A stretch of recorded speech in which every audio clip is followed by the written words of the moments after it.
today. From M&T Bank Stadium in Baltimore, Maryland, it's Week 11 of the NFL on EA Sports.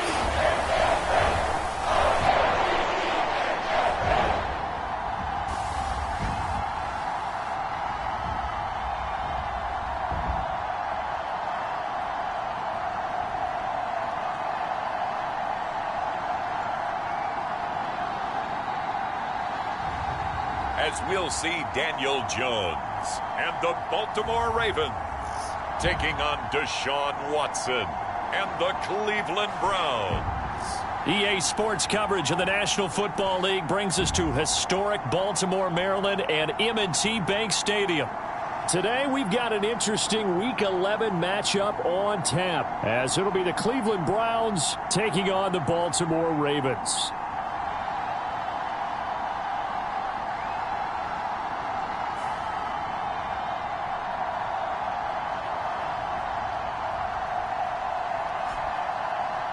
Alongside Charles Davis, I'm Brandon Gaudin. And Charles, you look at this Raven team as they get ready here. They've been playing their best football of the year, winners of 4 in a row. And going back through the tape, I thought they looked pretty good last week. It was a solid win, a comprehensive win.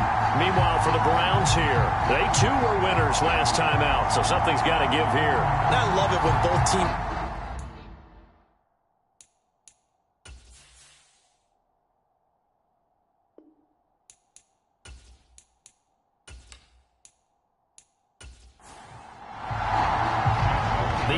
Season has hit high gear, and off we go in Week 11 on EA Sports. And no run back on the opening kickoff. It'll come out to the 25. So here come the Browns for their first drive on offense. They will be led out by their dual-threat quarterback, the veteran from Clemson. It's Deshaun Watson. And he makes it so difficult for all defenses because when he's got the ball, it's hard to say when a play is truly over because he can create from any spot on the field and in any situation, even when it appears that he's contained. When he's running your offense, a big play could arrive from any possible spot. They start on the ground with Nick Chubb, and he'll take this ahead for about 4. Second down coming up. A check on the numbers for Chubb from a week ago. 22 carries, 98 yards, and a score. After the last game, they have plenty of reason to be confident in their running game. And even though they're facing a top 10 defense, they're not going to shy away from doing what they do best. Make them adjust to them. Make them stop what they do before they go to any type of a changeup.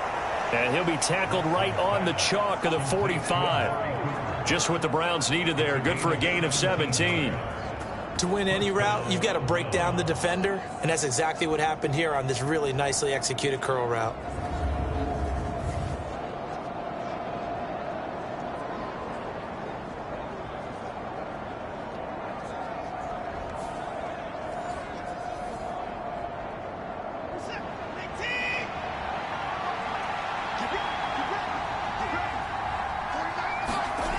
On first down, Watson. He's got his tight end. It's Albert Okwuegbunam. And this will be good for a pickup of 9 to the 46. Well, this defense for the Ravens, they were terrific last week in the victory over Kansas City. And I don't know what the actual percentages are, and I don't know the analytics when you create 5 turnovers or takeaways in a game. But coaches always say, when you create a number that high, your chances of winning probably up over 98%. I haven't seen that number quantified, but I believe them. You look at this Baltimore defense. They were terrific last week in the victory over Kansas City. I don't know what the actual percentages are. I don't know the analytics on when you create 5 turnovers or takeaways in a game. But coaches have always told me, when you create a number that high, your chances of winning probably up over 98%. And he is going to have a Browns first down as they're able to convert, albeit not by much, on 3rd and a yard. Well, they kept it simple there, CD, only needing the short gain to move the chains, so they didn't want to go with a deep throw. They just go with that safer, shorter throw and able to convert. Nothing wrong with that at all, partner. Check the box, right? Make sure you pick up the first down. Offense is getting established. You're moving the ball. You're not turning it over. Check, check, check. They like what they're doing early in the game.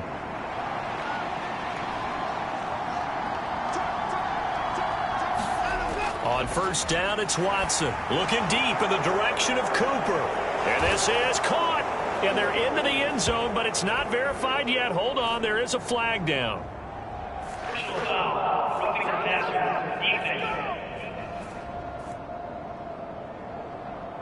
So obviously they will decline the penalty there, and the result is 6 points.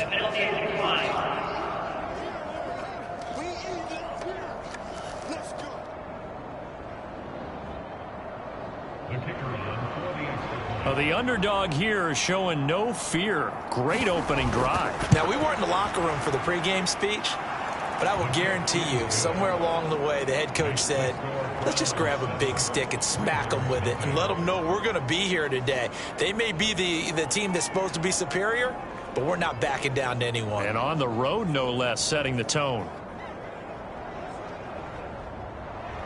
The kickoff team on the field now as they will send this one away.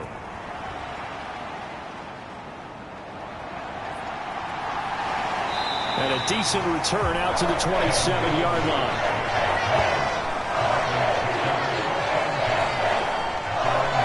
So now the Ravens getting ready for their first go on offense. And a look at a guy, definitely got a little razzle-dazzle to him. Can do it with his arm or his legs. Their mobile QB.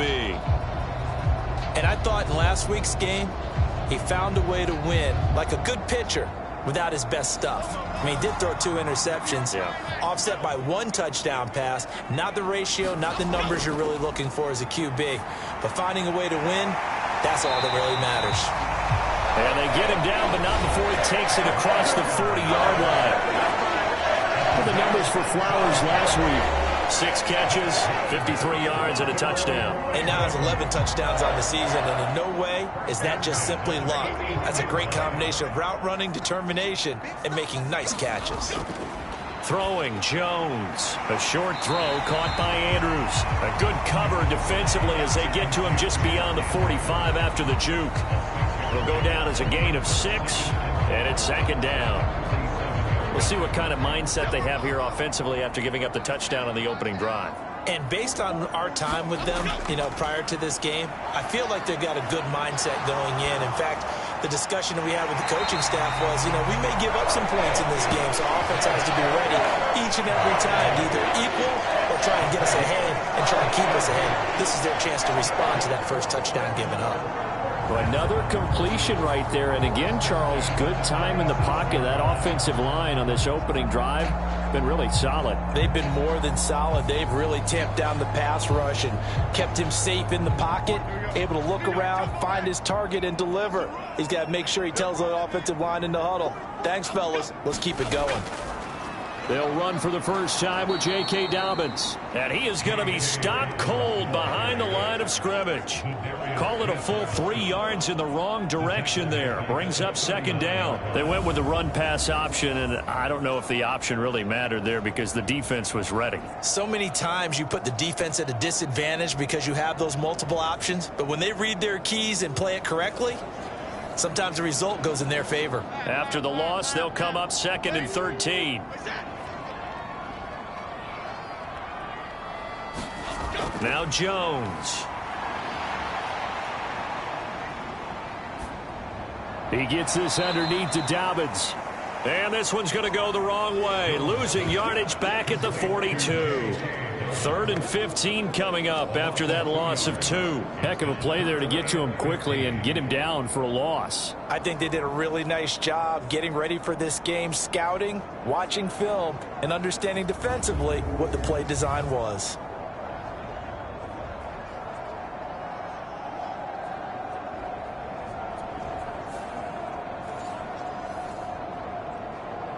Third and 15 here after the 1st and 2nd down plays went in the wrong direction.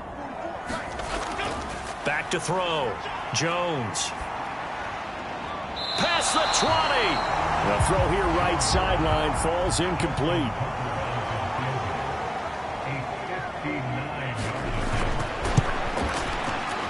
Tucker's kick is good. And they are on the board, but still trailing. It's 7-3.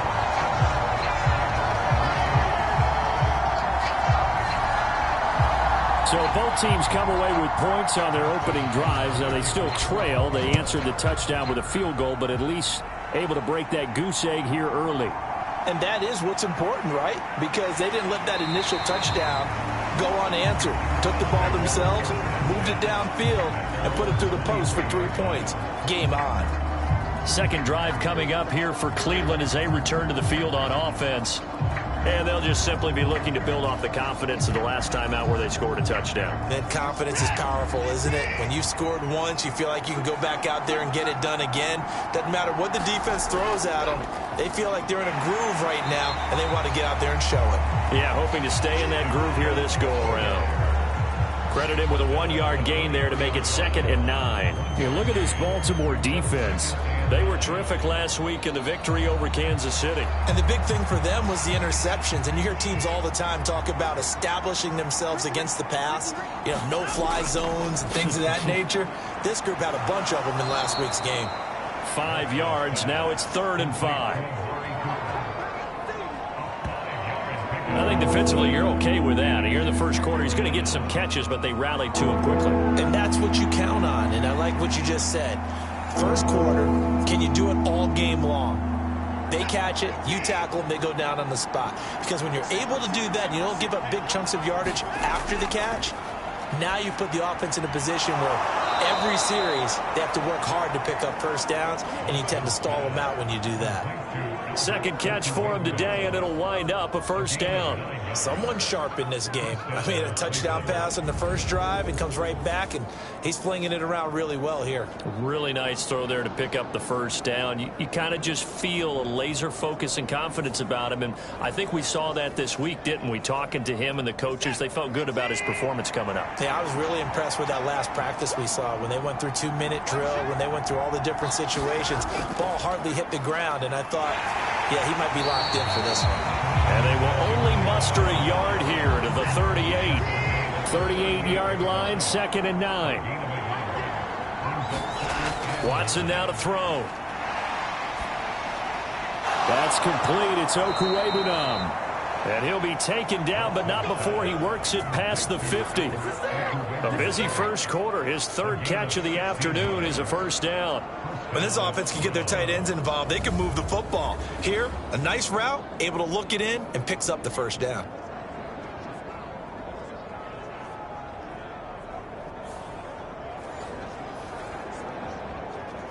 So in Raven territory now. Here's a 1st and 10 at the 46. Now it's Watson. And this one nearly picked off. Kind of surprising to see a defender of his caliber let it get away, but get away it does, and it's 2nd down. Throwing again is Watson. He's got the hook up to Odell Beckham. And he's going to be taken down with the first down at the Ravens' 34-yard line. That'll move the sticks for the Browns, a gain of 12. Had the offense humming on the first drive. Not much has changed here on drive number 2. No, and I think a lot of times confidence just really kicks in for a team. They may have been confident going into the game, but once you prove it on a drive, it's hard to get out of that mindset, isn't it? And look, let's face it, we can always lock in on the skill position, guys. Those big fellas up front, they're really making this offense go early in the game. And just no chance of turning the corner. He can only get back to the line of scrimmage. 2nd and 10 coming up.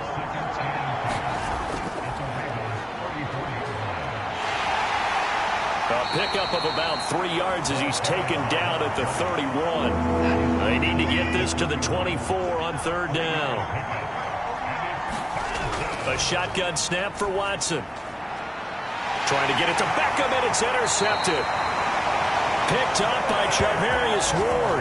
And the Ravens are going to take over here on the INT at their own 5-yard line.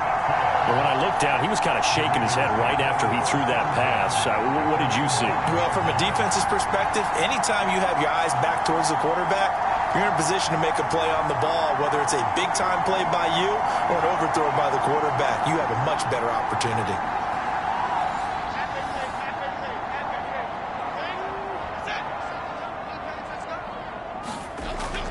They'll start on the ground with Dobbins.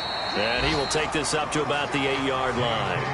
C.J. Mosley, the former Raven, in there on the tackle. And that's frustrating for a defense because they've got them pinned down deep. And on the first play, they gave up a run that keeps an offense on schedule. Yeah, because 3 to 4 yards, that's all you're looking for right there, right? That's absolutely perfect, really, as a play call. You get 3 to 4 yards on first down. That's what they talk about us all the time, about being ahead of the chains or on target, ahead of schedule. They were after that run. And he's able to get this one all the way past the 30. 23 yards the pickup there. And they were backed up to start the drive, but not anymore. Now, that's the play call that the offensive coordinator had in his head. You saw the end result. He wanted to go ahead and push the ball downfield, and that's what they did. And they wound up with good yardage there to get things rolling. Line of scrimmage, the 31 now on 1st and 10. Off the play fake. Jones. Oh, looking for Andrews downfield. Oh, a leap, and he will make the catch. 36 yards on the play. I think this defense was still trying to recover from that last play, so you wonder if they were ready for this one. You have to imagine their defensive coaches are yelling at them to get focused, because if they don't, more plays like that will result in giving up points.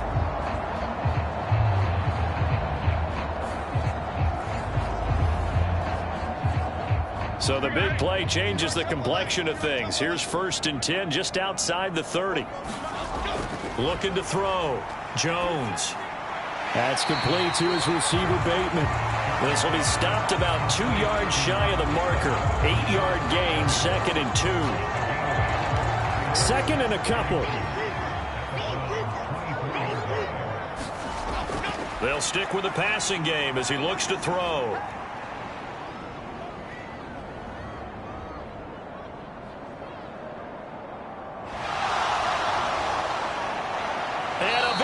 He's taken down here. Great coverage downfield, resulting in the sack.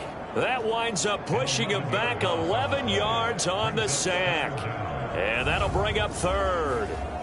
They've gobbled up over 30 yards of turf so far, but a sack knocks them backwards. And that interrupts the momentum they were building. Good opportunity for the defense to escape this drive before they get to the end zone. 3rd down and 13.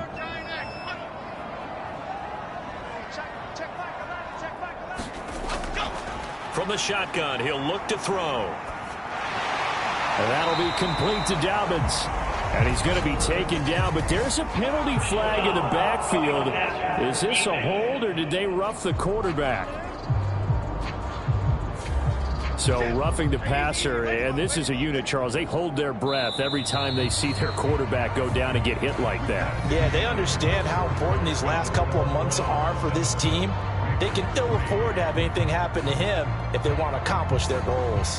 2nd quarter now from Baltimore. It's the Ravens in possession as they've got it with a 1st and 10. Back to throw. Jones. And that one off the mark behind him. Incomplete. So now 2nd and 10 after the incompletion on 1st down. Operating from the gun. Jones. Out to Bateman toward the sideline. 9 yards, not quite enough, and they'll be left now with 3rd and 1. Now they'll throw here out of the gun. Pass taken in by his big tight end. And in for the Ravens touchdown. Mark Andrews, his 4th touchdown on the year. And the Ravens have taken the lead. Well, it was 3rd and 1. I was expecting run, so much for that. They pass it, they score it. That had the feel of the head coach telling the offensive coordinator, you've got 4 downs here. We're going to go for it on 4th down unless there's a disaster on 3rd. Go ahead and take a shot if you want to. And he gratefully accepted the opportunity and did exactly that. If they didn't get it there, that had the feel that they would come back and try it on 4th down. Tucker with the extra point, and the lead is now 10-7. So that drive goes 8 plays. And it's Mark Andrews who finishes things off with a touchdown reception. Tucker now to kick it away following the touchdown. And here comes a return from just beyond the goal line. And they'll get him down right around the 25, actually the 26 officially, so a net gain of 1 there. Cleveland offense making their way out. But not an ideal way to end their previous drive. They threw the interception, Charles, after they had built up some momentum. They were moving the football, but something to at least build on for this offense as they run back out here. Yeah, you're right about that. Up until that last play, everything was working pretty well for this offense, gaining chunks of yardage, getting first downs, really making a push for the end zone, and looked like they had a nice rhythm going. Now you got to have a short memory here. Don't focus on the interception. Focus on what came before it and get back to it. Now this is going to be a quarterback draw. And he'll take this up near the 35, maybe the 34. The Browns on 3rd down. They've been okay, 2 for 3 thus far. This time they face a 3rd and 2. Watson. Oh, and his early struggles continue. Here's another one intercepted. Picked up by Tremaine Edmonds, the linebacker. Those have been a problem for him all season, but never quite as much as they have in these last few minutes. Let's count it up now. A pair of picks on his team's last 2 drives and double-digit interceptions this season. I don't care if you're the best in the game or an undrafted rookie. You've got to take better care of the football or you're going to cost your team chances.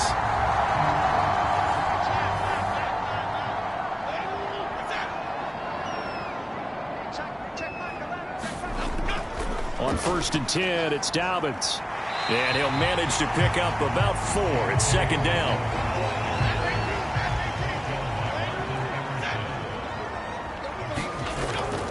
Another run here with Dobbins.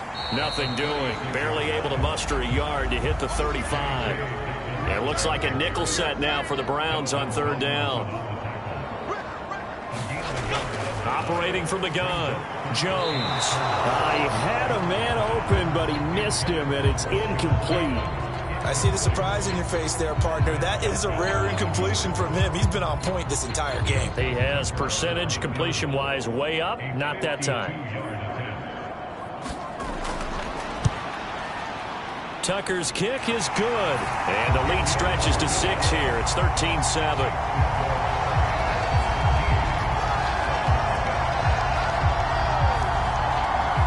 They already had the early lead, and they get the interception, Charles, and now they add 3 more with the field goal. Yeah, they're in control of how this game is playing out so far. You mentioned the early lead. Now they're expanding on it, getting plays on both sides of the ball. A winning recipe if they can keep this up. Ready to take over again on offense. Out comes Cleveland.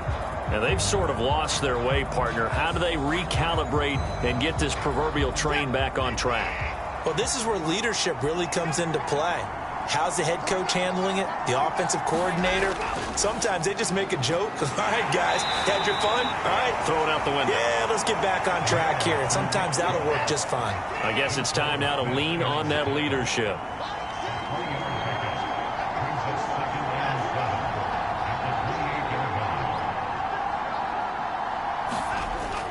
Second down, here's Chubb again. And they'll get it up just short of the 45 at the 44. A good pickup there for the Browns, 15 yards. Exactly what they needed right there, because they needed to use the ground game to take some pressure off, because the quarterback's been struggling a little bit.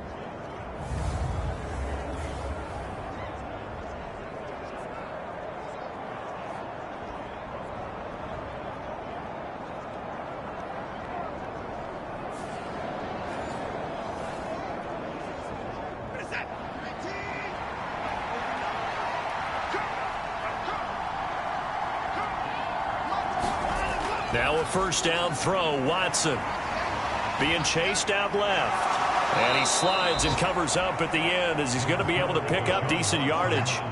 2nd down and 4. From the 50, it's Watson. This one complete to Mecole Hardman.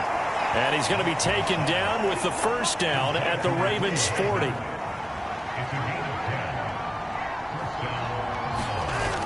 Here's Watson. He's got his receiver, Cooper. And brought down, but not before they're inside the 25. Another nice gain, 16 yards there, and a first down again. Well, there's no disputing. He's made some poor throws in this first half, but this was a good one. And you can bet this is an offense that isn't going to pull back. They believe in what he can do. So all you can do is look forward, and they pick up a first down.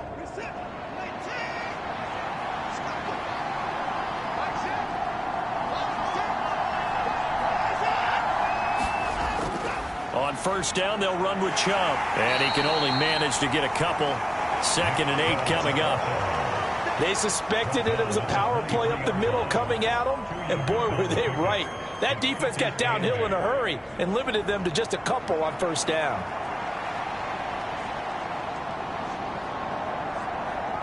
Ball at the 23, 2nd and 8.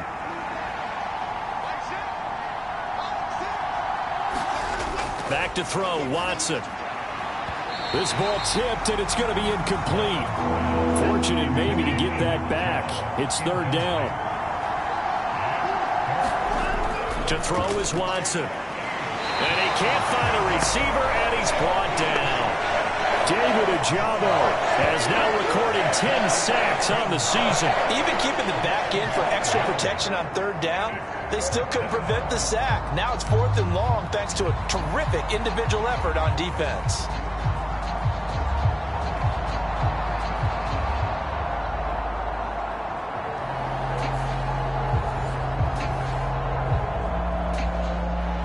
So now the Browns will turn it over to their field goal unit here. Spotted at the left hash, this from 45. And this one looks good. It is good. Right down the pipe. And that will cut the lead back down to 3 at 13-10.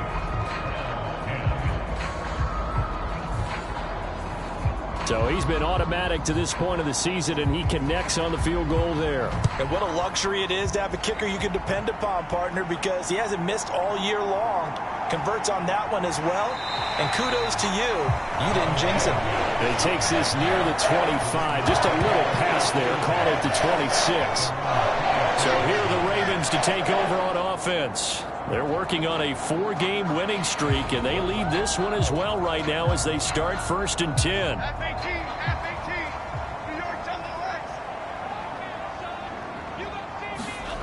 Throwing to start the drive. Jones. They set up the screen for Dobbins. And he's taken down but able to slip across the 35. Line of scrimmage, the 37 on 1st and 10. On the counter now, it's Dobbins. And he'll run straight into a wall of tacklers at the line of scrimmage. It's 2nd down. The running lanes have definitely not been there for him here in the first half, and I don't think it's all been his fault. His offensive line hasn't given him much space. A loss results there. Now Dobbins again on 2nd down. And he's dropped right at the 40. Gain of 3. Now 3rd down and 7. Operating from the gun, Jones. And he has a big gain inside the 40 before being dropped. A well-executed 22-yard gain. Well, we're used to seeing the guy that you consider the #1 receiver double covered, but how about this guy? He's double covered and finds a way to make the play for a first down. That's how you increase your Madden rating, right? No doubt about that at all. And you know something? I will hear about that from him soon. So a 1st and 10 upcoming from Browns territory now at the 38. A shotgun snap and a give to Dobbins. And a short gain there down to the 37-yard line. Now 2nd and 9.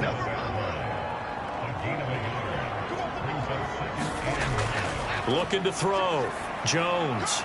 He's got his man downfield. That's Bateman.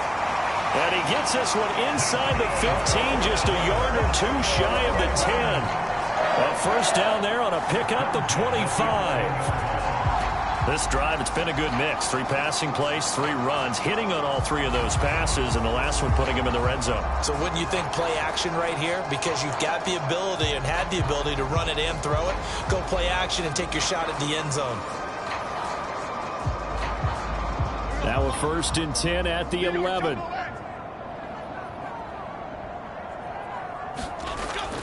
A give up the middle to Dobbins. And he's going to be brought down just shy of the 5 at the 6. 5 yards is the tally on first down. That brings up 2nd and 5.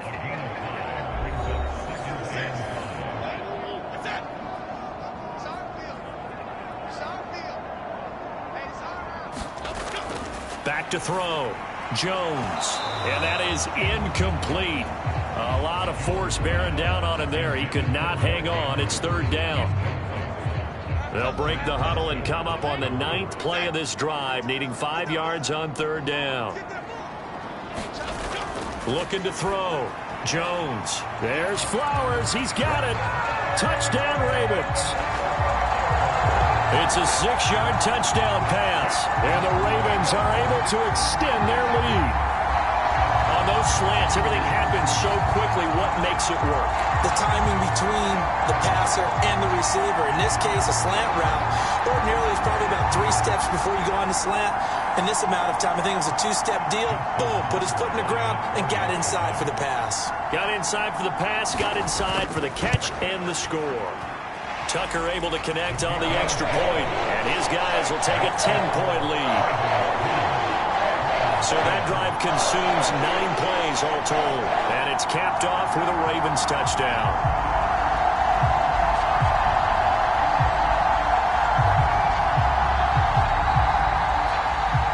Tucker now to kick it away following the touchdown.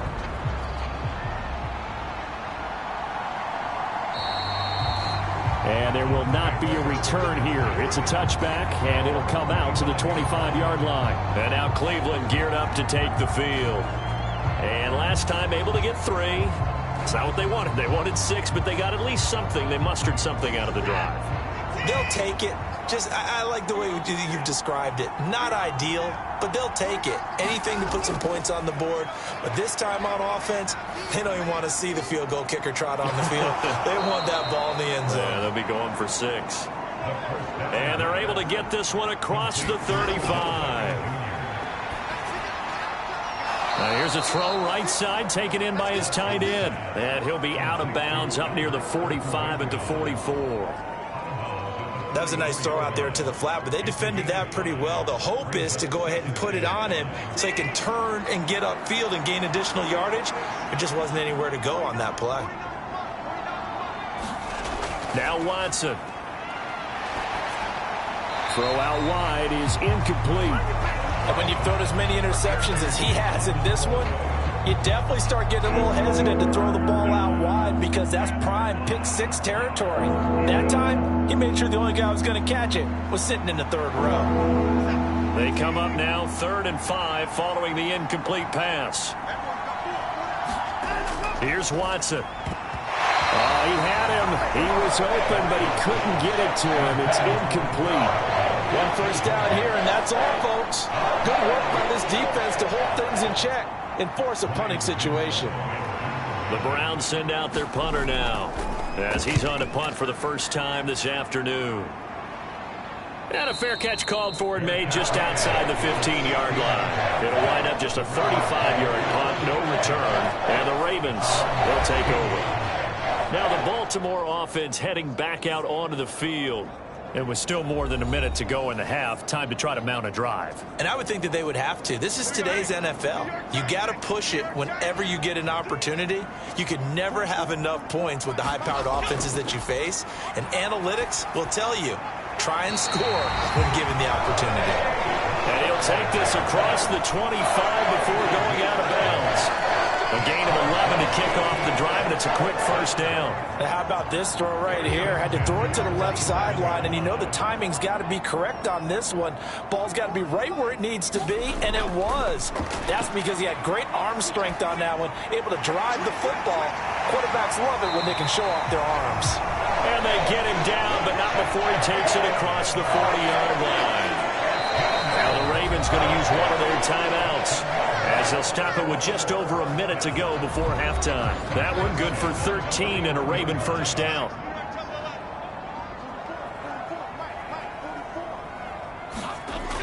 Operating from the gun, Jones. He'll get this to Flowers, left side.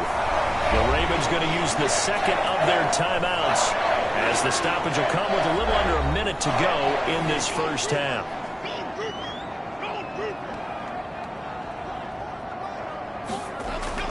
Again, he'll drop to throw. And looking for Andrews, but this is intercepted. Picked up by Juan Thornhill.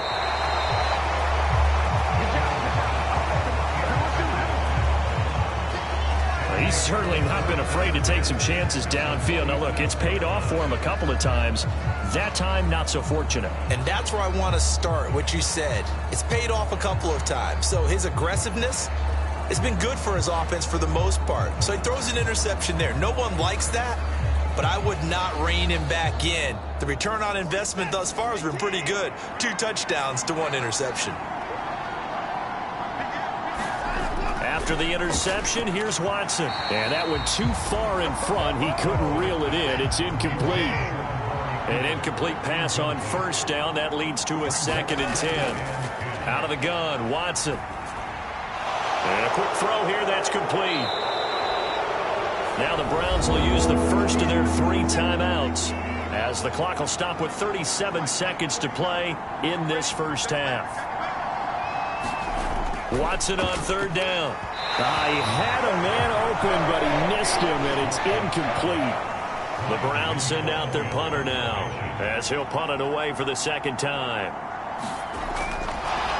And they won't try and pooch it. It's a fake. And this is incomplete. A huge gamble, and it does not pay off. They fake the punt. It doesn't work out, and the Ravens are going to get the football back. Good starting field position for them here as they come up 1st and 10 at the 39-yard line. They go back to the air here after the INT on the last drive. They'll wind up getting 7 on the play, and that'll bring up 2nd down. Nice rhythm throw there on 1st down. He located his tight end, made it a nice easy pitch and catch. Hoping he can break a tackle or two. Wasn't able to do that there, but still good yardage. Now 2nd and 3. Dobbins running out of the gun. He'll be taken down at the 48 for a pickup of 2 yards. So we're at halftime here in the Inner Harbor with the hometown Ravens on top. As we'll get you down the coast to Orlando for Jonathan Coachman at our EA Sports Halftime Report. Coach. All right, Brandon, thank you very much. The NFL season going to be about 2/3 complete after this weekend, so lots to get to as we check out what's going on here in Week 11. We'll begin our tour out at Nissan Stadium in Nashville, and the Patriots have the lead in the final stages before halftime. 3 touchdown passes there for Mac Jones. From there, we head to the Big Easy to check on the Saints at home in the Superdome. And they've got the lead in their matchup with the Tampa Bay Bucks. Dak Prescott has thrown a touchdown pass. Finally, let's get right to the center of the U.S. map and check in on the Chiefs at home in Kansas City. As you can see, the score there in the 2nd quarter. The Raiders trying to gut this one out as it would be a good victory for them if they could get it. It was a terrific first half from quarterback Daniel Jones. He came on after a slow start to fire 2 second-quarter touchdown passes and give his guys the lead at the intermission.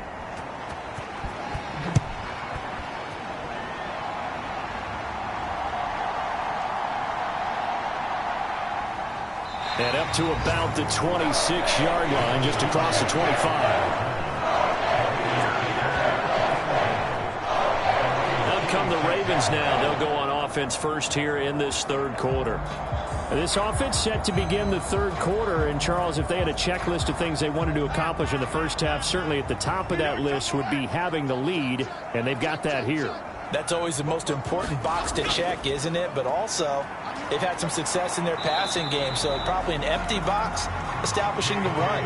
They're on pace for fewer than 100 yards in this one, so now they want to make sure that they get that going so they truly have a control in this ball game, and down the stretch, being able to be balanced, either throw it or run it, and try and win this ball game. 3rd down and 1. They'll try to run for it with Dobbins. And he's got the first before he's brought down at the 39-yard line. A third down gain of 3 yards, and that'll be enough.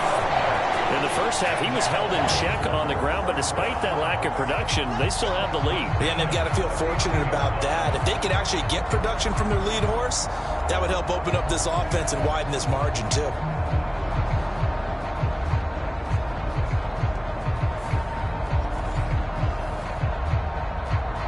So from the 39 now, they'll come up on a 1st and 10. They'll go again with Dobbins. And he's tackled a yard short of the marker. Good gain of 9 on 1st down. Well, you certainly have to give a little credit here because they're playing this game now at their pace. This is ball control football, sustained runs, taking their time, and making it work. And he'll be brought down at the 45-yard line. All runs on this drive so far. It's 1st and 10. Now they'll switch it up here and look to throw. Throw caught by Flowers. And the result here, a pickup of 8. Leaves him with 2 to go on 2nd down. Up the middle, here's Edwards. 7 yards there and a 1st down.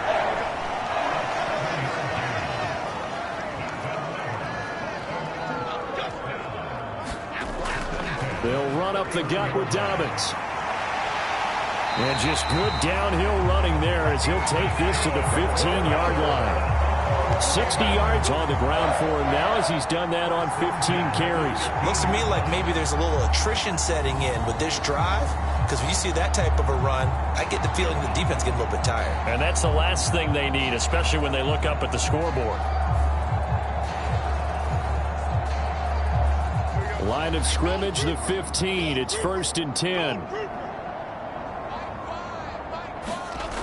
Back to throw. Jones. Finds his man over the middle. It's likely. And the Ravens are going to have a 1st and goal coming up as the tackle made at the 3-yard line. And they'll try to pound it in with Ricard. And he's going to get this back to the 3-yard line and no further. They'll go again from the 3 here on 2nd and goal. Dobbins. And he will take it in for a Ravens touchdown. J.K. Dobbins, his 11th rushing touchdown on the year. And the Ravens take the opening kickoff of the 3rd quarter and drive right down the field to extend their lead. Well, this offensive line has really stepped up to the challenge here because those Mastodons, they've been sensational clearing holes all game long. And this is great work down here near the goal line to give their back the space he needs to work his way into the end zone.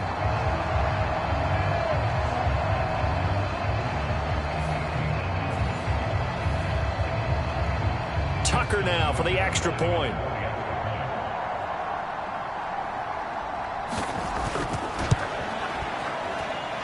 And that'll make this a 3-score game as the lead moves to 17. A pretty long drive that time. 11 plays all told. And it's finished off by a touchdown run from J.K. Dobbins. Tucker now to kick it away following the touchdown.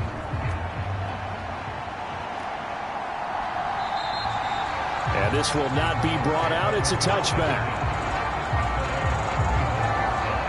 Here's the Browns now. They get set for their first possession of the 3rd quarter.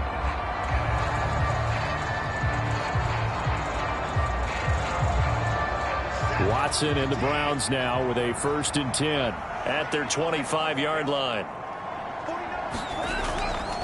Off the play fake, he'll look to throw. And he can't get rid of it. He's taken down. David Ojabo able to get in there for his 2nd sack of the afternoon.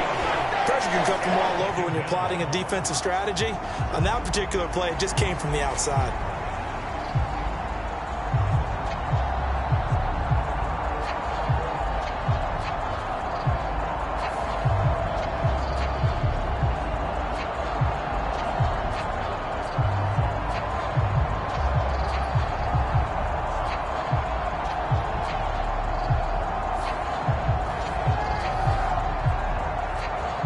So that complicates things a bit here. 18 yards to go now on second down.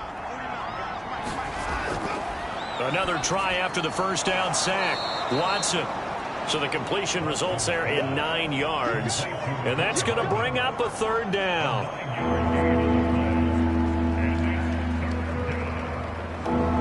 They'll come to the line here needing 9 yards to pick up the first. Throwing on third down, Watson. And he'll be touched down here, but not before he does pick up the first. And they'll get 14 yards out of it and a fresh set of downs.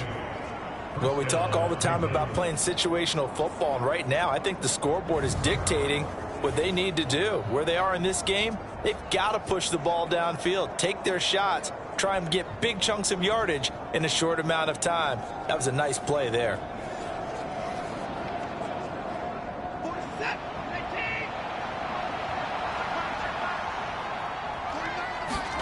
On 1st and 10, Watson.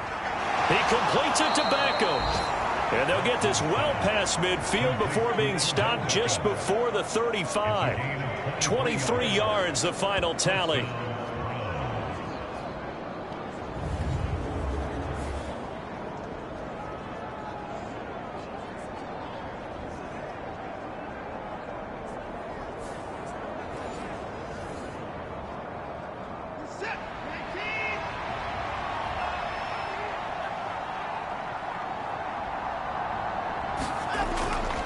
They go up the middle with Chubb. And nothing much materializing there on the first down run. He'll get a couple, and that's it. From the 35, here's the 2nd and 8. Faking the give. Now Watson. Finding Hardman here over the middle. And he's going to be taken down with the first down at the Ravens' 13-yard line. A good pickup there, a 22.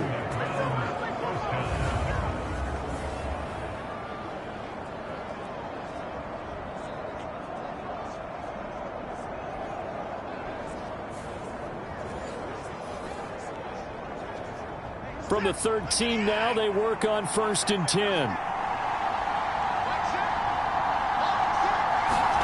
From the red zone now, Watson. And he'll take it into the end zone for a Browns touchdown. Deshaun Watson, a 13-yard touchdown run. And the Browns get a bit closer. Hey, you're down on the scoreboard, but now your offense is in close, and this is where, as a quarterback, you say, I've got to make a play here. Doesn't matter whether it's a pinpoint throw or a scramble like this one. He takes matters into his own hands and delivers a touchdown run. Point after, right down the middle. And the lead is trimmed down to 10. So this drive spans 7 plays. And the final act belonged to Deshaun Watson in his touchdown run.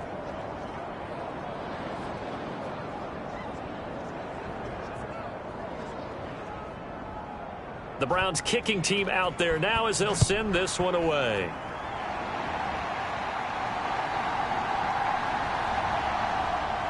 And able to get this across the 20, but not much further as he's dropped it to 23-yard line. The Ravens offense now, they get set and head back onto the field. This now a 10-point game, so things tightening a little bit after that last score.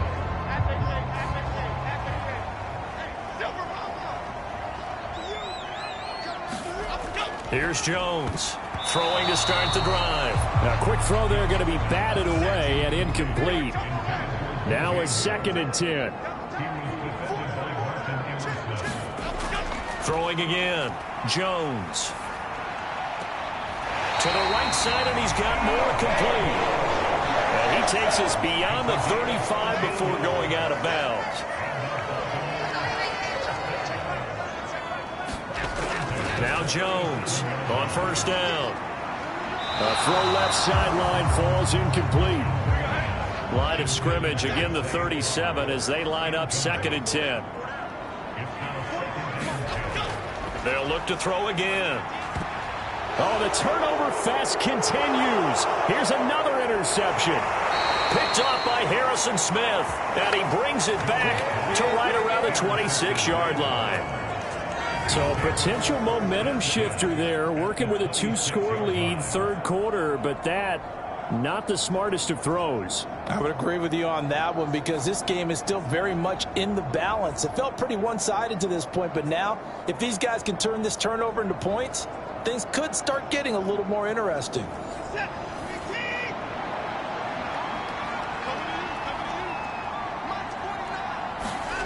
Watson on first down.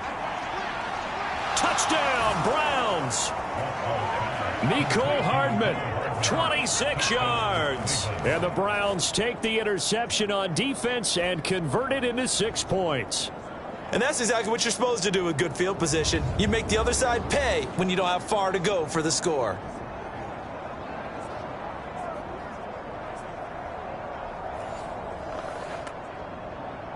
Now the try here for the point after.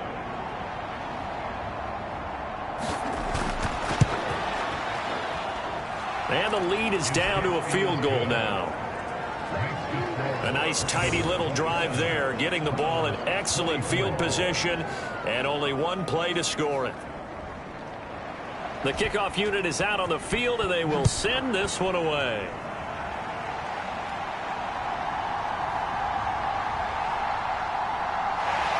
And it's a pretty good return here as he'll get this up to the 29.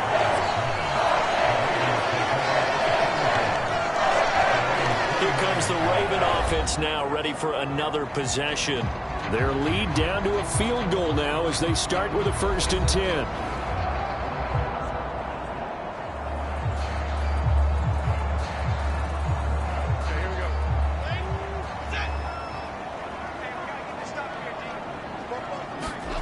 Trying to shake off the interception. He'll look to throw. He's got his man. It's Andrews. And he'll be taken down, but not before they work it across midfield. A well-executed 22-yard gain. As they began this drive, I was wondering how they were going to attack since they're playing with the lead. Would they continue to try and push the ball downfield? Well, after one play, it appears that the answer is yes.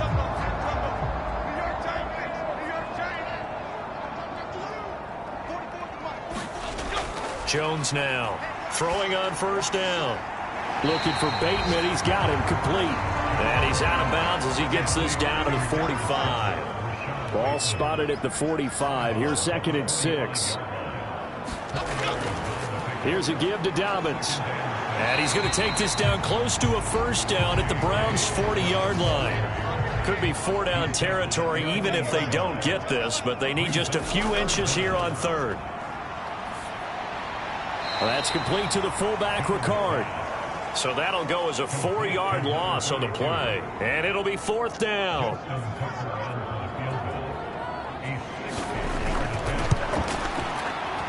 Tucker's kick is good. And that will double their lead as it's up to 6.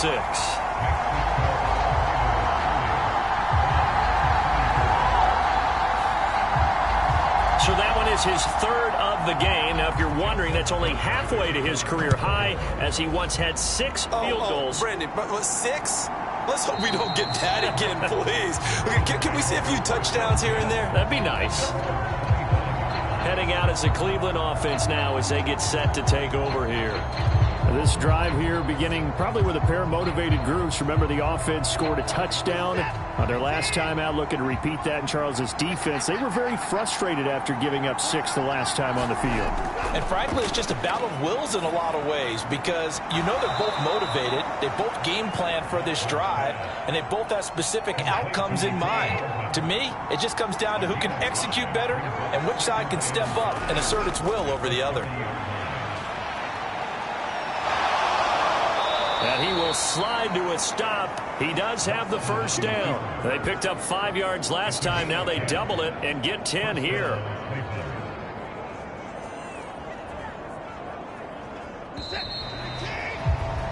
And as they come to the line, they will not be able to get off another play as time has run out on this 3rd quarter. This is the National Football League on EA Sports.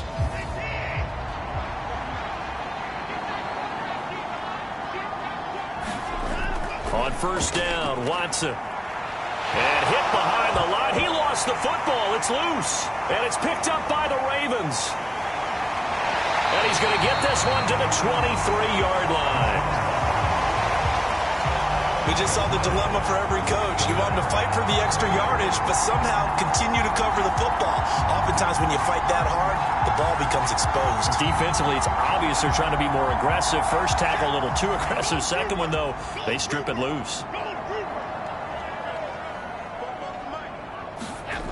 Jones, following the fumble recovery, he'll throw. And this is caught. Touchdown, Baltimore. DJ Moore, 23 yards for the touchdown. And the Ravens add on to their lead, and they are also closing in on a 5th straight victory. We talk so often about how hard it is to win in the NFL when you turn the ball over, and here a late turnover leads to a 4th-quarter touchdown and a 2-score lead. And what's more important is being able to take advantage when a turnover presents itself. You've got to come up with points to make the other guy pay. They're able to do so here, and they've got a pretty good chance now of winning this football game. And he is into the end zone to bump the lead up 2 more. So they go with a pass there on the 2-point try and able to convert it, Charles. And a good job by the offense figuring out their 2-point play and using it well. It's interesting how people are using the strategy nowadays, though, isn't it? It really is, and I don't know how much that particular play factored in, but with the PAT moving back in 15-16, that kind of changed things, didn't it? It's really a part of everyone's strategy now. When I talk with coaches and when we sit with them, they always talk about they actually have 2-point periods in practice now, something they never really did before. Taking it about the 1. And he'll get it up past the 20 to about the 22.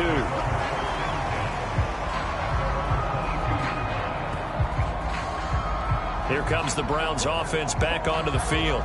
Last time out, they had the fumble. That led to the touchdown. Not a great look on either side of the ball as the defense gave up the points too, Charles. But they've got to take care of the football and do better here on this possession. It's certainly been a tough stretch, partner, for both of those units, and they kind of put their defensive mates in a really tough spot there by dropping the ball on the ground. But an easy way to make it up to them, get out there now and get some points on this drive. So they'll get 8 out of that completion, and they'll be left with 2nd and a couple.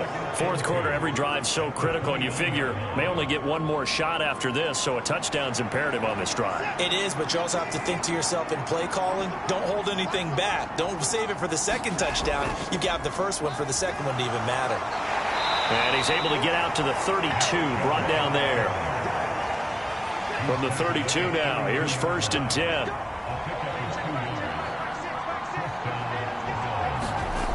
Looking to throw. Watson over the middle to Beckham. And he gets this one to midfield before he's brought down. Big yardage there for the Browns, 18. All right, this is the time of the game where they're down a couple of scores, and they've really got to get some yards in chunks, and they know the defense doesn't want to give those up, but they've got to find a way to take them anyway. Now the question is, can they string a few of those together?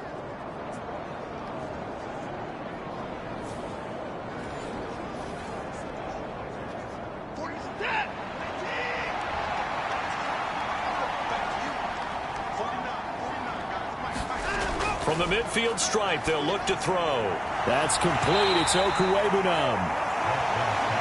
So the completion good for just 3. And that's going to bring up 2nd down. You got the big lead defensively. Willing to give them that underneath stuff, right? And this is why you work on your tackling. Tackle them after the catch, inbounds, keep the clock running. Just go ahead and bleed the game out that way. From the 47 now, they'll work with a 2nd and 7. Now it's Watson. And he will slide to a stop. He does have the 1st down. That one goes for 8 yards. I like how he hung in there and went through his progressions, but eventually his internal clock went off and told him it was time to make a run for it, and he ends up sliding down with a solid gain.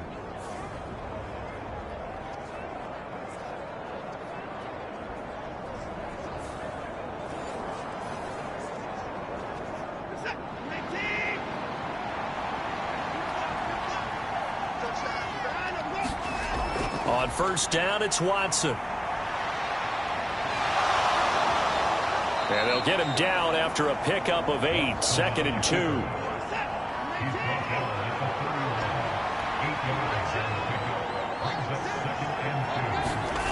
Watson now to throw. Quick throw, and he's got Amari Cooper. And he's going to be taken down with the first down at the Ravens' 13-yard line.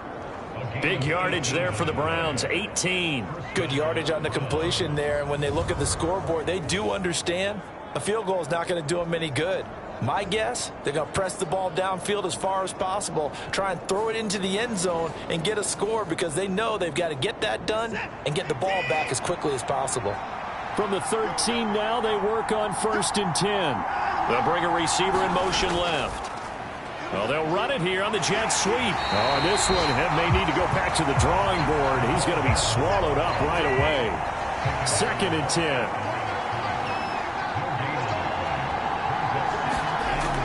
Back to throw. Watson. He'll get that complete to Alberto. They get 7 out of that, so they're left with a 3rd and 3.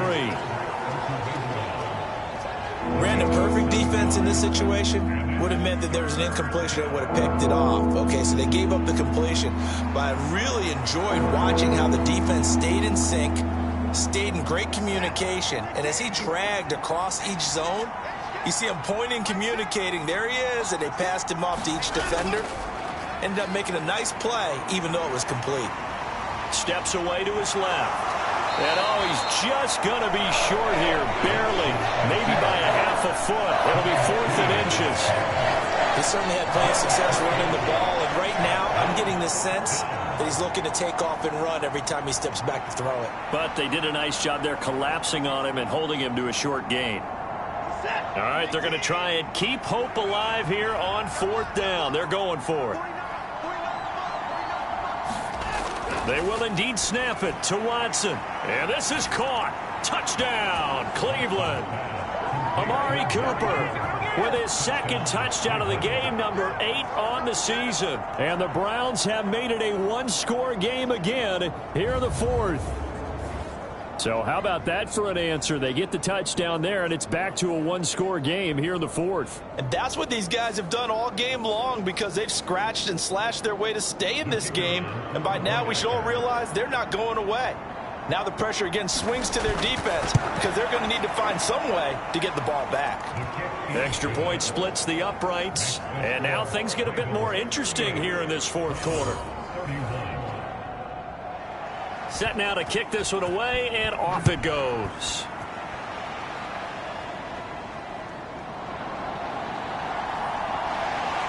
And they'll get him down inside the 30 at the 27.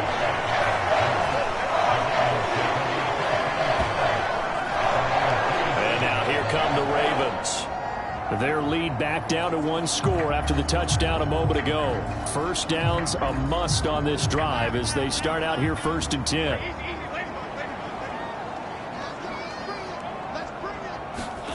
Now Jones. And that'll be caught by the big tight end, Andrews. And he's out of bounds, able to take this one up to the 35. Now a 2nd and 2. Throwing Jones. And he'll go right back to Andrews. And able to get this one across the 45 before he's brought down. Back-to-back good plays have him on the move on 1st down. Now a handoff for Dobbins. And he's going to take this across the 50 into Browns territory. C.J. Mosley, the former Raven, in there on the tackle. I like that run right there, partner. Not the flashiest run, not the one that's going to break for big yardage, but he understands the situation, and taking care of the football, paramount, and he got it done. Nursing that slim lead, you're exactly right. Hold on to that ball. Now Dobbins again on 2nd down. And he'll get it down here to the 43.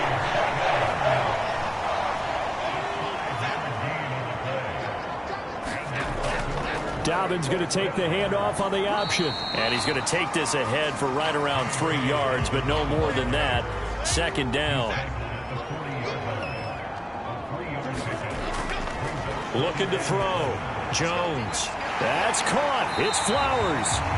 And they're going to have another 1st down as he's going to be tackled at the Browns' 23. The Ravens get a new set of downs, give them 17 on that pickup. This is something you got to be wary of defensively. I mean, just because they're in the mode of trying to burn some clock doesn't mean they won't pass it. They got good yardage out of that one. Yeah, and really, when you're looking at it, now they've got a fresh set of downs. Look for second down. If they want to take another shot and try and loosen things up, that'd be the time to do it. Here's Jones on 1st and 10. Looking for the out route, and he's got more. He'll head out of bounds inside the 10. Mark him down at the 9. Back to throw. Jones. Now a battle for the football. It's caught. It's a touchdown. Rashad Bateman high in the air to bring it in. And the Ravens have opened up a 2-touchdown lead here in this fourth quarter. A lot of people might call this backyard football. Sometimes just understanding who you've got out wide and who you're going to throw it to. Give him an opportunity to go up and make a play, even when contested. Looks like that one worked out pretty well. The trust factor in effect. Now Tucker to add the PAT.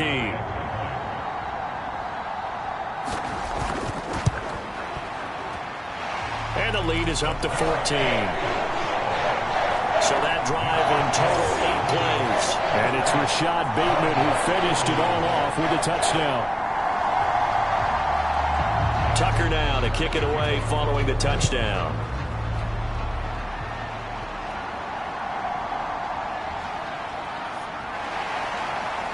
And the tackle going to be made right there at the 25-yard line. Amari Cooper and the rest of the offense heading back out there now.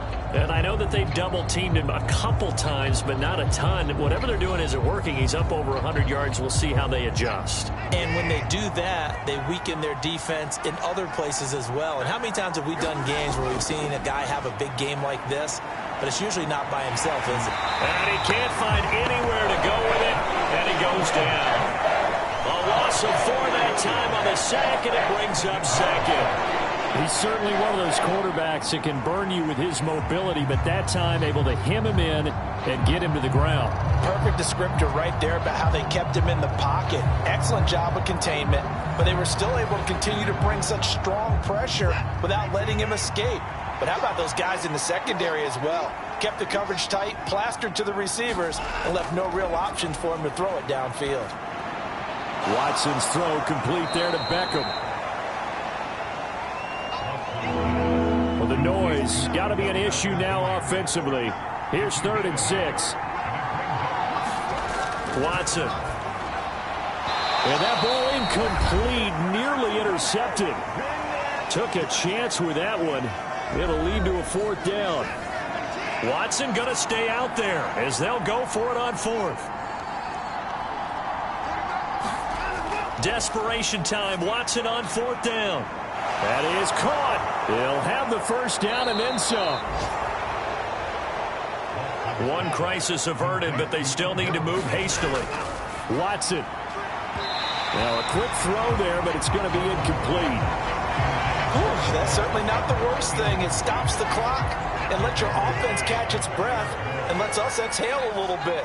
Now I expect them to call a couple plays in the huddle, so they're ready if a tackle happens inbounds. Watson's throw taken in by Cooper here.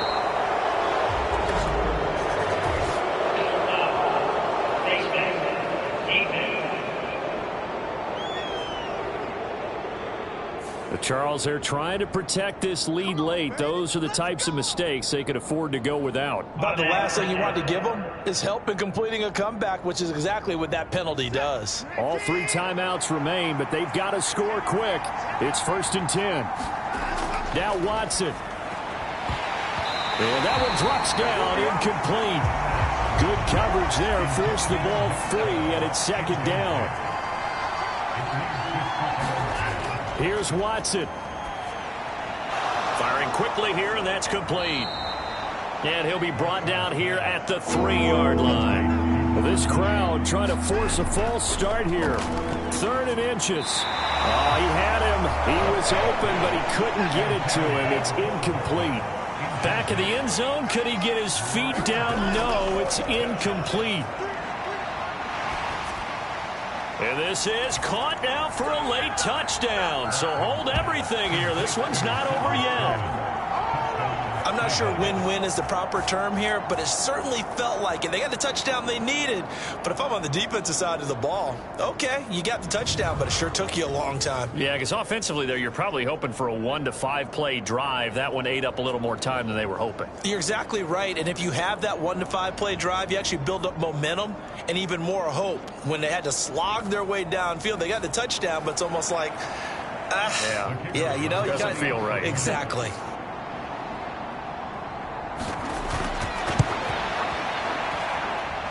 Extra point right down the middle. And now things get a bit more interesting here in this fourth quarter. Time definitely of the essence now, just under a minute to play, and here we go. And who's got it? I think the Ravens do, yes. And they're going to win this football game. The fourth quarter, they felt like they needed the football back. Unfortunately, they couldn't get it. And I know we brought analytics into the game, and someone has said here that the data says that when a team's expecting an onside kick, 80% of the time, the team expecting it, they do actually recover the ball, which is what we saw here. I just wonder if that number is much more of a anecdotal type of a number. Kind of like when the coaches tell us, well, when you score on special teams, 93% of the time you win the game. I'm still waiting to see that number is empirical. We got to have two hands on the football here as they run on first down. Now a timeout called for by the defense as they get the stoppage with a little over 50 seconds left to go in the game. Now 2nd and 5. He's going to get it again. Just looking to get forward and protect the ball. Now the Browns signal for the second of their timeouts as the clock's going to stop with 47 seconds to go in the fourth.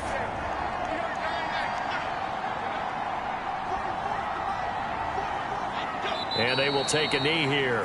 The Browns will quickly use their third and final timeout. And as the two teams talk it over on their respective sidelines, we take a break. And they'll indeed take a knee.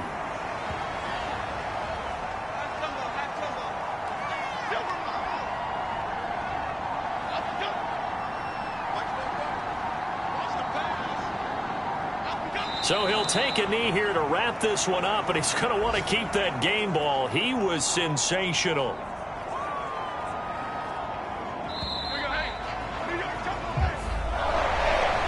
Charles, normally when you see a group score this many points, it's a complete blowout. But instead, they needed every single one of those in this close, high-scoring affair.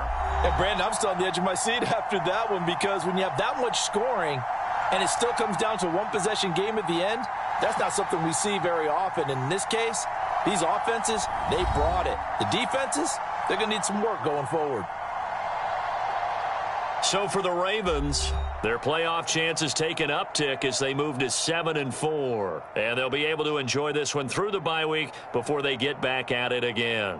Meanwhile, for the Browns, they've fallen out of things now as they sink to 3-8. And they'll get a chance to redeem themselves at home next week. So that'll just about do it for Charles Davis. I'm Brandon Gaudin. You've been watching the NFL on EA Sports. For more, log on to easports.com. The Ravens are victorious here as we say so long from Baltimore.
Today, from Hard Rock Stadium in Miami, Florida,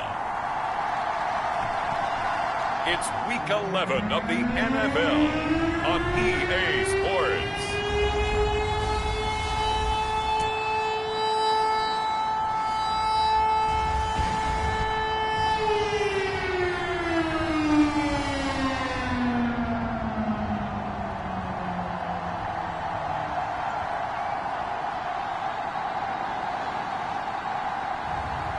It's the Miami Dolphins taking on the Houston Texans. From beautiful South Florida, there's a look at Hard Rock Stadium in Miami. Today, we've got an interesting Week 11 matchup on tap, as it'll be the Houston Texans taking on the Miami Dolphins.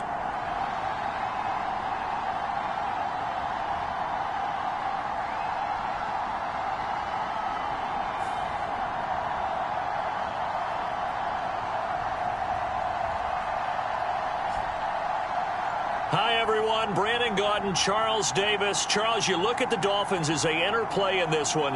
They've gone a full half season since their last loss, winners of 8 in a row. And you don't get on win streaks like this without your defense playing a big role. They've created quite an identity, and I know they want and expect this streak to get to 9. Meanwhile, for our visitors, the Texans, they're hitting their stride.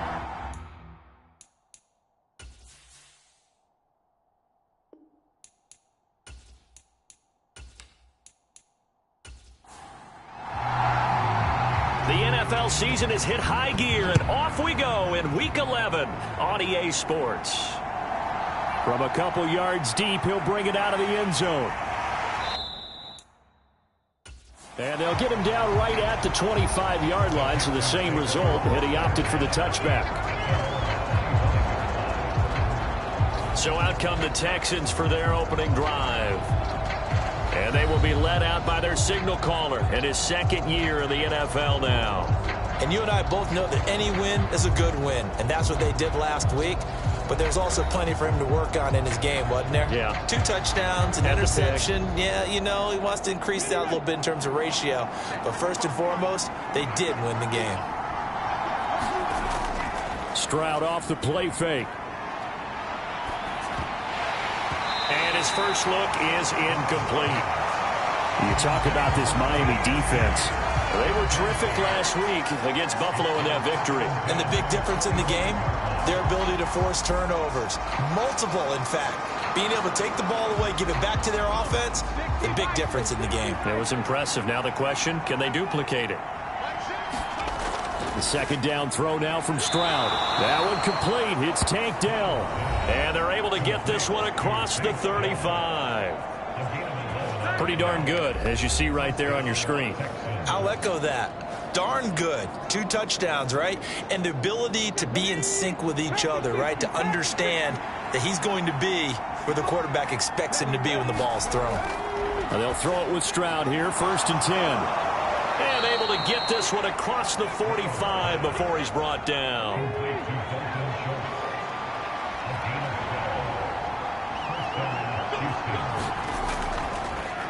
They'll run it for the first time with Dameon Pierce. And not a whole lot of room to operate there on the first down run. He gets maybe 3.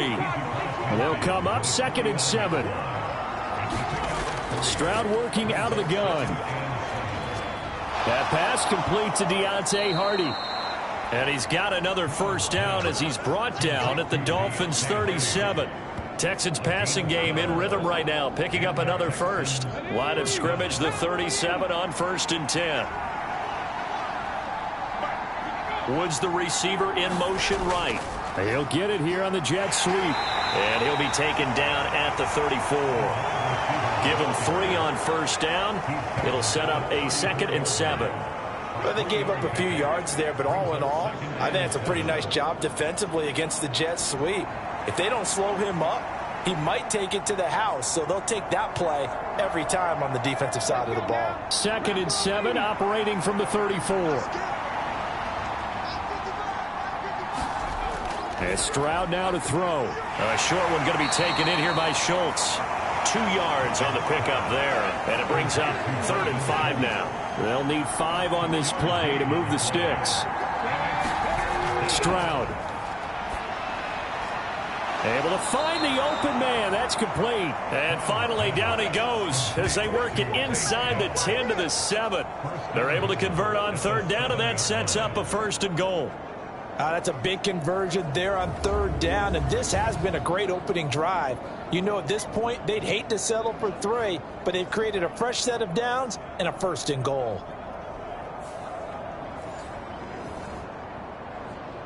First and goal, a chance for an early statement here on the road.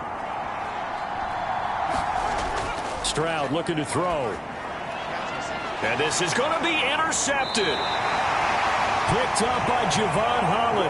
And the Dolphins are going to take possession of the football as they force the turnover on the opening drive.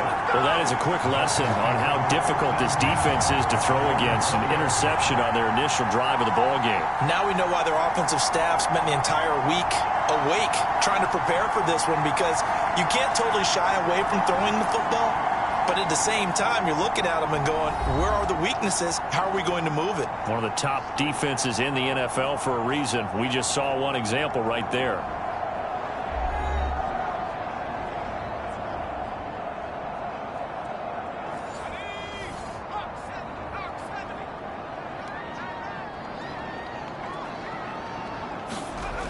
Throwing to start the drive.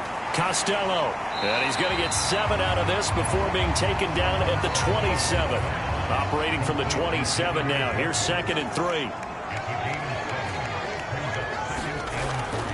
Looking to throw. Costello. That's complete to DK Metcalf. 6 yards to pick up, and that's a 1st down.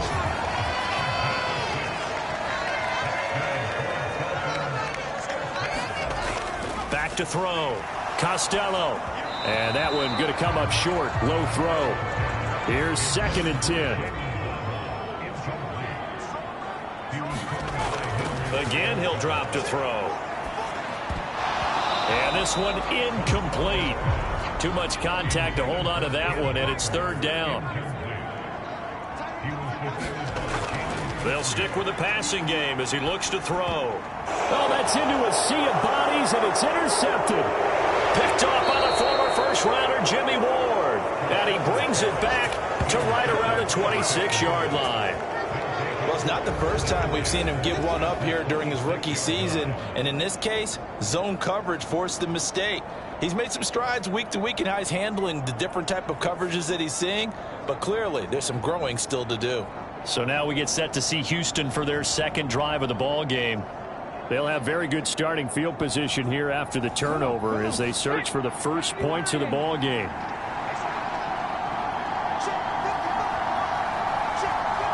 The Woods will go in motion right. Now a fake on the jet sweep, and they'll instead run up the middle. And just good downhill running there as he'll take this to the 15-yard line. A pickup of 11 and a Texans 1st down. Well, there's plenty of real estate for him to maneuver on that run, and let's face it, it shouldn't be a surprise. He's one of the better backs in the league. Had to come into this game with the idea, slow him down, otherwise it's going to be a long afternoon.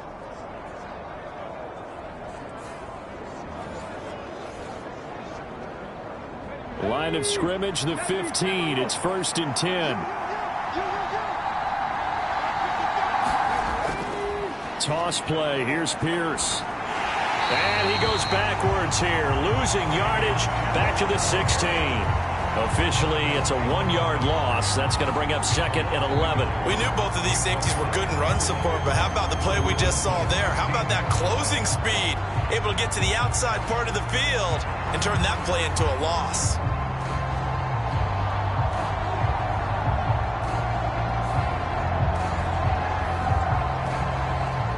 Looking at a 2nd and 11 now after the loss. Play action. Stroud now. Nowhere to turn this time, and he goes down. Sacked back at the 29. Jalen Phillips, the former first-rounder, getting in there for the sack. I don't know if he was just working through progressions or just unaware of the pressure, but no matter. Excellent work by the defense to get him to the ground before he could escape the pocket.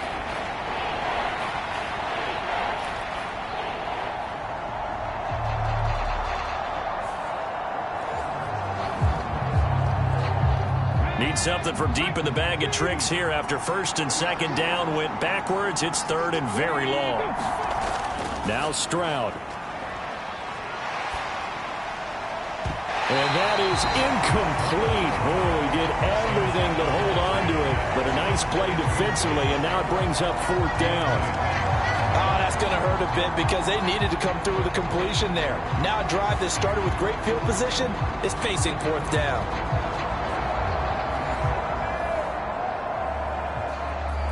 Now it's Chris Boswell on for the field goal try. From the left hash, this from 46.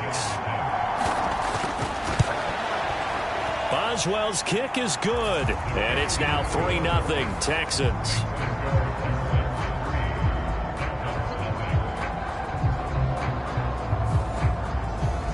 So, Charles, they get to them with their first turnover of the game and then make it hurt a little bit extra with a field goal. And anytime you give the ball up, what's the first thing a coach tells his defense? Don't let them score off of this. You've got to put out the fire. In fact, in 2021, that's what one NFL coach termed his defense. The firemen. Go out there, guys, and don't let them put some points on the board. So Miami coming out for their second drive. They threw an interception the first time they had the football, only gave up 3 points off of that, so shouldn't be a difficult hole to overcome. It really shouldn't, as long as they're not listening to the chatter coming from the other side, because when you throw a pick, look, I know defensive backs, they have a tendency to be a little bit loud after they take one away, but they also have a tendency to gamble a little bit more, thinking they'll get a second one. Maybe they can take advantage of that with some double moves. Catch is made by Metcalf. And they're going to have this across midfield and inside the 45. A gain of 28 yards there and give them a first down. Well, this is an awfully tough route to defend in man coverage because he lines up on the right and then runs a crossing route back to the other side of the field. So as a defender, you're not only trailing him the whole way, you're also looking out for your own guys to make sure you don't get yourself picked off. And then you can't catch up in time to prevent the completion. So a 1st and 10 now in Houston territory at the 43. Looking to throw. Costello buying time to his left. And he'll protect himself at the end here as he winds up getting pretty decent yardage. Here now, 2nd and 4.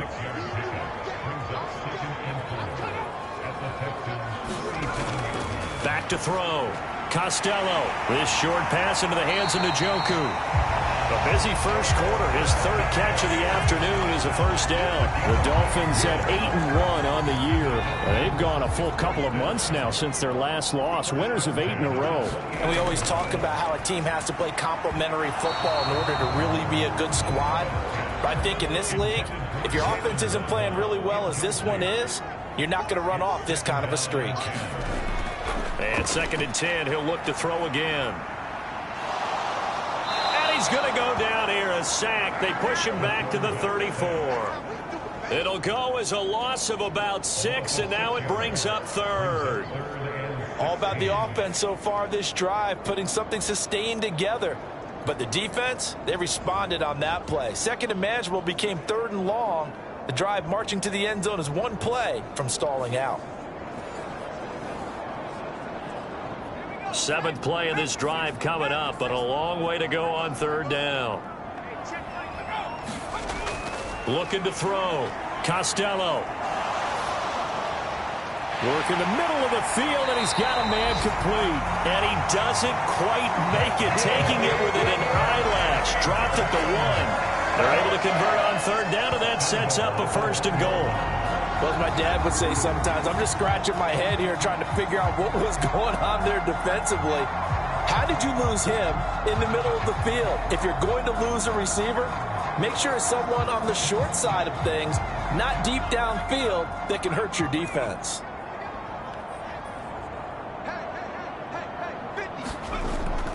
Walker is not going to get in here as they push him back to the 2-yard line. That's going to go as a loss of a yard, and it'll be 2nd down. That almost felt like the defense said, he is not getting in. What a play. Not only stopping him at the line, but pushing him back a yard as well.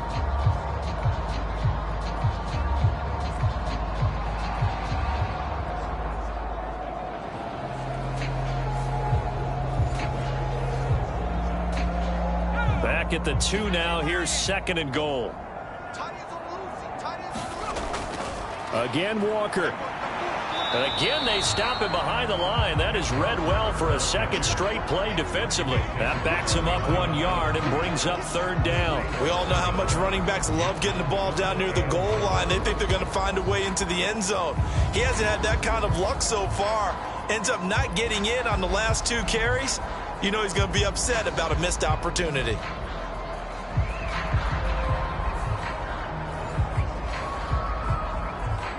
Third down and goal now, and this Houston defense not backing down. They'll look for one more stop. Back to throw. Costello. And that's going to be caught. Oh, one-handed grab there. He's got it for the touchdown.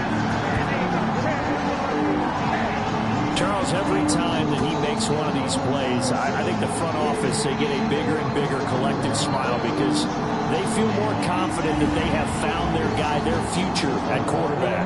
And they should feel that way. It's obvious he's a big part of why they have such a good record this season. You're right about the bright future as well, and by association, a bright future for the franchise, too. Now for the extra point, Daniel Carlson. He's got it. They'll see that opening drive field goal and raise it a touchdown, and that makes it 7-3. So that drive goes a full 80 yards in 10 plays. And it's DK Metcalf who finishes things off with a touchdown reception. From a yard or 2 deep, here comes a return. And only able to get this to the 19, so probably should have opted for the touchback. Out comes the Houston offense as they get set to take over here. And there, of course, was a lot of talk about this ball game coming into play. 2 division leaders in the AFC. Could this be a potential playoff preview down the line? Yeah, and I think when you're talking about the talk about this game coming into play, you're talking about me because I blew up your phone all week prior to this one. I was so excited about this game because to me, it's not out of the realm of possibility that these 2 teams see each other again down the road. I like this matchup. They match up very well against each other. And Pierce gets it again on 2nd down. And they'll get to him quickly here as he'll get a yard, just a yard to the 22. You talk about this Miami defense. They're a top 5 unit right now against the pass in the league. In fact, they sit at number 5. And not just speed, not just their physical skills. You know what pulls it all together for this secondary? Their smarts and communication. They play really well as a unit. After 1, 7-3 the score on EA Sports. Texans football to start quarter 2. Dolphins bring on an extra defensive back on 3rd down. Throwing now is Stroud. Pass taken in by his big tight end. And he takes this up to the 40-yard line before being corralled. 3rd catch of this first half for him, and this one is a 1st down. But when you hit him on the move like that, and he's able to get into open field with a full head of steam, oh, boy, it's going to be tough to get him down. Yeah, there was a big window. They're lucky they did get him down.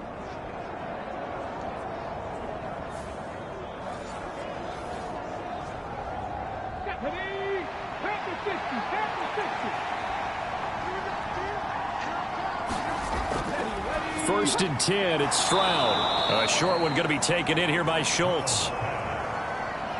And just 3 yards on the catch there. He couldn't get away. And it's 2nd down. Back to throw. Here's Stroud. That's complete to Dell. And he's got another 1st down as he's brought down at the Dolphins' 45-yard line. Texans passing game in rhythm right now, picking up another 1st. This offense finding its legs now. Here's another 1st and 10. Now a throw here to his running back. And past the 35, he'll be dropped a yard or 2 shy of the 30. Back-to-back nice gains. That one for 14 yards and another 1st. Well, they've certainly done a nice job spreading the ball around on this drive. This time he gets it out to his back, and it's another nice play and another 1st down. They've got the defense on their heels a little bit. They're reacting instead of being aggressive and making plays. First and 10, it's Pierce. And he'll take this ahead for about 4. Second down coming up.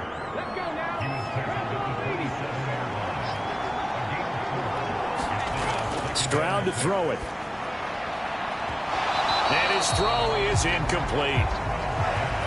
And they'll be in search of 6 yards here on third down. This is now the 9th play of the drive. Here's Stroud. He had a man open, but he missed him, and it's incomplete. You've always been very good about checking my math. Am I correct? That's the first time that it's been incomplete when they've thrown it to him? Yes, he had caught every other ball coming his way. So they feel like they've got something really good going there, and they're going to continue to go there until the defense makes an adjustment and takes it away. Well, they finally made an adjustment there. We'll see if they can build on that stop. Boswell's kick is good. And they'll get it back within a point at 7-6.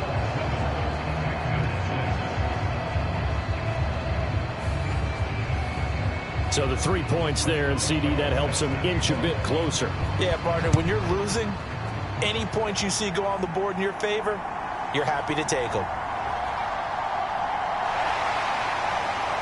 Solid return, pretty good field position. They'll start at the 32. Get a look at DK Metcalf as this offense returns to the field. Previous series, definitely a focal point. 3 catches, the touchdown grab. As a DB, or former DB, is there a number of catches on a drive you're like, oh, he got the best of us? I'm not sure there's a number, but there's a great feel. And what he did on the last drive, yeah. Especially with a touchdown. Yes. You're never happy. You're exactly right. The way he capped it off. So you feel that at the sideline, and now you're looking at your buddies and saying, okay, what are we going to do to take things away from him? Because I'm not sure the other guys can make those sort of plays. So let's make sure that we don't let him get going again.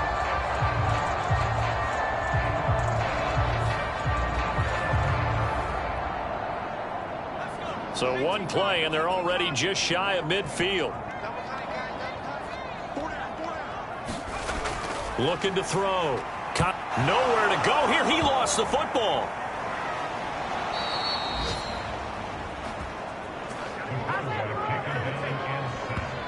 We always hear a lot of veterans on the defensive side of the football. They talk about smelling blood in the water, putting pressure on a rookie. They got to him there to force it free, but couldn't recover it. And you mentioned the pressure. Rookie quarterback, you're going to bring more pressure at him at all times because you don't know how he's going to hold up. He was fortunate there. Luck was on his side, able to recover that fumble. The fumble on first down. Now here's second down. Operating from the gun. Costello. That's complete to Tony. They'll wind up getting 10 back as that sets them up for third down.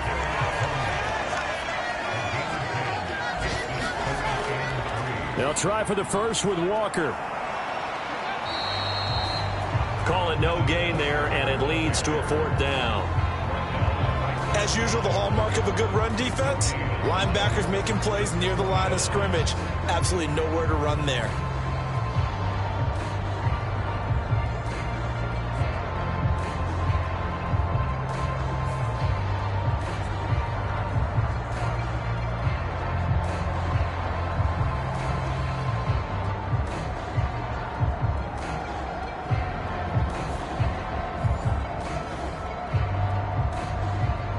Here's Tommy Townsend on to punt.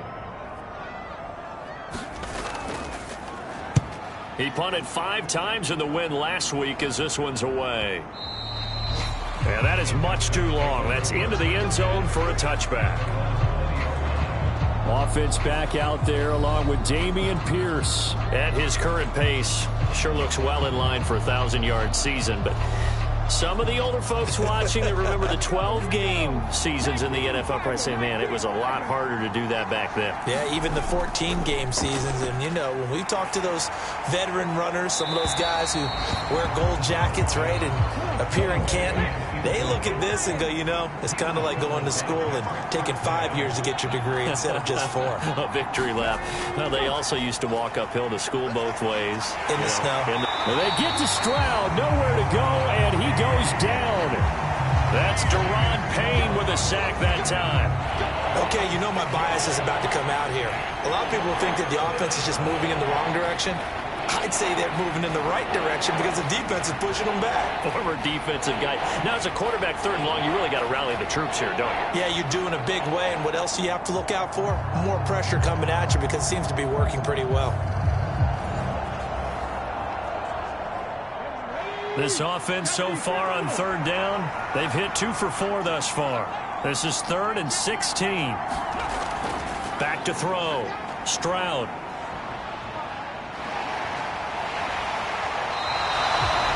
Jeffrey Simmons able to record his 5th sack of the season. He continues, Charles, to be under constant pressure, and these sacks, they're starting to pile up. And if they want to have a realistic chance in this one, they've got to change their blocking assignments. They've got to do a better job to keep him upright. If he's going to be on the deck constantly, they've got no chance to win this game.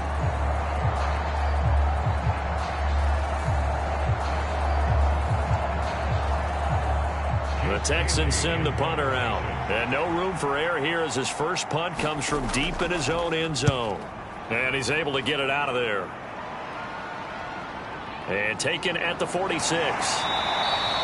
That'll go as a 42-yard punt, but a net of 32. They had a 10-yard return. And the Dolphins will begin this drive in great field position, 1st and 10. Get a look at DK Metcalf as this offense returns to the field. And CD, assuming he stays healthy, assuming the health, should get to that 1,000-yard mark pretty easily. And the best part of what he's done so far is allows him and the team to relax their pursuit a little bit. Meaning, if they just have normal games, they'll get to the 1,000-yard mark. They don't have to force anything. But one of the reasons he's having the year he's having is what I call route running arrogance. They think there's no one that can cover them. No matter how many people are put in his direction, it just doesn't matter. He's going to find a way to beat them. And so far this year, he's done exactly that. He sure has. Oh, he had him. He was open, but he couldn't get it to him. It's incomplete.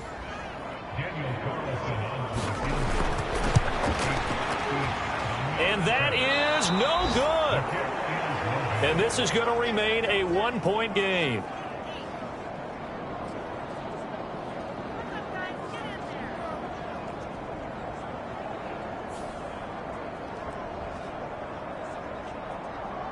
Houston set to take over. And, you know, it's certainly a lot of football left to play. We're not into December yet, but right now where we stand, they're in first place in their division, looking really good and looking to be a threat come January. And are you one of those early holiday shoppers, partner? Are you one of those guys? Oh, and his early struggles continue. Here's another one intercepted. Chauncey Gardner-Johnson with a pick. And the return across midfield and to the 46-yard line. CD, I know it's just his 2nd year in the league as a quarterback, but that's going to be one when he flips on the tape. He's like, I shouldn't have thrown that ball. No doubt about it, and his coaching staff will be emphatic about he shouldn't have thrown that ball. But remember, 2nd year, as you noted, on-the-job training. So he's got to take this feedback that he's getting, negative or otherwise, and turn it into positives moving forward.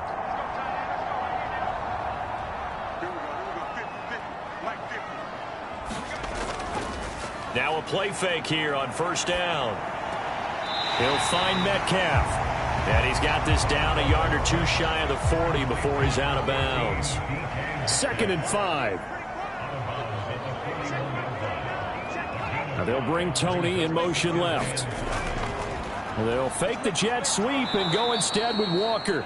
And the running lane's non-existent in this first half as they'll stop him behind the line. It'll be a loss of a couple on the play, so now 3rd down coming up. Sometimes being a linebacker in the middle of the field is kind of like being a doctor on the field. You got to make the right diagnosis. Here he correctly sends his run and shoots through to make the play in the backfield.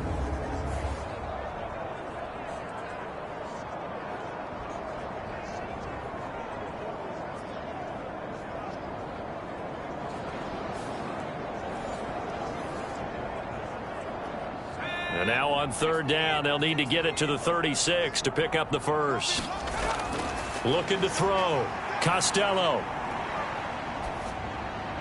He's got his target. That's complete. And brought down, but not before they're inside the 25. Second catch for him today, and it'll wind up a first down. Another good throw there in what has been a strong rookie season to this point, Charles, as he now has surpassed the 3,000-yard mark with that last completion. And just think, he's been forced to learn on the job here in his first year. Normally, veterans talk about, hey, I've got the answers to the test before the game even begins. But this guy's taking the test with every throw, with every game. And so far, he's passing with flying colors. Throwing on first down, Costello. This short pass into the hands of Njoku. And he'll be out of bounds as he gets this down about the 21 or 22. A short gain of just over 2 yards as the first half clock dips inside of 3 minutes. Yeah, that one was covered pretty well because they were trying to leak the tight end out into the flat. I think they were hoping he could catch and turn upfield and pick up the first down. Here's 2nd and 7.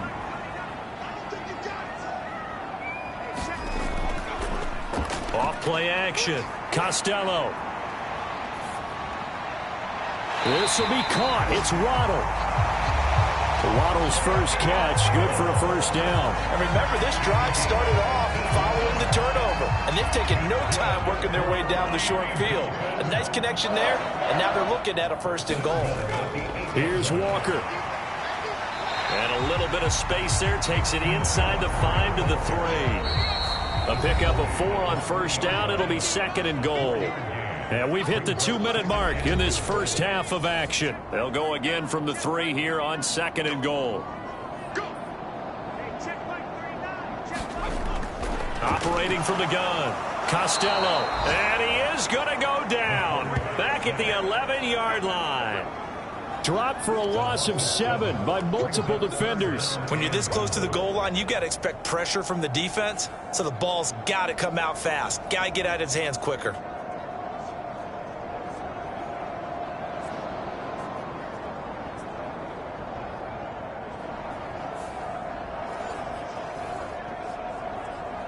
Here's 3rd and goal now, back at the 11. Operating from the gun, Costello. And this pass broken up. Excellent coverage there on 3rd down, as that was not an easy one to hold on to. The kick by Carlson is good. And they bump the lead up to 4 now at 10-6.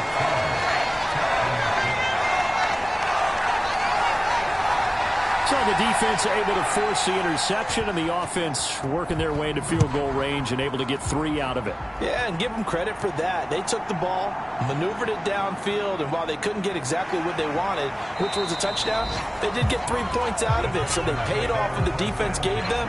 Both sides will be thrilled with that. And now out comes Houston.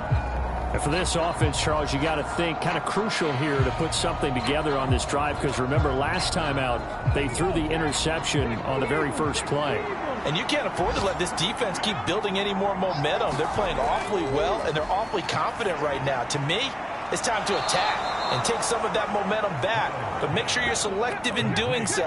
Understand where you want to throw the football and make sure it's open before the ball leaves your hands. Meanwhile, the throw here is complete, and they'll get him down as he's inside the 40. Another first down as he went right back to the same well, this time for 17 yards.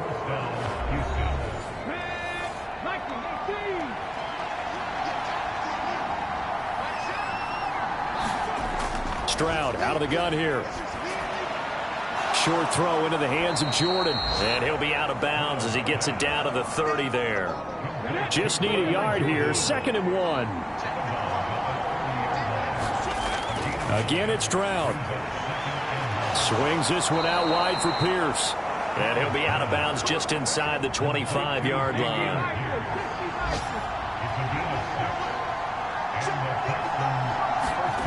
On first down, here's Stroud. Yeah, to the right sideline, and it falls incomplete. So after the incompletion on first, now 2nd and 10. Back to throw again. A short one going to be taken in here by Schultz. Now the Texans will use one of their 2 remaining timeouts as the clock will stop with 45 seconds to go in the first half. A 3rd field goal of the first half, not what they're looking for as they come up on 3rd down. A shotgun snap to Stroud. That's underneath to Pierce. And they're going to get him down well short of the first as he can only get this to about the 19. Now it's Chris Boswell on for the field goal try. This from 36 yards out. Boswell's kick is good. And that gets him back within a single point. It's now 10-9.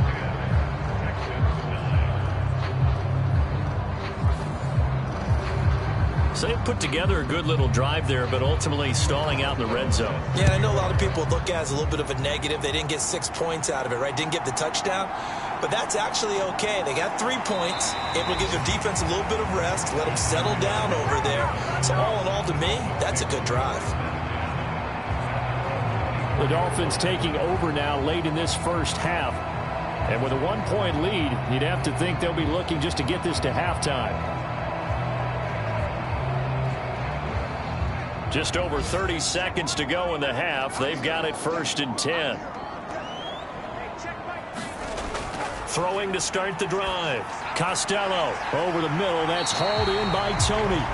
And he's going to get a solid gain of 9 before being brought down. 2nd and right at a yard. A final shot before break.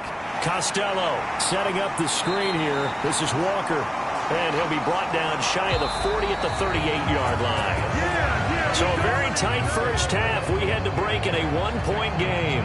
As we send you up to Orlando to check in with Jonathan Coachman at our EA Sports Halftime Report. All right, Brandon, thank you very much. The NFL season going to be about 2/3 complete after this weekend. So lots to get to as we check out what's going on here in Week 11. We'll begin our tour out at Nissan Stadium in Nashville. And it's the Titans with the lead as they hit halftime.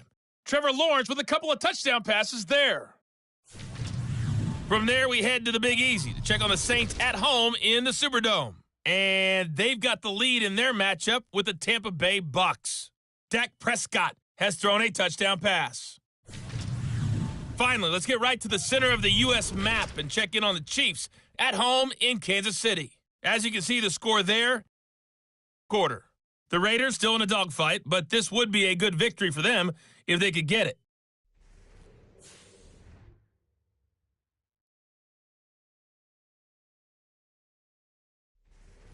Okay, Coach, thanks as always. This one's still anyone's game as we welcome you back for quarter number 3. The Dolphins in front, and they'll be in possession of the football first as the second half gets started. And this will be a touchback. Berrios deciding not to bring it out. So now the Dolphins set to take over on offense. They've gone 2 months without a loss, 8 straight wins for them. And they've got the lead here in this one as well, trying to make it 9 in a row. Third quarter begins with a run by Walker. And he is swallowed up right at the line of scrimmage. Well, they had the run for no gain. Now they'll try again from the 25 on 2nd and 10. Waddle, the motion man right. He'll get an opportunity with it on the touch pass. Oh, able to avoid him. And he's able to break out of 1 tackle, but then quickly brought down. A nice play design there with the touch pass. Looked good at the start, but bottom line, the defense was ready. And they did a nice job scouting, didn't they? Not just scouting, but now executing once they saw the play for real after having worked on it all week in practice. They drilled on the play, then they drilled him. This short pass into the hands of Njoku. And down he goes, but he takes it up to the 40. They picked up 5 yards last time. Now they double it and get 10 here. I like how they worked the tight end on a nice little under route there. And if you're going to give him that much space, he's not going to catch the football. He's going to run away from you a little bit, and that's exactly what he just did there, picking up extra yardage.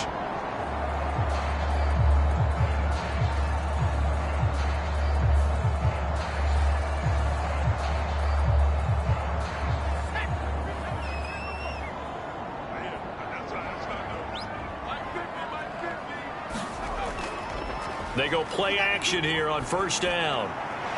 Man open downfield, it's Metcalf. And he goes down, but not before getting this inside the 25.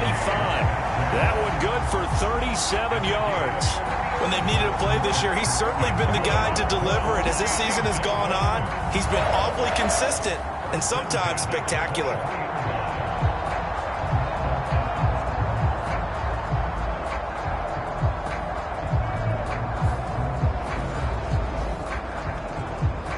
So the big play gets him all the way down to the outskirts of the red zone here for 1st and 10.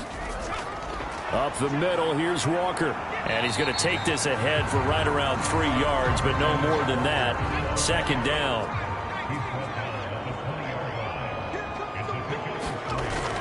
Sticking with Walker on 2nd down.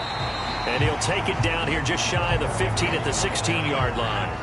7th play of the drive now as they come up on a 3rd and 3.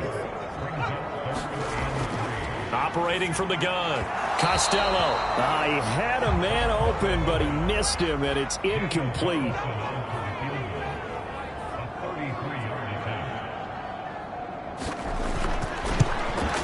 Carlson able to put this one through, and the lead grows to 4. It's 13-9.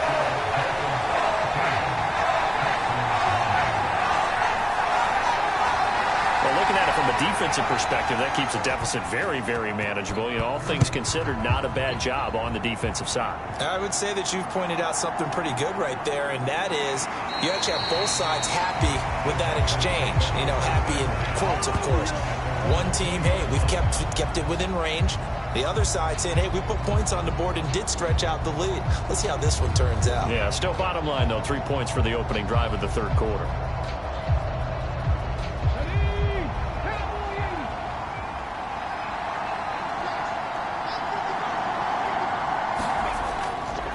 On the ground, it's Pierce to begin the drive. And he'll be tackled at the 23 after a gain of 3.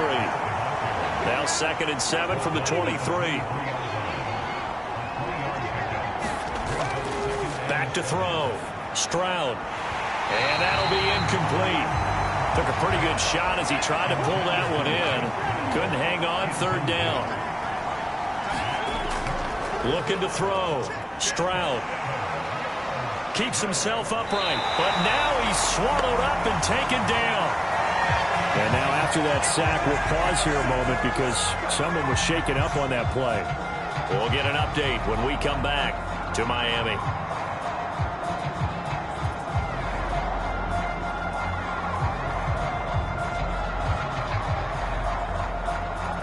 The Texans send the punter out as the drive goes backwards, so he's on to punt it away.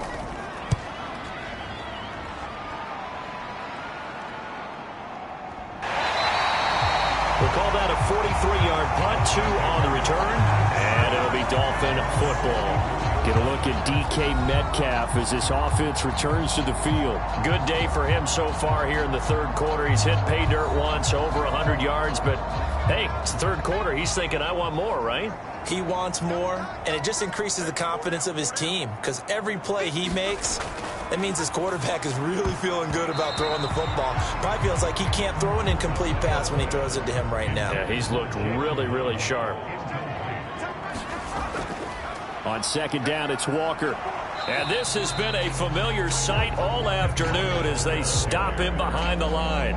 It'll go as a loss of a yard, so now they deal with 3rd and 11. To say they've kept him under wraps running the football, that's an understatement. He's been completely neutralized. Yeah, they've essentially taken him out of the game, haven't they? And all the teams say, we're not going to let him beat us. Well, that's exactly what's happened here. They've lived up to that.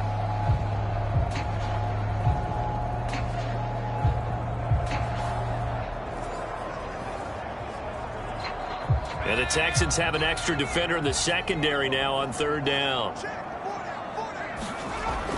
Operating from the gun, Costello. This short pass into the hands of Njoku. And he will be very close to a 1st down, but I see the closed fist of the referee, and that means 4th down. Well, it wasn't a big strike, but that completion put them in really great range. What do we have now, 4th and inches? Yeah, it's not more than a half a foot. You know what I would do here? You would always go for it. I'm one of those guys. The Dolphins will send out the punter now as he'll kick it away for the 2nd time.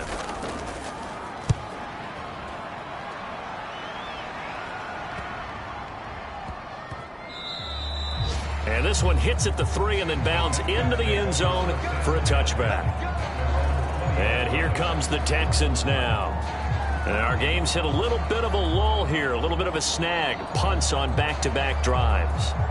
And old school coaches don't necessarily mind that. Didn't turn it over, right? Didn't create a big play for the other team. Right now what you're looking for is, can you gain an advantage in field position? And that's what both teams are seeking right now. Yeah, they'll be seeking to gain that advantage here on this drive. Maybe a little frustration starting to creep in. The offensive line hasn't done a great job of protecting him in this game, and there he was, hit again as he threw it. Yeah, another time on his backside. Probably starting to get a little frustrated. Got to keep his composure. Can't let the defense know that they're getting to him. Brissett now on second down. Gets the dump off to Pierce. And he maybe makes it back to the line of scrimmage. That's it. That helps the completion percentage, but not much else, and now it's 3rd and 10. Usually the offense has an answer to anything a defense throws at them, including a safety valve, and that's what they did on that play. They went there, but the defense still made an excellent play and held them to no gain. And that one to the right side and incomplete. The Texans send the punter out as he's on here to punt it away. He's averaging just under 50 yards a punt as he gets this away. It's a 45-yard punt, just a 1-yard return. And out will come the offense as they take over. Out comes the Miami offensive unit now. They get set to take over. Obviously not the intended goal last drive. They had to punt the football, but still they've got the lead here, and now a chance to add on to that lead if they can get points on this drive. 1st and 10 upcoming. And it's incomplete. Took a shot, couldn't connect. After the incomplete pass, here now is 2nd and 10. Operating from the gun, Costello. Looking for Tony on the out route, and he's got him. And brought down, but not before reaching the 45-yard line. Give him 12 yards there, and the Dolphins have a 1st down.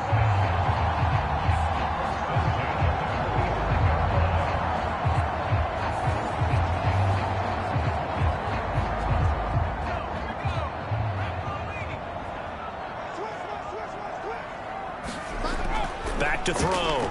Costello. They're unable to connect, but a late flag comes in. And the contact may have come too early. So pass interference the call, and that does not look to be going over too well on the defensive side. Or on their sideline, because I believe their head coach is saying right now, hey, you've got to call that both ways. And he fights forward for a modest 2-yard gain, 2nd down.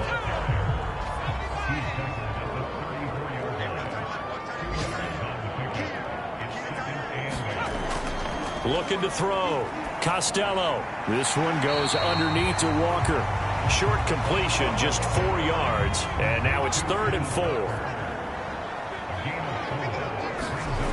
Back to throw. Costello. Pass to the sideline and pulled in. And they'll have it in the red. And now some disagreement down on that sideline. The red flag is out, and we're going to get a challenge. Did he keep those feet in bounds? That's the question they've got to decide. And I got to say, watching it in real time, it was awfully close. Yeah, it certainly looked like a heck of a catch because he didn't appear to bobble it, which could complicate things. But even with the benefit of replay, that's pretty tight. Well, here's the call. Winds up a very good call there defensively to challenge that one, as that now will wind up an incomplete pass.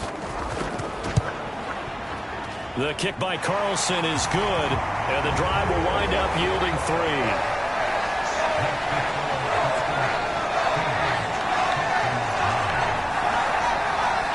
A second field goal here in this 3rd quarter, and his 3rd of the game so far.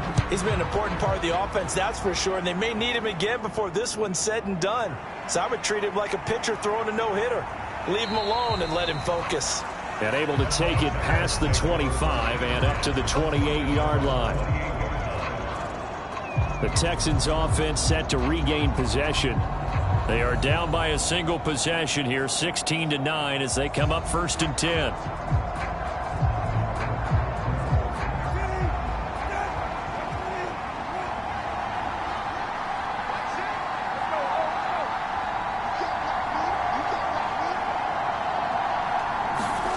To throw is Brissett. And that is incomplete. Oh, the coverage a little too good there, and it's second down. Pierce now up the middle. Looking for a seam, but finding none. He'll get back to the line of scrimmage, and that's it. Right where this set of downs started, they need a full 10 here to pick up the first down and move the chains. And that's going to be incomplete. The contact there enough to jar that ball free, and it brings up fourth down. As his old brain remembers, when I see 5 wide receivers on the field as a defender, I know the ball's coming out hot. They expected it and got there and popped it free. The Texans send the punter out as he'll punt it away for the 4th time today.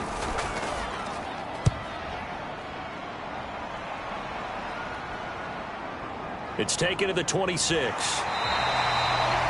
A pretty good punt there, but also a nice return of 12 yards. And it will be 1st and 10 as they take over.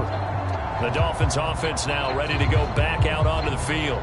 And they split the uprights last time for 3. They've got the lead. They're not going to play this conservative. They're not hoping for another field goal. They're hoping for a touchdown. I'm with you on that one. I like where your head is. I like the way you're thinking because you're exactly right. Trying to sit on a lead and play that way, that doesn't work too well for most teams. Run your offense. Run what you do best. Exactly. Put it all the way down and try to increase your lead in a big way. The best way to do it, touchdowns. And he takes it past the 45 and down at the 46. 2 yards still to go. 3rd down now.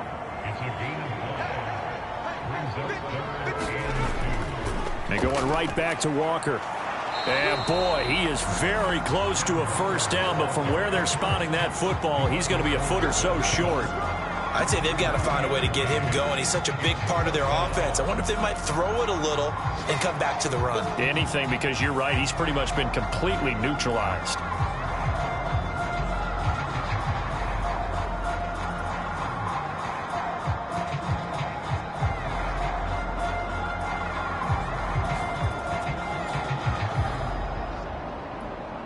The Dolphins will send out the punter now as he's on to kick it away.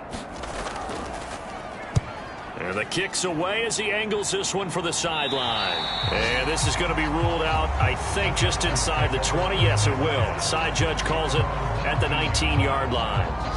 Out comes the Houston offense as they get set to take over here. See if they can put this drive in the end zone, Charles, because it's been a little bit of a rough go at times. They've had to punt the football a ton in this ball game because of stalled-out drives. So are you saying that you're kind of tired of seeing the punter run out there and do his thing during this game? Is that what you're trying to say? Well, I mean, I'm okay with it. I have a feeling that this offense, they don't want to see the punter again. And frankly, the punter doesn't want to run out there anymore himself. He would love to see his offense put together a drive and give his leg a rest.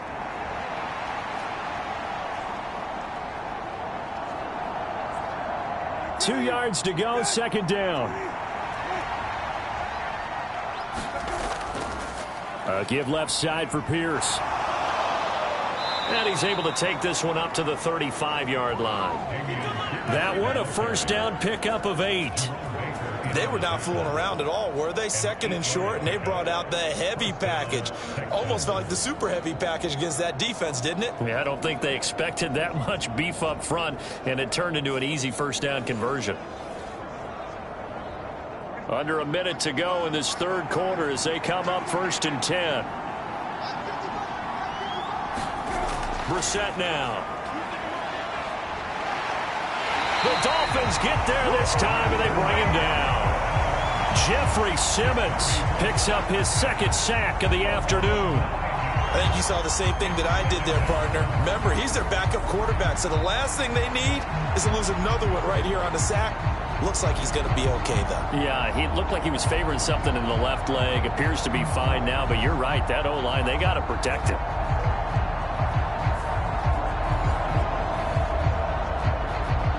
After the sack, it's 2nd and 19, and the road gets a bit tougher from here. Pierce takes it straight ahead. And not a whole lot doing there as he'll get it up to about the 28-yard line. And they only get a yard back there. They'll be left with a 3rd down and long.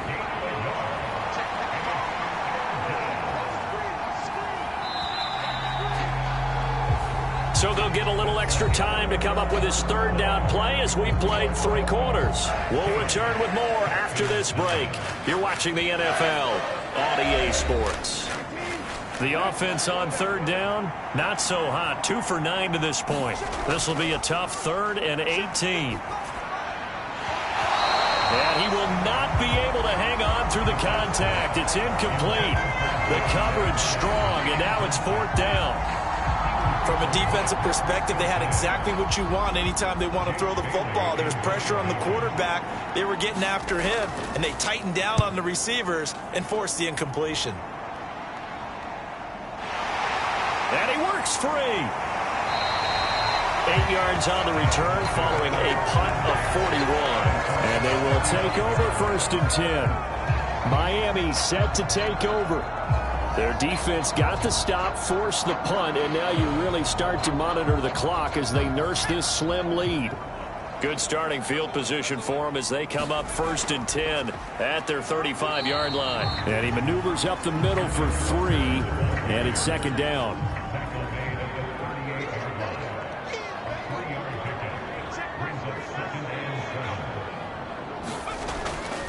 Now they show jet sweep, but instead a run up the middle here. And he slips up past the 45 before being tackled. A 10-yard pickup, and it's enough for a Dolphins 1st down. And I'm guessing you'd say this is kind of the key here. Grind out some yardage, work on that clock, see if you can continue to tick it down. Definitely, you want to bleed things out at this point, right? Continue to possess the football, gain some yardage, and put the onus on the defense. Do they have to use timeouts? What are they going to do to stop you? You're taking charge. On 1st down, Costello. Throw right side, going to be caught here by Waddle. Just a gain of a couple there, and it'll be 2nd down. Operating from the gun, Costello. Here's Tony on the quick slant. 5th catch of the afternoon, and that gives him a 1st down.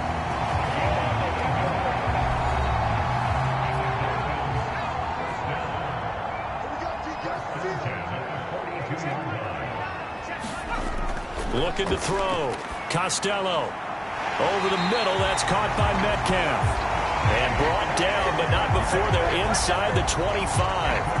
18 big yards on that one, and a Miami 1st. Well, that should be a reminder defensively, and I think it's a reminder to myself because you just can't sell out to stop the run. There's still enough time that this offense can move the football through the air, even on 1st and 2nd downs, and they obviously picked the right spot to throw the ball there.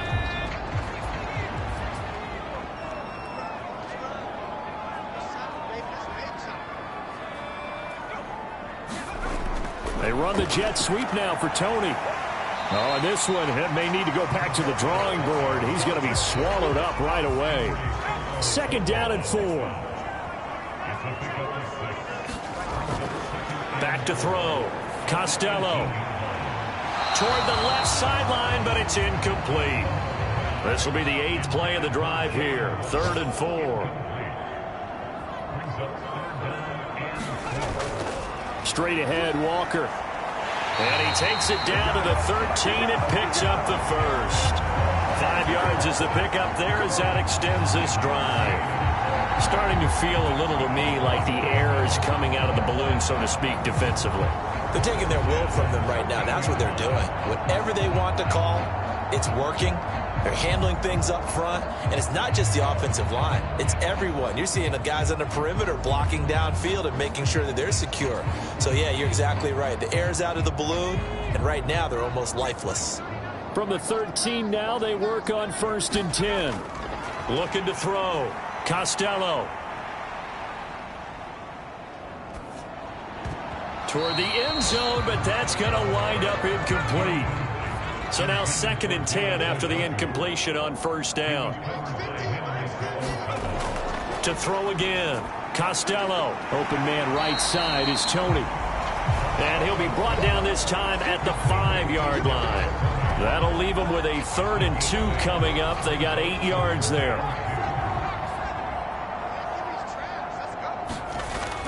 Back to throw. Costello. He's got it. Touchdown, Dolphins. Isaiah McKenzie his first touchdown on the year. And the Dolphins add on to their lead, and it's looking like that win streak is going to extend another week. There was a lot of zip on that pass, and baseball might have called that a frozen rope. I like it when you bring the diamond into the game. I'm going back to the gridiron. Had some heat on that bad boy. Sometimes you throw a touchdown pass, and sometimes you throw, what, a touchdown strike? There you go. That's my man, in concert.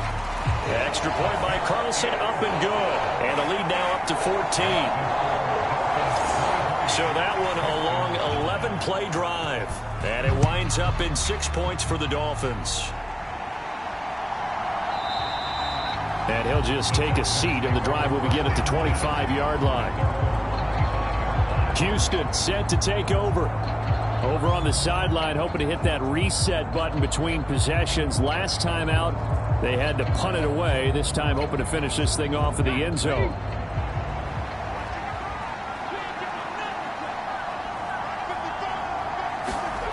Stroud now on 1st and 10.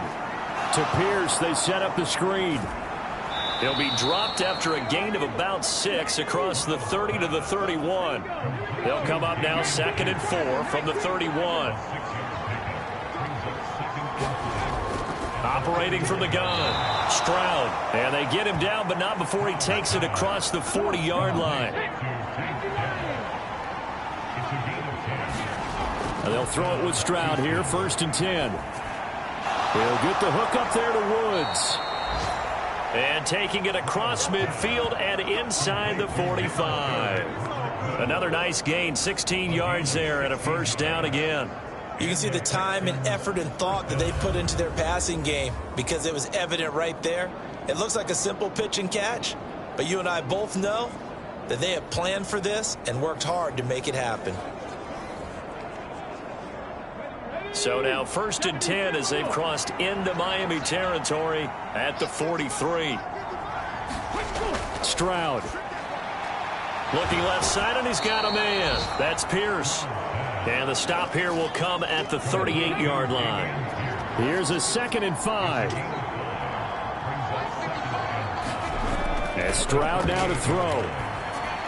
Throw over the middle is taken in by Dell. And he's got another 1st down as he's brought down at the Dolphins' 25-yard line. Stroud looking to throw. As this complete to Woods. And he'll be out of bounds as he gets this down to about the 21 or 22. Call it a gain of 3 on the play, and it'll be 2nd down.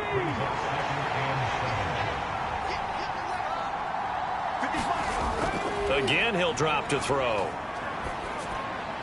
And that is going to be incomplete as he led him a bit too much. This will be the 8th play of the drive. It's 3rd and 7. They'll look to throw again. And that is incomplete. Oh, he had a defender right there with him to force that to the ground. And 4th down now coming up.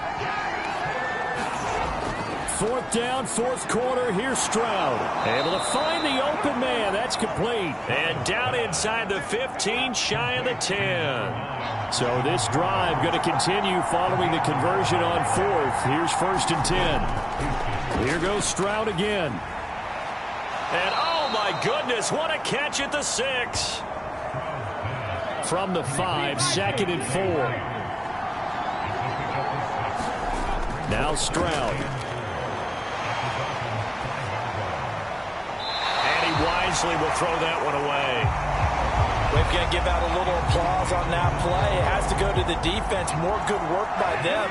They've taken away the passing lanes all game long, and you can see the frustration that it's causing because he just about threw that one into the 1st row.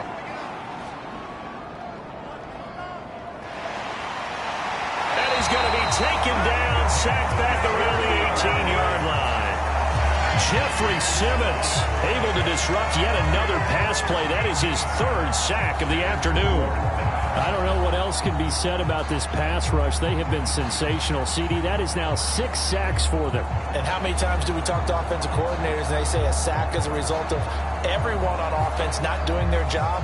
But let's be honest about this one. This is the offensive line unable to counter the pass rush. They've been teeing off all game long. 4th down. Here's Stroud. And it's incomplete. They cannot convert, and they turn it over. The Texans tried it, but they come up empty here on 4th. And this long drive is going to wind up yielding nothing. So now with a 2-minute warning coming up fast, that puts a mammoth dent in their comeback hopes. I like how you phrased it. It's a dent because there's still opportunity. They've got to get the ball back on defense, obviously twice. But guess what? This thing is not close to being over. They need to go ahead and play it out. Not over. As you said, 2-score game still.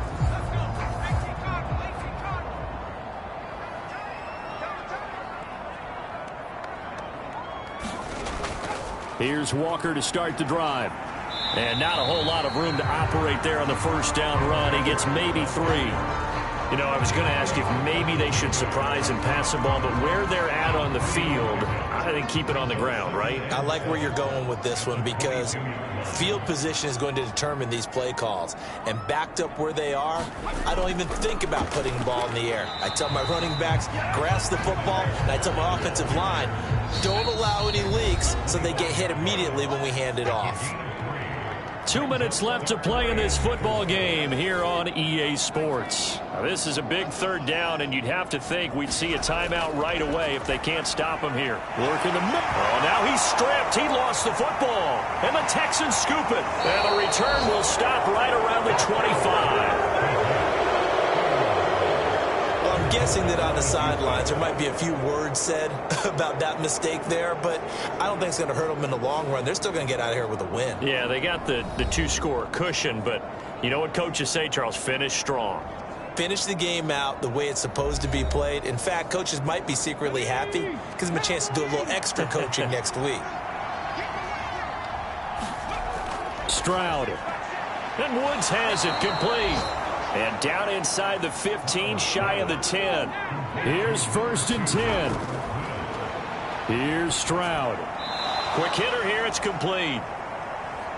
They'll come up now on 2nd down. Stroud to throw it.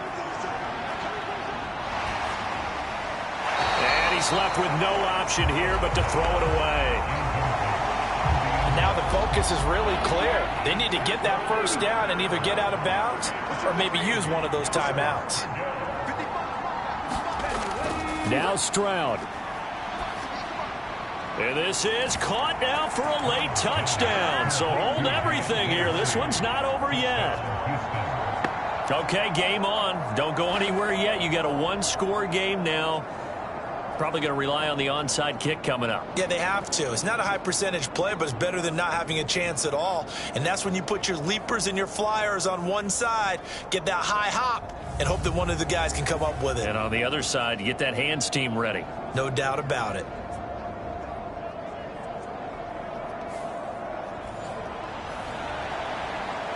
Chris Boswell now for the extra point.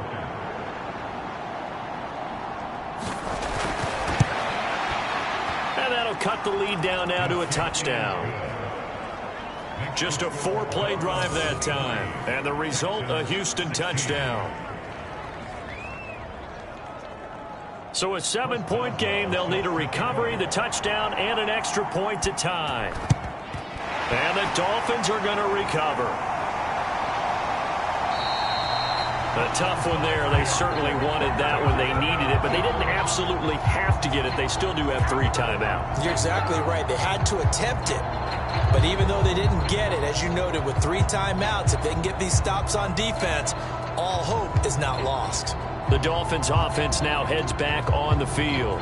And this game not quite in hand yet. We'll likely see all 3 timeouts defensively and then reassess where we are.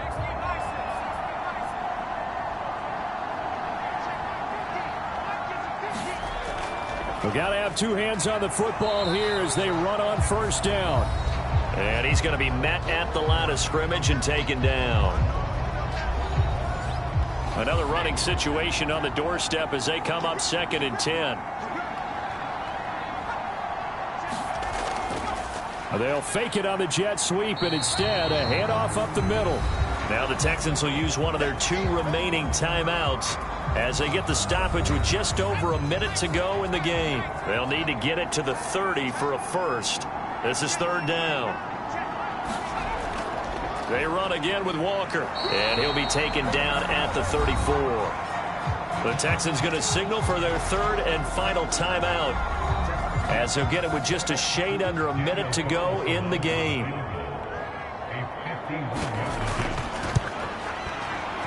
The kick by Carlson is good, and the Dolphins will add on to their lead.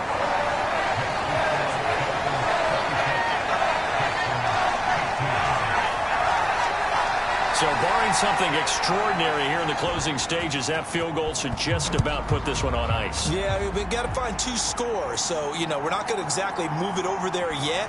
It can be done, but, boy, it's going to be a little bit of a stretch for them, isn't it? Yeah, they would have to move incredibly quick and have some luck, too. So Stroud and the Texans down by 10, 53 ticks to go. They've won 3 in a row, but they've got work to do if they want to get a 4th in a row as they come up on first down. Stroud looks to throw. Finding Schultz. He's across midfield, and he'll take this down to the 40-yard line. Here's Stroud. He's got his man. It's Pierce. And he gets this to the 35. Good for a gain of 5. To throw is Stroud. And this is intercepted. And that should do it. Picked off by Jerome Baker. And the Dolphins are going to get this back to their own 34-yard line. Boy, so another interception, CD. And it feels like he's starting to unravel a little bit. And as you would expect, still a work in progress here in his second season. He has to start ironing out some of these mistakes, though, because now his head coach, his offensive coaches, they have to evaluate whether you keep playing him and let him work through it, or you start thinking about going to his backup.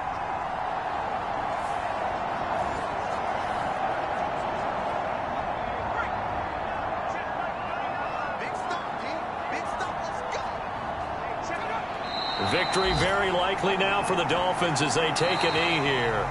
So a victory here for the Miami Dolphins. And to be frank, Charles, probably not too many people surprised at how this one turned out. Yeah, I don't think so at all. I mean, they're such a good football team. They were at home. You walked in and you looked at the advantages and you saw that they had most of them. It'd take a lot to try and even it up. I just thought 2 words for this ball game: methodical and predictable. And both of them came together. So for the Dolphins, the great run they've been on continues as they move to 9-1 now. And they will hit the road next week to take on the New York Jets. Meanwhile, for the Texans, it's a loss that sets them back in their playoff push as they fall to 6-5. And they'll get a chance to redeem themselves at home next week. I'm Brandon Gaudin. Certainly have to thank Charles Davis, my broadcast partner, and our entire crew. We'll catch you next time right here. It's the NFL on EA Sports.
today.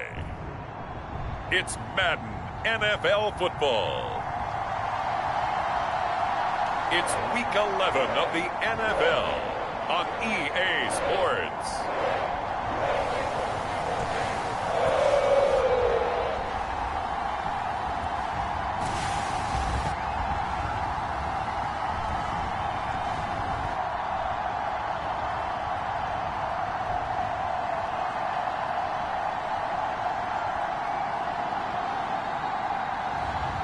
It's the Cincinnati Bengals taking on the Indianapolis Colts. It's the NFL on EA Sports as we welcome you into Paycor Stadium on the riverfront here in Cincinnati. Today we've got an interesting Week 11 matchup on tap as it'll be the Indianapolis Colts taking on the Cincinnati Bengals.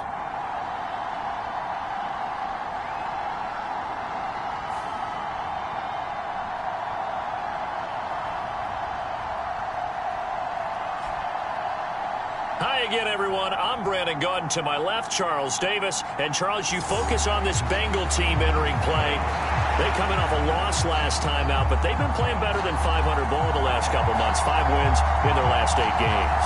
Meanwhile, for the visiting Colts, they were winners last time out, so they'll be looking, Charles, to make it 2 in a row.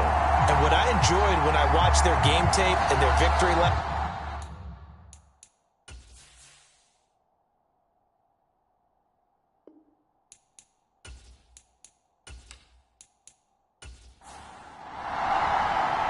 The NFL season has hit high gear, and off we go in Week 11 on EA Sports.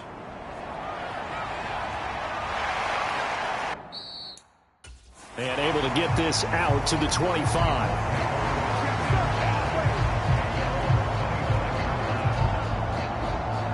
So the Colts now coming out for their opening drive.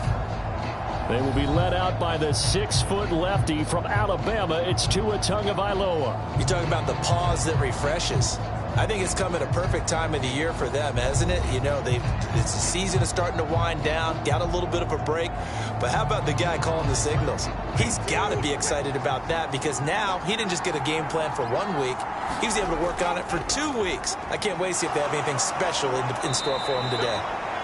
A good gain there on first down. That run will get them 7 up to the 32-yard line. They'll operate from the 32-yard line here, 2nd and 3. Tua going to throw. Now this will be swung out wide for Taylor. And he'll bring it up here to right at the 40-yard line. That was a pretty favorable situation there. What would you call that? 2nd and manageable? Smart play, too. Didn't force it downfield when he didn't have it. Just checked it down. Let him get the first down, and that's exactly what he did. That's caught. It's Josh Downs. And he'll be taken down, but not before he gets into enemy territory. First and 10, Taylor now. And he'll manage to pick up about 4. It's 2nd down. You talk about this Bengals defense. Against the pass, they're toward the middle of the league, number 15 in the NFL. I think if you talk to their head coach, you'll get a nice answer about how much he likes his team and what they're doing. But at the end of it, he would admit there's definitely room to improve. And he's going to get it down to the 33-yard line here. 9 yards to pick up there, and it's a first down. That's a very nice game there. A confidence-building run. Love the execution up front, and the way he pressed the hole, absolutely perfect.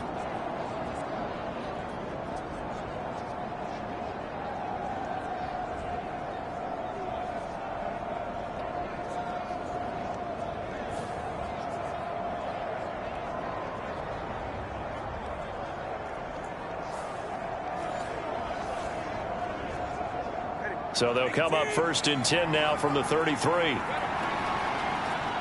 Downs going in motion left. And he'll get it here on the touch pass.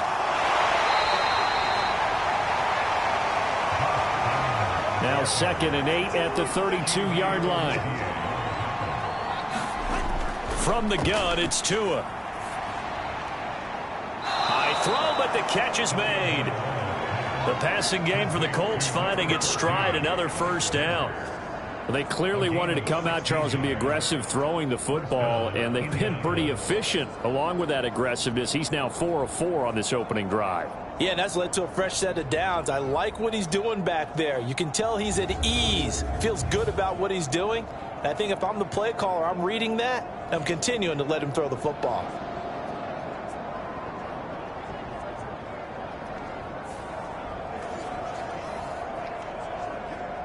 Line of scrimmage, the 15. It's 1st and 10. They'll run the toss here with Taylor. Looking for a crease, can't find one. Stopped at the line of scrimmage. Now a 2nd and 10. Here's Tagovailoa to throw. Firing quickly here, and that's complete. And it looks like he'll be just a yard shy of the 5 here as he's out at the 6. So play number 10 now coming. It's been a long opening drive, but this is 3rd down. That is caught. And he'll be taken down, but he does have first down yardage. They get 5 out of that one, and it moves the chains. Well, only their first drive, Charles, but they talked to us about needing to convert on 3rd down, in particular not letting 3rd and short opportunities slip through their fingers. Well, they were successful right there. It also tells you that they're successful on 1st and 2nd down as well to get to 3rd and manageable and make them able to pick up those first downs. Now here we are, 1st and goal. They've got to like what they're doing on this drive. Taylor pushing his way into the end zone. Touchdown. And that caps off what was really a balanced opening drive for them, Charles. They work in the rushing game and the aerial attack, and they end it with a touchdown. Strong in so many ways, wasn't it, partner? Their ability to throw it and run it and accomplish their goal, they've got to like the way that they started this ball game.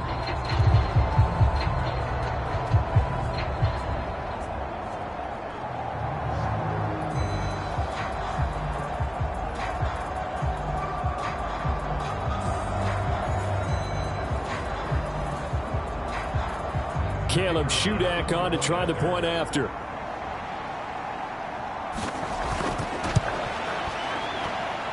He hasn't missed an extra point all season, and he won't miss this one either, and it's 7-0.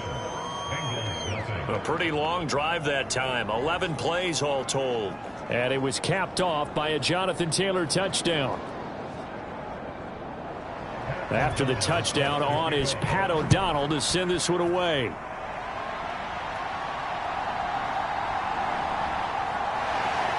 And he's up past the 20 to the 22-yard line.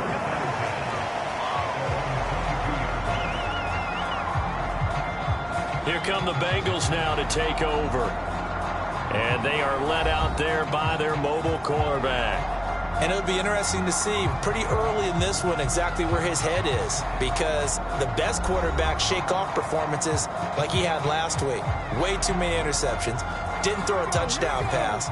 Team lost the game. Let's see if he can bounce back and get things going in the right direction. He'll be trying to forget those 3 picks, as you noted. They'll try and start this drive in the air. And his throw's going to be incomplete. 2nd and 10.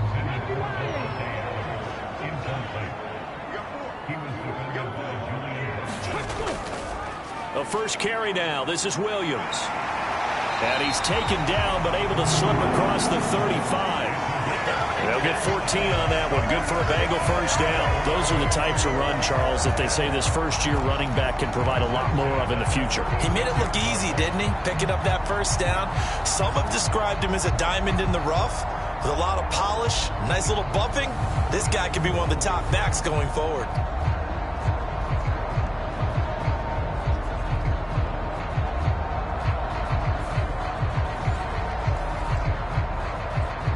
Counting down toward the midway point in quarter 1.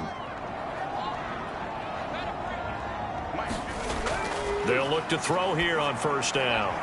Man open, that's Jamar Chase complete. And he'll be stopped right at midfield. Call it a gain of 14 for the second play in a row.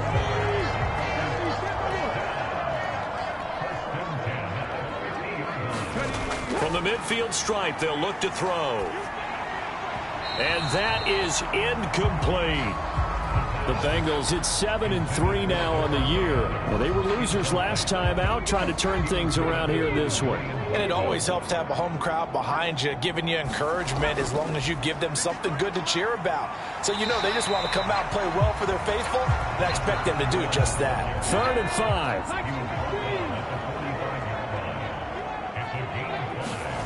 They'll set up to throw. Eluding the pressure right.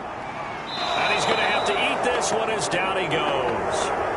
DeForest Buckner, he's the one to get him, and that is sack number 7 for him on the year. The start of this game shaping up nicely on that visiting sideline. Yeah, how about that? You get your points on the opening drive. Then you get a big sack there on 3rd down, and you make the home crowd go, shh. There is a hush indeed. So on 4th down, on is Brad Robbins to punt for the Bengals. This is away, but boy, headed straight for the sidelines. And no return possible here as they angle this one out of bounds. Second drive coming up here for the Indianapolis Colts.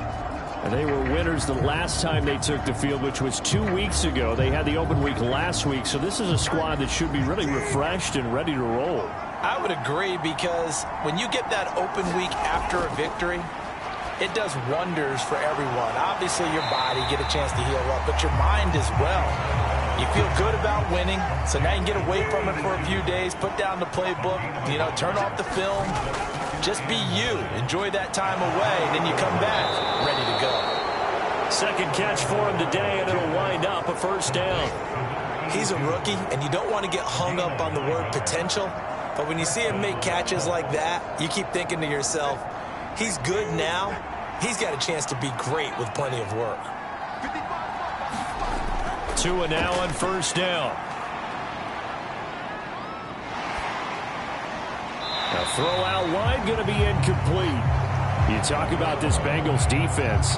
Against the pass, they're toward the middle of the league, number 15 in the NFL. They absolutely have to avoid the penalties, have to walk that line between being aggressive and the ones that get you in trouble. The illegal contact, pass interference calls, they've got to make sure that they don't have those. And this one incomplete, thrown down at the feet of his receiver. So back-to-back incompletions, and that has him staring at a 3rd and 10. Tua setting up shop to throw again. And that's incomplete. So on 4th down, on is the punter, Pat O'Donnell, to kick it away.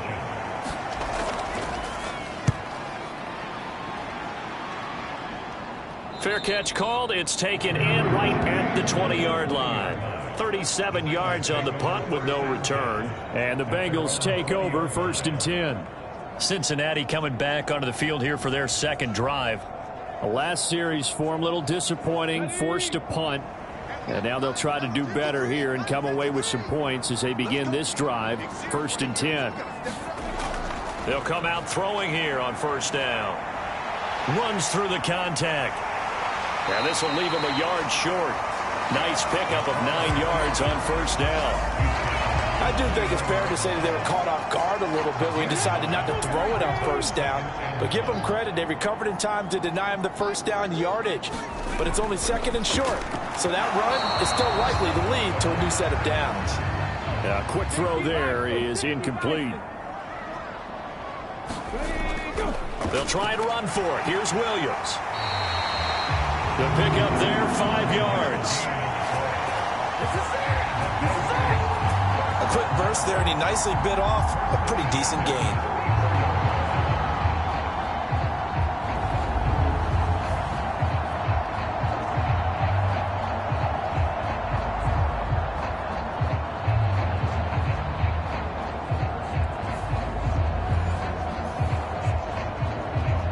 From the 34 now, here's 1st and 10.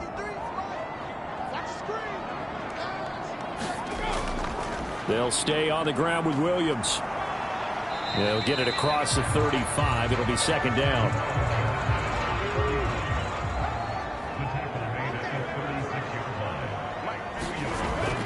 He'll drop to throw. And he can't find a receiver, and he's brought down. DeForest Buckner. Now 2 sacks for him already here in this first quarter of play. Okay, was it a breakdown in protection? Did the running back not pick him up? What does it really matter? Sometimes it's just a great play made by the defense. Big-time sack.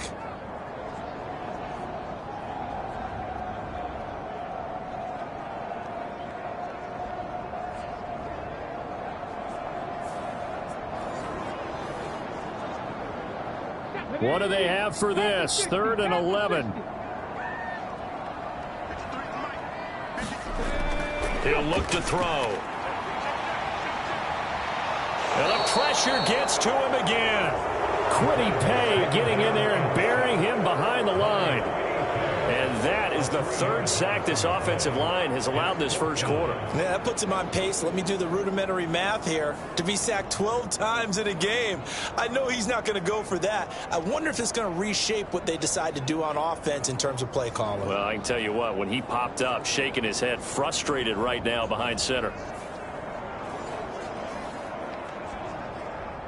Here's Brad Robbins now.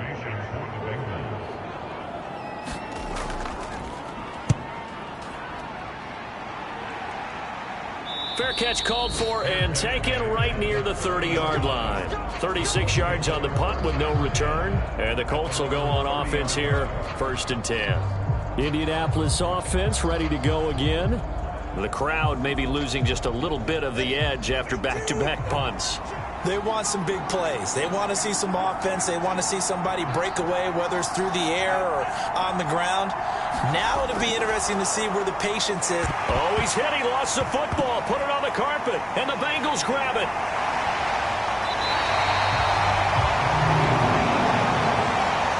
We figured they'd come out with intensity and aggressiveness on the defensive side of the ball, and they have an early turnover to show for it. They lived up to their reputation. That's who they are. They want to attack on every play, even though they're playing defense. And you're exactly right. Force the early turnover, and now they'll try to attack again and again throughout the game. They'll come out throwing here to start the drive. That one taken in by T. Higgins. And he'll be out of bounds as he gets this down about the 21 or 22. So give him 5 yards there on the pitch and catch, and it'll be 2nd down.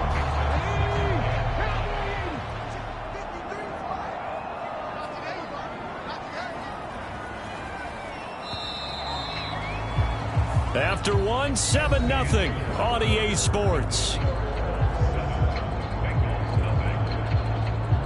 Ready for the second quarter from Cincinnati. It's the Bengals with the football here. Here's 2nd and 5 now from the 22. As they've got it as we resume action. He's got his tight end over the middle, T.J. Hockenson. And all the way down inside the 5 to the 4. 18 yards on his first catch of the game. It's a 1st down. And now at this point in the first half, you got to realize as an offense, you're not going to get it all back in one fell swoop.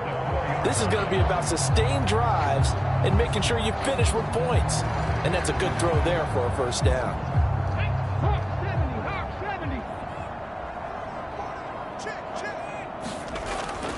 Williams will get about halfway there as he takes this from the 4 down to the 2. From the 2 now, 2nd and goal. Williams again. And he is in. Touchdown, Bengals. A great play there. Hitting double digits with his 10th rushing touchdown on the year. And the Bengals are an extra point away now from tying this ball game. So it's a pretty good season he's putting together running the football. That now 10 rushing touchdowns on the year. But we know this is a passing league, and those numbers throwing the football, they seem to go up and up every year. But there's still something to having a reliable back you can count on in the red zone to bring things home for you. And that's what he's been doing all season long.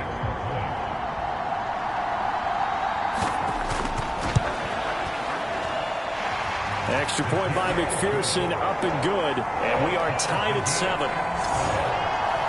So that drive, 4 plays. And it's culminated by a 2-yard touchdown run. So all even at 7 now as they kick it away.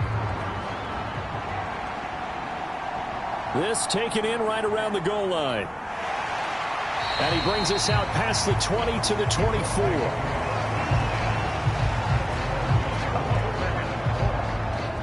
Here comes the Colts offense now as they make their way onto the field.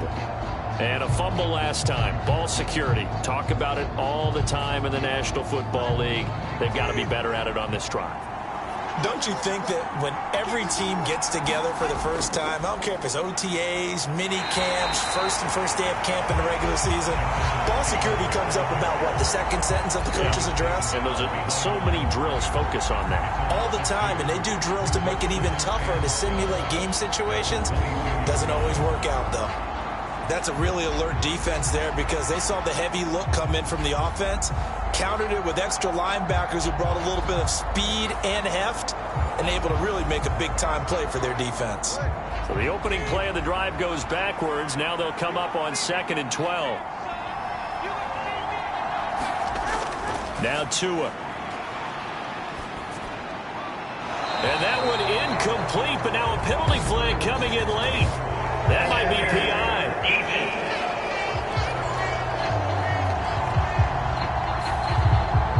So the yellow flag came out, and that leads to a new set of downs for this offense. 1st and 10.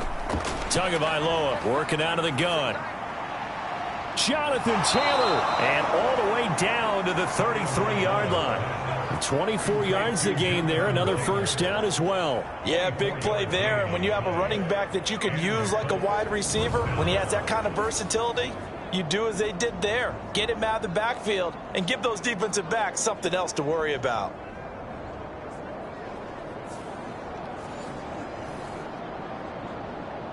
Back-to-back good plays have them on the move on first down.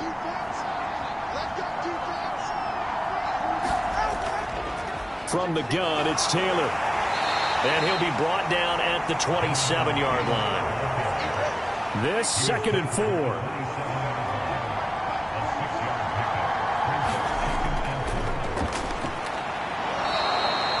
Another 6-yard carry, same as last play. First down.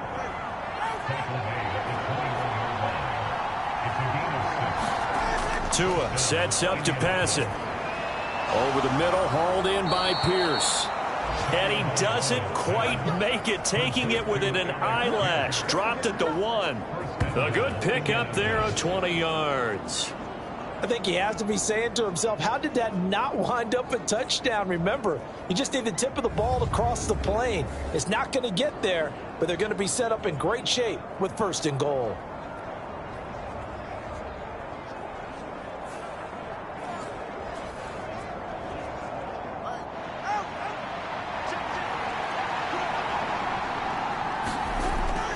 They'll run here with Taylor.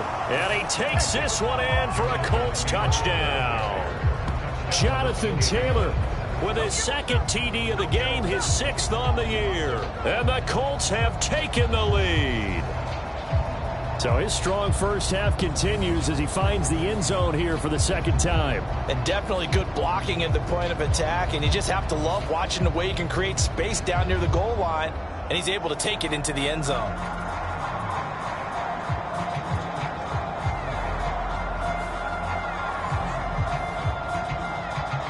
Now Shudak for the extra point.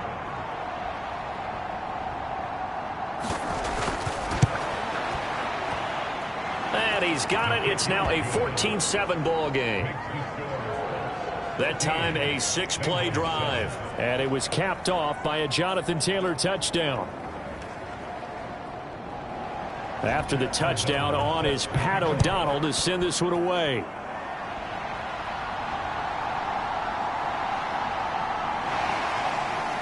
And out a little across the 25 to the 27.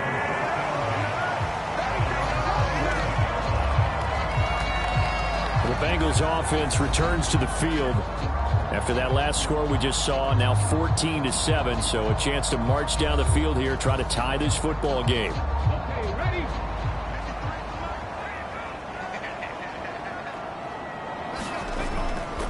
They go play action here on first down. And a catch right side by Evans. And they're able to get this one across the 35. Line of scrimmage, the 37 on 1st and 10. Looking to throw. Oh, a leap, and he will make the catch. That one good for 37 yards. And we are keeping a close eye on his catches. A really close eye now because that's number 899 in his career. The next one will give him 900.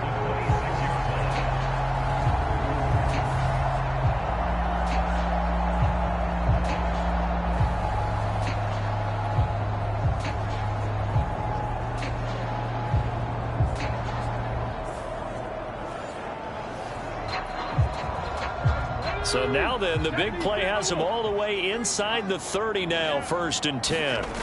He'll look to throw.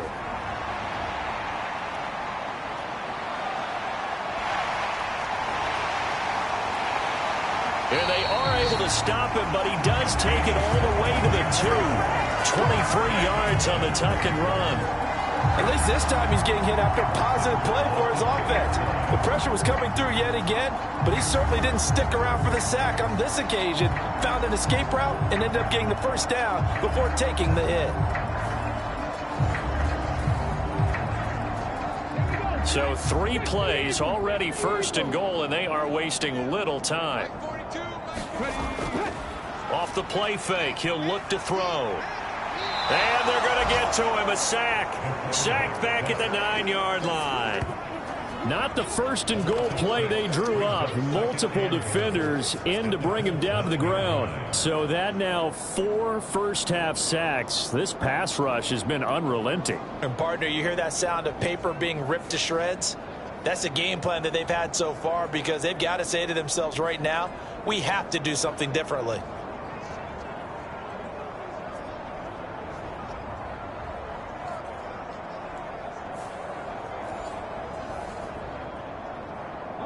Now from the 9, here's 2nd and goal.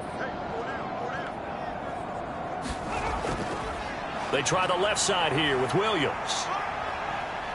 And only about a yard there as he takes it from the 9 to the 8. And the Bengals on 3rd down, just 1 for 3 thus far. They're looking at a 3rd and goal here. They'll drop to throw. And he'll take this into the end zone for a Bengal TD. An 8-yard touchdown run. And the Bengals are within an extra point of tying up this ball game. That's tough from there defensively because look at the stops they got on 1st and 2nd down and it's 1st and 2nd and goal. And then on 3rd down, they cover the receivers, but they leave an alley open for him to find, and he does. That is frustrating. You do almost everything right, and he still ends up in the end zone.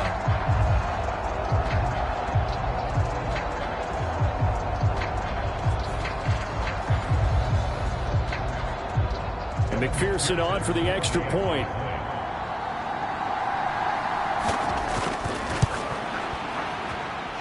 And we've got a good one brewing. We're all knotted up at 14. So the drive there took 6 plays. And the capper that put it in the end zone, a run of 8 yards. This one tied at 14 now as he sends this one away. And he'll go down as this drive will start at the 25-yard line. Here comes the Indianapolis offense now as they get set to take over. And right now, we've got a little bit of an offensive masterpiece going on both sides, moving the football, scoring points. It's almost like somebody put the defense on rookie mode in this one. I mean, we haven't even left the first half, Charles, and we're certainly on pace for a shootout. An excellent start for both offenses. The fans have to be enjoying this to seeing all these points go up on the board. As a former defender, you know I'm not enjoying this at all. But right now, both these teams just trading haymakers. Let's see if anyone slips up first. Can anyone counter with a nice little jab and get things going in their direction? That's to the sideline and incomplete. You still hold your breath a little when Tua gets out of the pocket, but there he made the wise call. If there's nothing downfield, just throw it away. So after the second down incompletion, they'll come up now against a 3rd and 6. Throwing now is Tagovailoa. Oh, he tried to fit it in on the slant, and it's intercepted. Picked by Wilson. And he'll bring this one back to the 29. That throw, Charles, over the middle of the field, and a few too many bodies in there got picked. That's a normal situation, too, isn't it? No matter how hard you try and spread the field sometimes, there's always going to be a traffic jam, it feels like, towards the middle. And if there's any type of a missed throw, or maybe the ball's tipped, or just too many bodies in the area, an interception can result.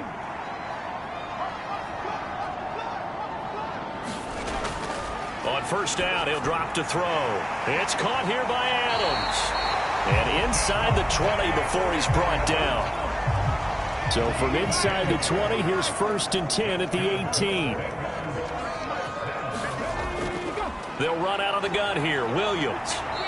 And they'll get him down right around the 16. Give him a couple on the carry there. 2nd and 8. That's a good play by the guys on the defensive side of the ball. Held him to a gain of 2. And that changes the playbook a little bit now for the guy calling plays. 2nd and 8. Now he's got to probably think about going to the air instead of maybe staying with the ground game. Nowhere to go here. He lost the football. Oh, and one of the linemen on the other side has got it.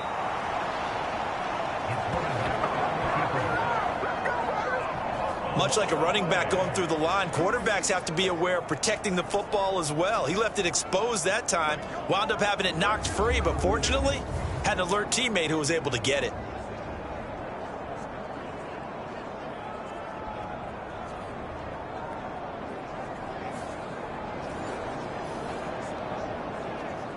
So possession still theirs, but now they face a 3rd down. Back to throw here.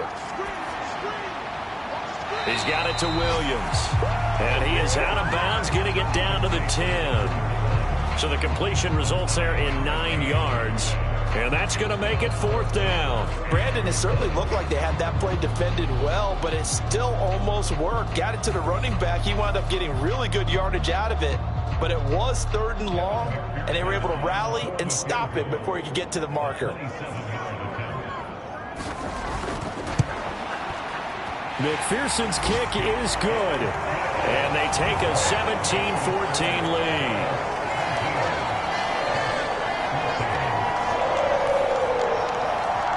So they get the turnover in plus territory. The drive stalls out, but still able to get 3 out of that.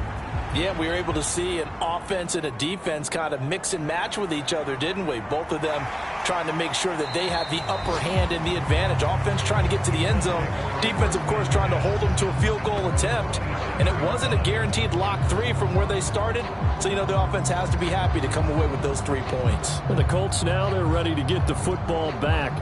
So now, Charles, this drive maybe a touch more important, trying to erase the memory of that interception they had the last time out. Yeah, and everyone goes through this because even the best in the game, you're going to have games where it just doesn't go right for you and interceptions result. So, frankly, to me, it's all about how you respond, not just the types of plays that you call, but how you carry yourself, how you show your team that you're still with it, and how you continue to lead.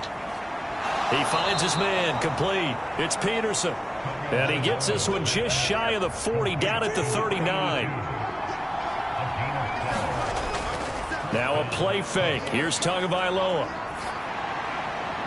That's going to be taken in by Downs. And they've got it well across midfield, down to the 40 before it's all said and done.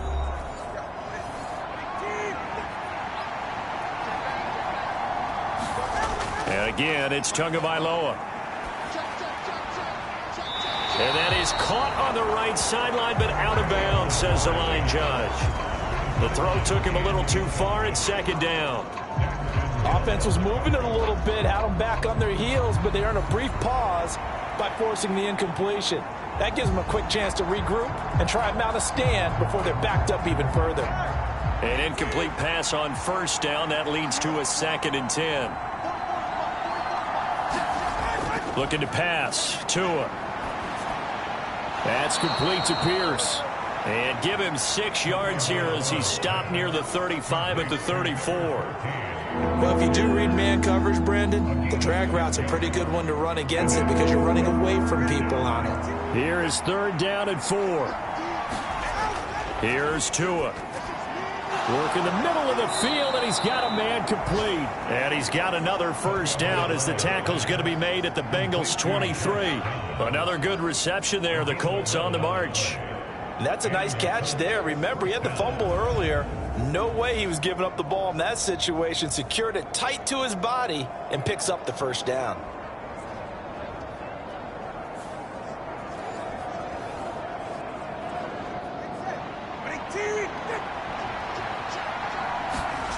Two and now on first down. He'll find Taylor. That's complete.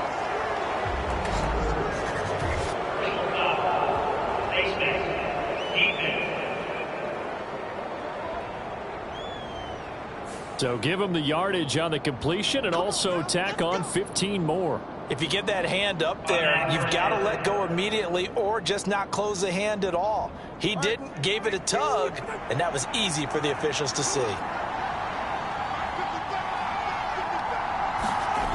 Again, they will throw it with Tagovailoa. And he takes a shot on the release as this will be incomplete. Another shot from the 9 on 2nd and goal. Going to the air, Tagovailoa. Throw left side complete. That's Peterson. And inside the 5 here before he's out of bounds right at the 3. They'll look to run with Taylor. They push forward, but I don't think it's enough. He's going to be about a yard short. Now the Bengals going to use the first of their timeouts as they get the stoppage with a little over 50 seconds to go in the first half. Try to punch it in with Taylor. And he'll get into the end zone. Touchdown, Indianapolis. Jonathan Taylor on his way to a monster game. 3 first-half touchdowns. And the Colts will take the lead here in the final minute of the first half. Well, this defense held out as long as they could, but ultimately the running game wears them down from the 1-yard line. And that gets set up throughout the entire drive, doesn't it? And when you put those big bodies and determination into that carry, the end result, touchdown. Now Shudak for the extra point.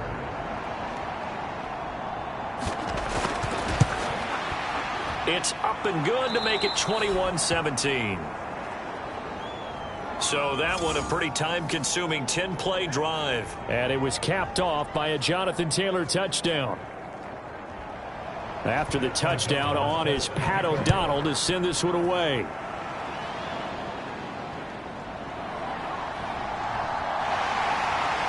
And he's up across the 25 and down at the 28. The Bengals going to take over late in this first half with his slim deficit closing in on the end of the first half. We'll see if they can move this at least into field goal range and try to get 3 out of this drive. Back to throw now on first down. And he works his way past the line of scrimmage and then slides to a halt. The Bengals going to use the second of their timeouts as they'll stop it with just over 40 seconds to go in the first half.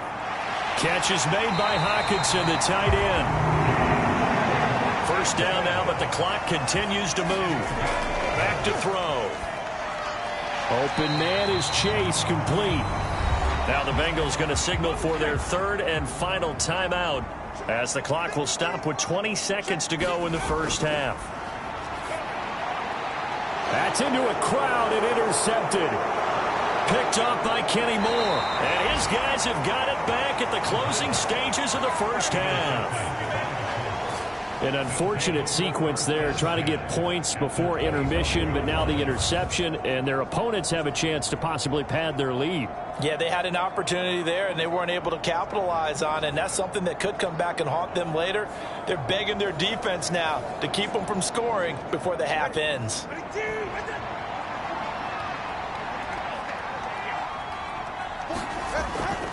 On the draw is Taylor. Oh, he shifts past him. And able to break one tackle, but then quickly brought down. But a nice little gain.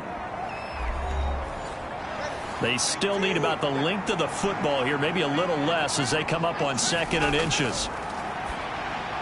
And a quick throw here, that's complete. Now a timeout taken. Perhaps a chance for one more quick play and then another timeout if they hurry. We'll see. So even though it's first down, here's the field goal unit on now to try to get 3 before halftime.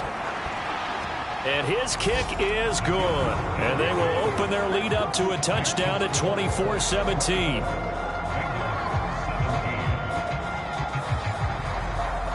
Well, they're able to come away with the interception, Charles. They aren't able to move the ball all that much. However, they do get 3 out of it with a field goal. Yeah, and anytime you do force a turnover, you have to come out of it with points. Everybody wants 6. They'll take the 3 there. Now it's their opportunity to do it again. So we come to halftime here with the visiting Colts taking the lead to the locker room. As we'll head down to Orlando, that's where we find our man Jonathan Coachman at our EA Sports Halftime Report. Coach. All right, Brandon, thank you very much. The NFL season going to be about 2/3 complete after this weekend, so lots to get to as we check out what's going on here in Week 11. We'll begin our tour out at Nissan Stadium in Nashville, and this, a tight one, a 2-point game at halftime. Trevor Lawrence with a couple of touchdown passes there. From there, we head to the Big Easy to check on the Saints at home in the Superdome. And they've got the lead in their matchup with the Tampa Bay Bucks. Dak Prescott has thrown a touchdown pass. Finally, let's get right to the center of the U.S. map and check in on the Chiefs at home in Kansas City. As you can see, the score there in the second quarter. The Raiders trying to finish that one off and claim victory. We saw former rushing champ Jonathan Taylor be a big-time factor in that first half. He was running with a purpose as he found the end zone 3 times in that first half. And that opposing defense had better come up with a scheme for slowing him down.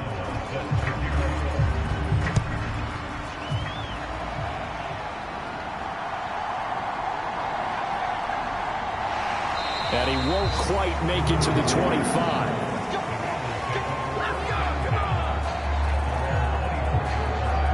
The Bengal offense now with a football first here to begin quarter number 3. Well, Charles, we saw a pretty entertaining first half, close ball game. Remember there toward the end of the second quarter, the opposition scored to take the lead. Now we'll see if these guys can get a score of their own to regain that lead. Yeah, they want to have that type of a response, don't they? Because they want to find a way to take control of this ball game one more time. Gauntlet's been thrown down. They want to see if they're ready to answer it. And he takes us up to the 40-yard line before being corralled. 2 catches in the first half. Now he's got a 3rd here, and it's good for a first.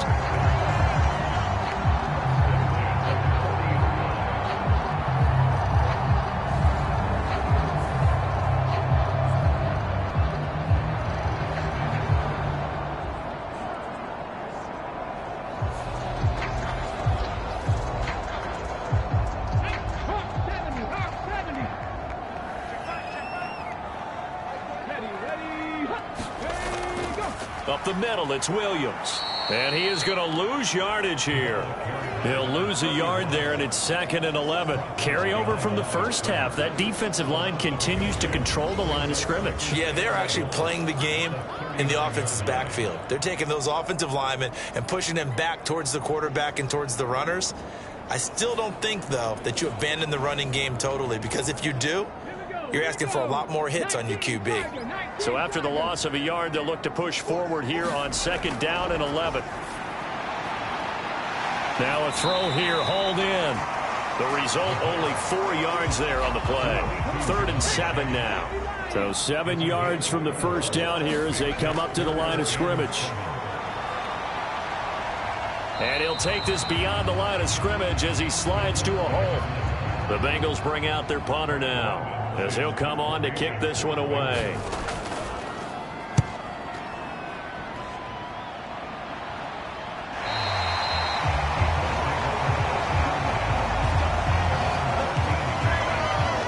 Here's the Colts now as they get ready for their first possession on offense of the second half.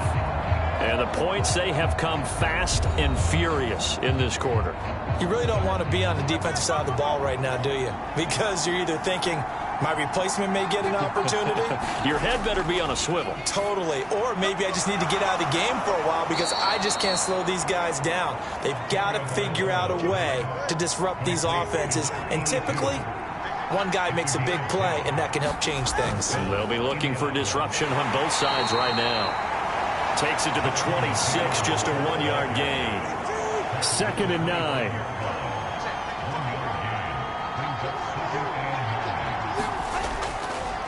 They'll look to throw here. That complete to Downs. And they're able to get this one across the 35. They call his number again. It's his 6th catch and a first down.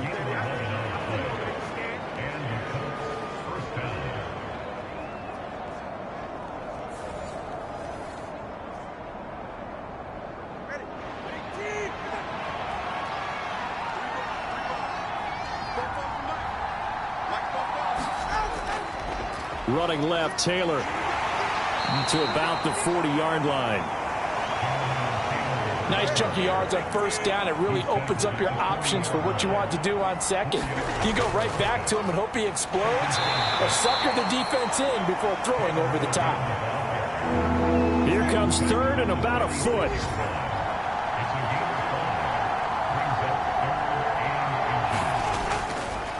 Up the middle they go. Lowry, and he's got a first down as he's up to the 48.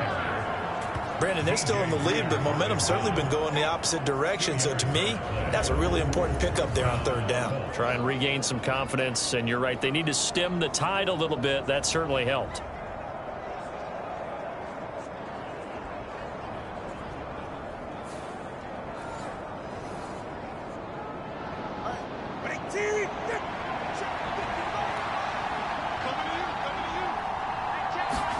Now they'll throw with Tagovailoa. He finds his man, complete. It's Peterson.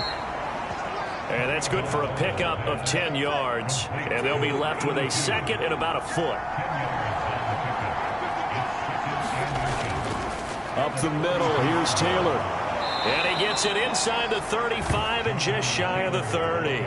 64 yards for him on the ground now, and 3 touchdowns to go along with it. We don't talk about it very often, but sometimes there's a dip in intensity when you start the second half, which can manifest itself in some sloppy tackling. And how about right there? He ran right through that weak tackle attempt.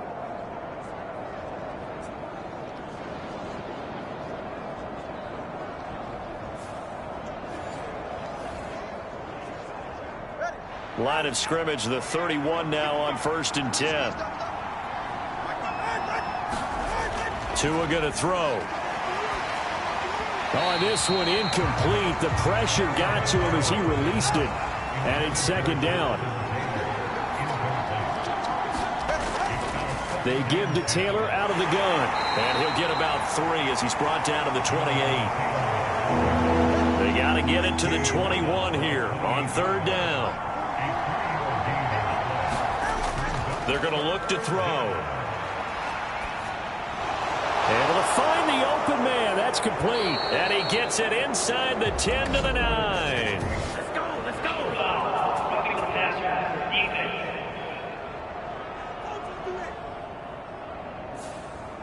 So a critical mistake, roughing the passer. Now it's 1st and goal. Here's Tagovailoa to throw. And that is caught. Touchdown, Indianapolis. A great effort there. His first touchdown on the year. And the Colts go up by 2 touchdowns. Always important to get the first score of the second half. Now you start to pull away a little bit and get some breathing room going. And now we find out about the fortitude of the group that's behind, because they were counting on getting into the game a little bit more, right? Maybe they get the first score. That doesn't happen. It looks almost insurmountable, but it's not. Let's see how hard they play the rest of the game. Now Shudak for the extra point.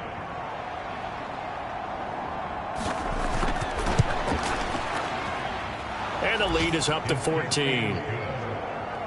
So that one a long 11-play drive. And the result for the Colts is a touchdown.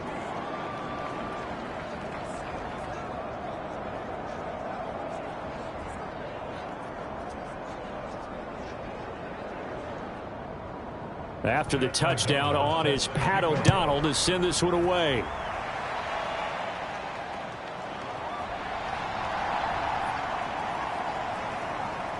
And a decent return out to the 27-yard line.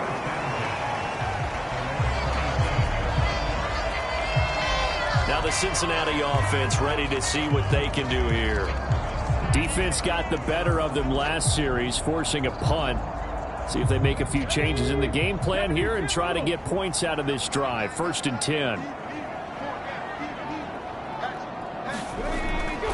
They start the drive on the ground. It's Williams. And he's taken down but able to slip across the 35.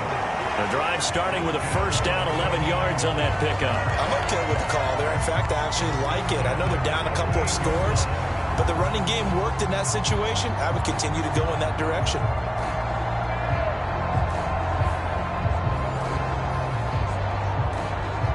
So here's a 1st and 10 at the 38.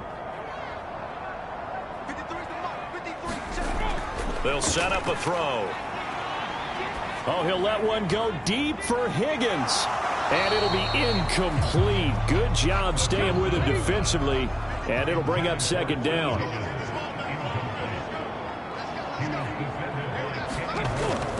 Now they'll throw here out of the gun. Over the middle, complete. It's Adams. 5 yards. Now it's 3rd and 5.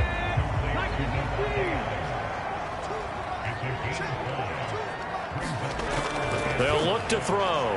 That is caught. And they'll get him down as he's inside the 40.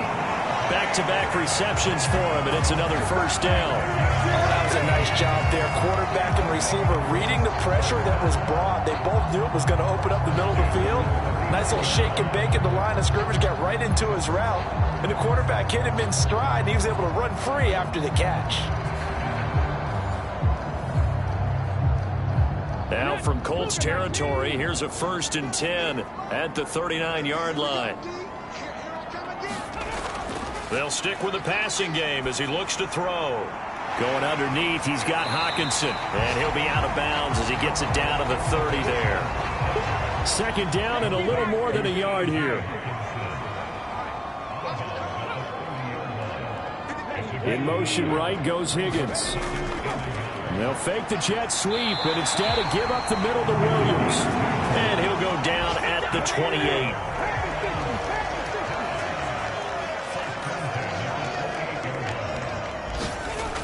They'll look to throw here on 1st down. This one swung out to Williams. So just 3 yards on the completion there, and that'll make it 2nd down. Now back to throw. Open man, he's got him, the tight end, Hockenson. And he gets it inside the 10 to the 9. Mark that as a gain of 16 to set him up 1st and goal. And there's a completion to the tight end. And look at the size of these players nowadays. At that spot, 6'4", 6'5", and up. A lot of guys used to be basketball players, somehow came back to football. That's really good for the game of football. You're getting better athleticism, great hand-eye coordination, guys who know how to control their bodies when they run their routes. He'll look to throw. Looking end zone, but it's incomplete. Another shot from the 9 on 2nd and goal.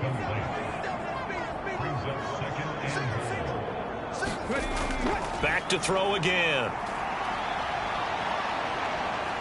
And he's going to be brought down just shy of the 5 at the 6. A big play forthcoming. Here's 3rd and goal. He'll drop to throw. And he lost the football. And the Colts pick it up.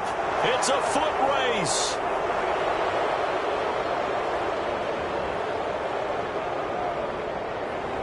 And they are going to score on the fumble return. Touchdown, Indianapolis.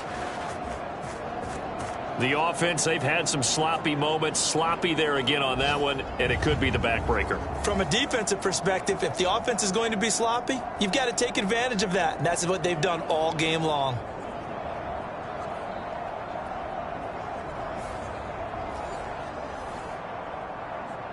Now Shudak for the extra point.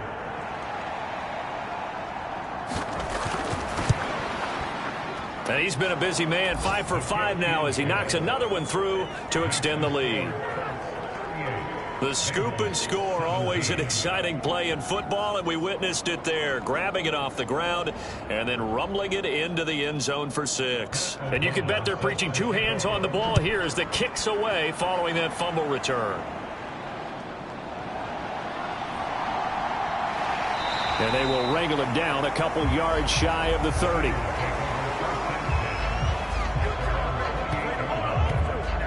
The Bengals offense now, they head back onto the field. I kind of feel like they've reached a do-or-die point in this game, Charles. If they're going to try to pull off an impressive comeback, it has to start right here, right now. Yeah, now they've got a final chance to get out of this situation, but they also understand they've got to move the ball and move it fast. In addition, they need to save as much time so they can get 2 more possessions. And they're able to get this one across the 35. And they're not going to get to the line to run another play. So we will switch ends as the third quarter has come to a close. We'll return with more after this. You're watching the NFL on EA Sports. So here's a 1st and 10 at the 38. They'll set up to throw. And he'll get it out a couple yards shy of midfield at the 48. Options galore here. 2nd and a few inches.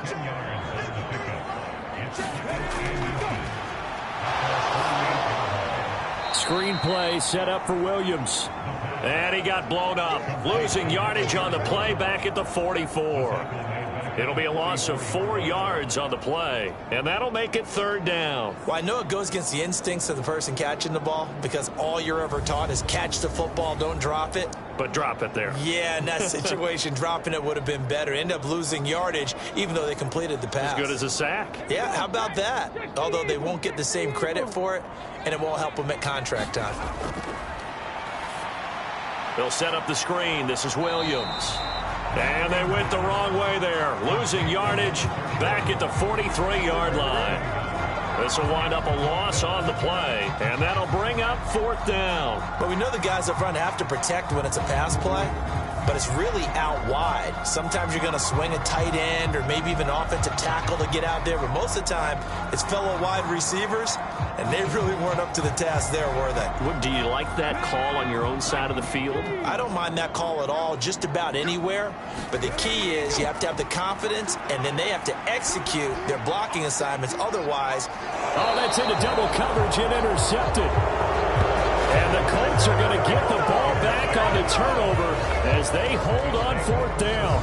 Well, you think about it, though, that interception, great for his stats, but bad for field position. It was 4th down.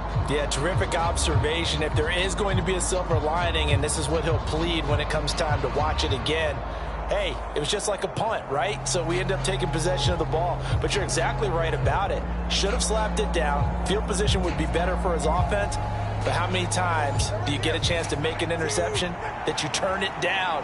That's when your instinct kicks in and you take the football. In this case, a better decision would have been to knock the ball down. And he'll take this ahead for about 4. 2nd down coming up.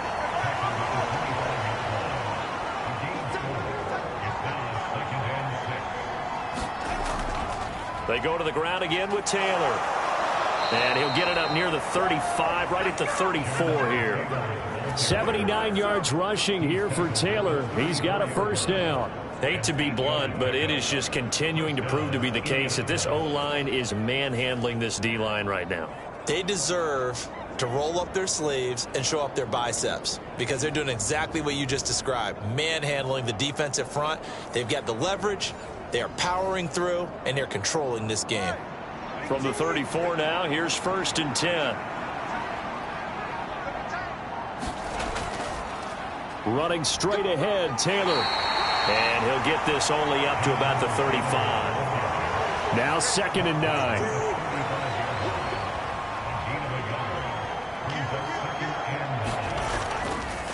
Now a handoff. Taylor with it. And he'll get this up to about the 40. The Colts on 3rd down. They've hit 4 of 7. This is 3rd and 4. They'll send a receiver in motion to the left. Now here's a fake on the jet sweep, and instead a give to Taylor.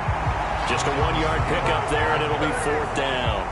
When we talk about defenders, specifically linebackers, keeping their eyes in the right spot, he had that eye down the entire time. And you know that's not easily done because they throw a lot of misdirection at you. They try and fool you and get your eyes in the wrong place. But you're right about that one. He correctly figured that one out and made a really nice play.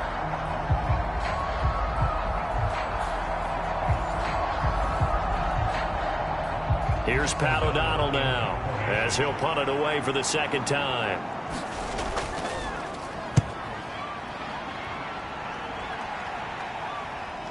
Fielded just inside the 20. A very nice punt that time, but they get 11 back on the return. And the Bengals will take over here 1st and 10.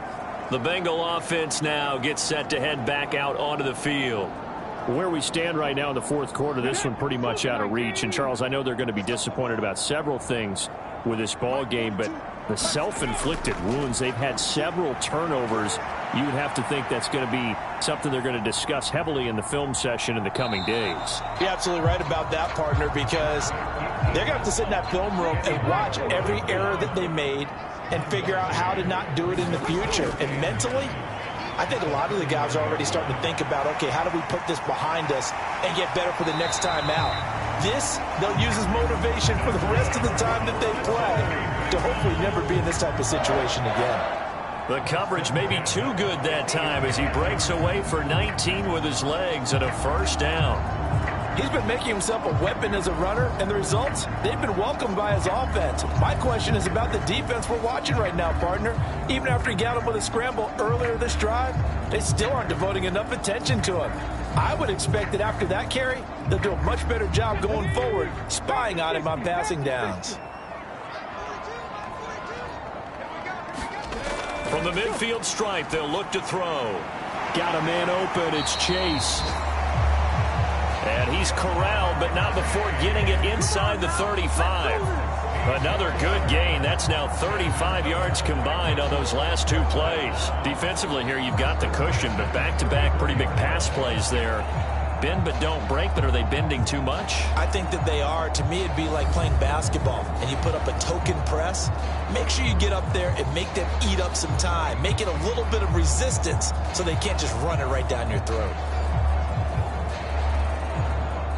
So signs of life in what's been a dormant offense in this second half. Here's 1st and 10. Out of the gun, they'll look to throw. Oh, he dropped it. And that's pretty indicative of the way this one's gone. That incompletion brings us one step closer to the end of this one. Maybe mercifully, partner. And let's face it, though, no surprise, they're still flinging it around. They have pride, too. The throw right sideline here is complete. He'll get only 3 there, so it leaves him with a 3rd and 7 ahead.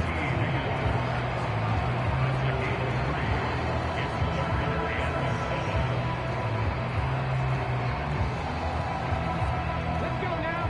Where's the lady? They'll look to throw again. He's got his target. That's complete. And they'll get him to the ground. He has another first down at the Colts' 20-yard line. The Bengals passing game finding a rhythm. They've got another first. Well, I can put my defensive cap on right now, and I know they're saying don't give up any big plays now. They've controlled this game throughout, and all they want to do is see it through to the end. I think they let their guard down a little bit with that last completion. Sometimes when you're trying not to give up bigger plays, you don't react as fast as you should on other throws.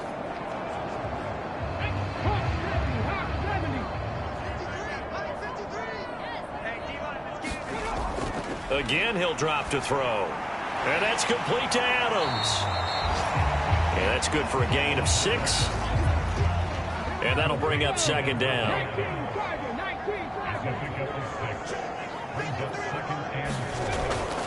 They'll drop to throw. And he works his way past the line of scrimmage and then slides to a halt. So 3rd and inches, and this will be the 9th play of the drive. Looking to throw. And that's a touchdown, but hold on. There is a flag down on the field. We'll have to see what this is about.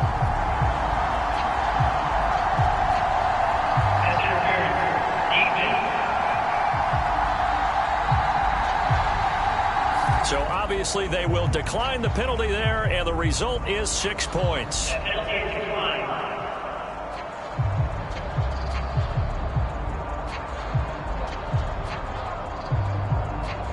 Well, they needed 3 scores to have any chance. There's the first of the 3 as they get into the end zone.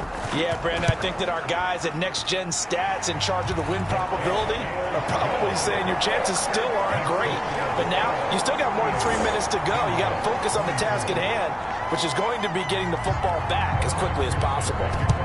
And this is going to be taken in by the Colts.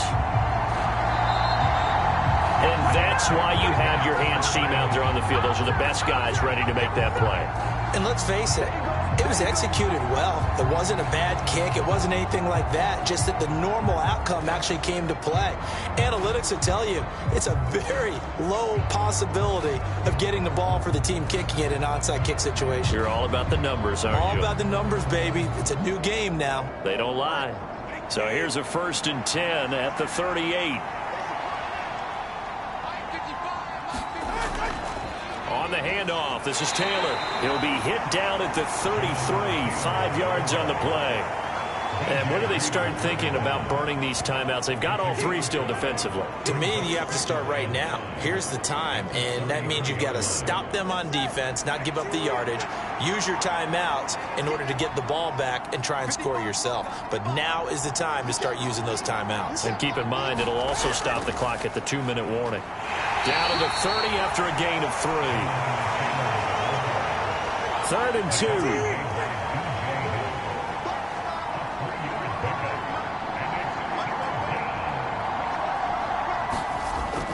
They'll try and run for the first with Taylor. And inside the 20 before he's brought down. Down under 2 minutes to go in this football game. So the Colts in possession of the football as we get you reset. And no doubt what they're looking to do is just salt away the final couple of minutes and escape with a win. And maybe a measure of revenge there. He's had his way in this one, but this time they get him behind the line. Got to figure the rush is going to be fierce again as they come up 2nd and 13. They run once more with Taylor. And he'll take this into the end zone. Now, hold on here. We do have a flag down. So let's see what this is about.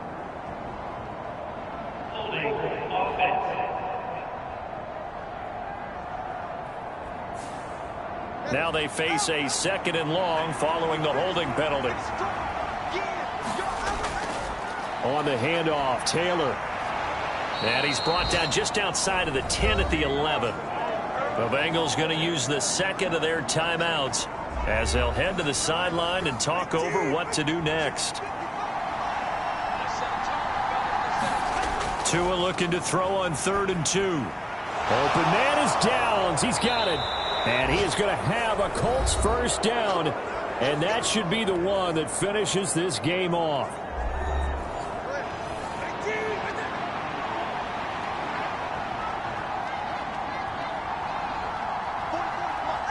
And they take a knee. 2nd and goal from the 6 this time.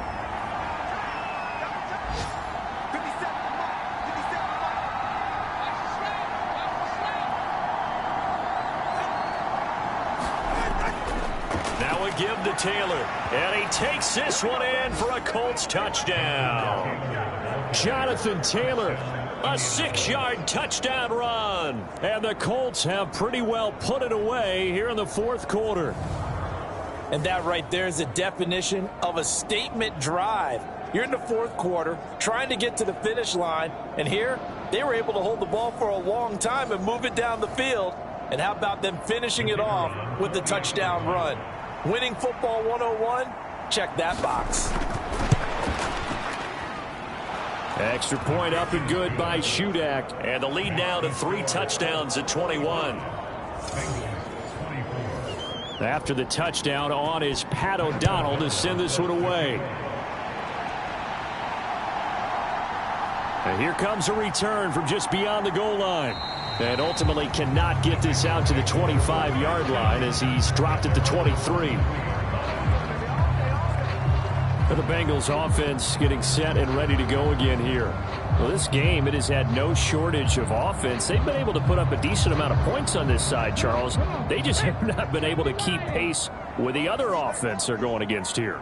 Yeah, that's a good way of pointing things out because now it's not a total loss because, as you said, they've scored some points, so there's some plays they can build on, moments where the game plan actually worked. But overall, though, they were just out-personnel. They were going up against a team that's playing at an elite level. He'll drop this down to Williams, and he'll be brought down at the 48-yard line. And the offense moving quickly to the line. Second down and inches. The left side throw complete to Adams. And they'll get him to the ground. He has another first down at the Colts' 38-yard line. And as this defense walks off the field, they can do so with their heads held high. What a performance by the offense, too. I mean, really, Charles, just complete domination on both sides of the football here in this one. Certainly was, and I think both sides compete against each other all the time. You go to each other in practice, obviously your training camps, your off-season. But on game day, you both want to show your best. And I think that's what we saw from both the offense and the defense, a complete team victory. So for the Colts, it's an important win in terms of staying in the postseason race as they move to 6-4. And they'll have another road date next week with the Detroit Lions.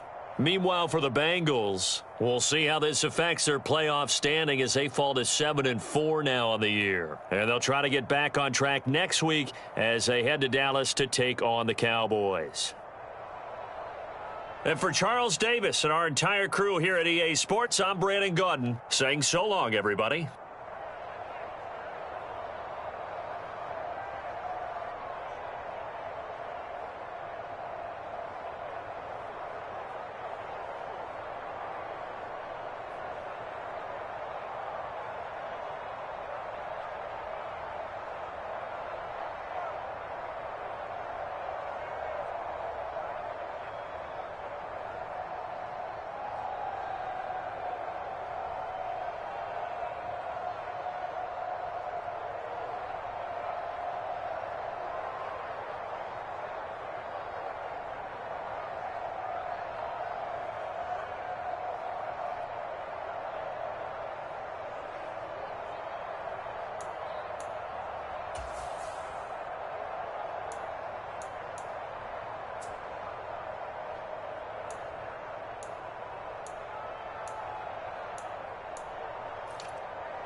today. From Lumen Field in Seattle, it's Week 11 of the NFL on EA Sports.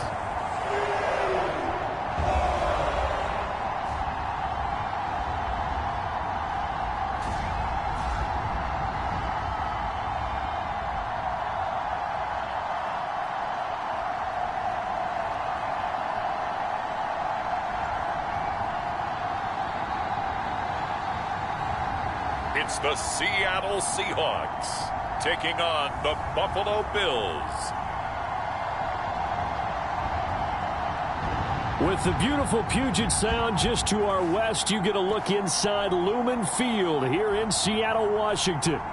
Today, we've got an interesting Week 11 matchup on tap, as it'll be the Buffalo Bills taking on the Seattle Seahawks.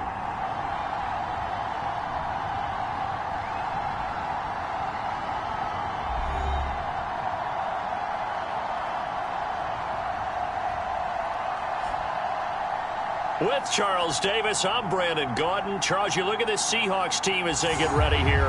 They come into this one knowing it's been a while since tasting victory. They've dropped 4 in a row. Can they remember what it was like to win a game? In these types of situations, you're looking for someone to inspire you, and it doesn't have to be one of your best players either.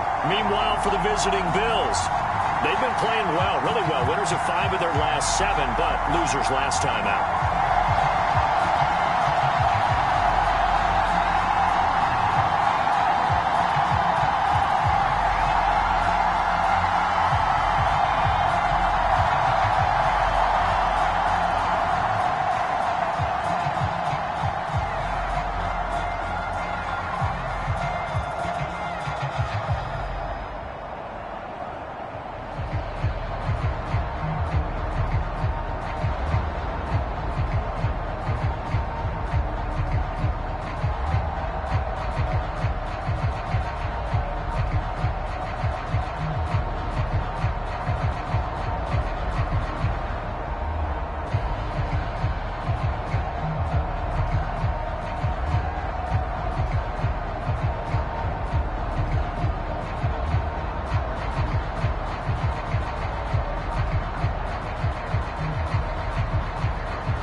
The NFL season has hit high gear, and off we go in Week 11 on EA Sports. Taking it about the 1. And he'll be stopped up at the 25. And now it looks like he's in some discomfort after being tackled at the end of that return. The medical staff will attend to him, and we will step aside.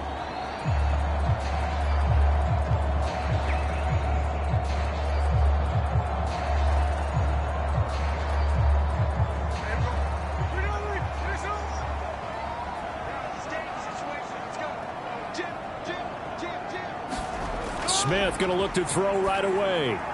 As it complete to Jackson Smith and Jigba. In need of only about the length of the football here on 2nd down. Now Gino. Oh, he tried to fit it in on the slant, and it's intercepted. And his guys are going to take over at the 39-yard line. Well, it's no secret he's had trouble this year with interceptions, and this is a bad start for him. First drive, throwing another pick. No matter who's broadcasting his game, that's how the conversation begins. Throwing too many interceptions. Can he take care of the football? If I were his backup, I'd be edging towards the coaches and saying, hey, how about giving me an opportunity? So here come the Bills with excellent field position to get things started. And they'll be led out by their third-year quarterback. And while he won't admit it because his team lost the game, he had some fun in the last one. He threw for over 400 yards. I mean, there's no getting around it. As a QB, yeah, okay. We lost the game, but, boy, that felt good flinging it around. Now he's got to figure out how to do the exact same thing, yet turn it into a win. Here's 2nd and 10. Now a first carry for the brother of Dalvin. It's James Cook.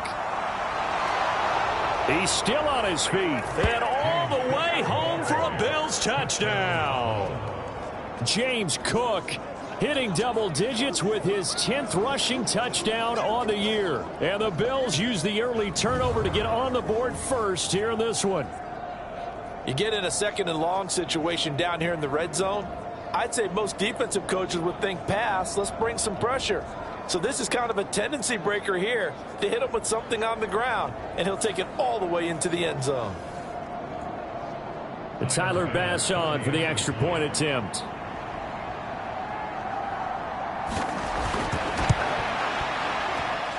He hasn't missed an extra point all season, and he won't miss this one either, and it's 7-0. So 2 plays on that scoring drive. That's how they drew it up. And the long run into the end zone, and what a run it was. After the touchdown, Bass to kick it away.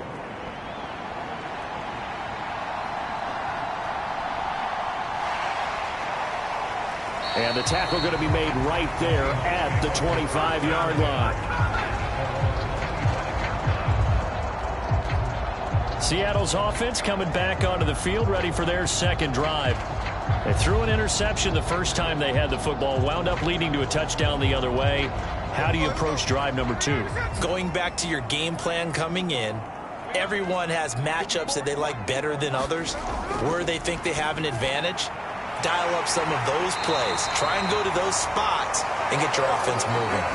That's a good way to start the drive. 17 yards and a first down. Well, maybe that'll help him settle back into a groove after the interception on the first drive here, picking up the first to start drive number 2. And it is just starting over, isn't it? Sometimes it's just how you have to do it. You have to erase things from your mind. Don't worry about what happened before, because over the course of a game, the good players, things turn out pretty well for them, and that's what he's trying to do here. One play has him up past the 40 already, and another 1st and 10. Now Smith. Short throw to Disley. And he's able to get this one out closer to midfield across the 45. From the 48-yard line, here's 2nd down and 5. Now Smith. It's caught. Lockett. And Lockett going to pick up a Seahawks first down as he's going to get this down to the 45-yard line. Smith throwing again. And they take him down. The Bills get to him. Credit the sack to Vita Vea. Well, when you time those screen passes perfectly, they can work perfectly. But that time it took a little too long to develop. And you zeroed in on exactly what makes that play go. Timing. Because if the timing's off at all, those unblocked defenders coming at the quarterback, they'll put him on the deck.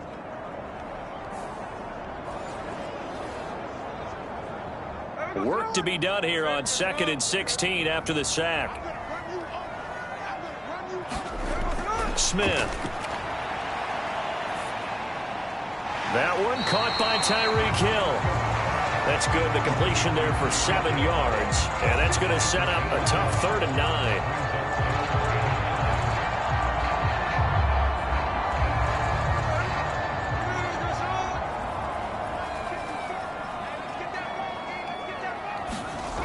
Geno out of throw. And that's going to be incomplete. The coverage too good there. The contact popped the ball free, and it's 4th down.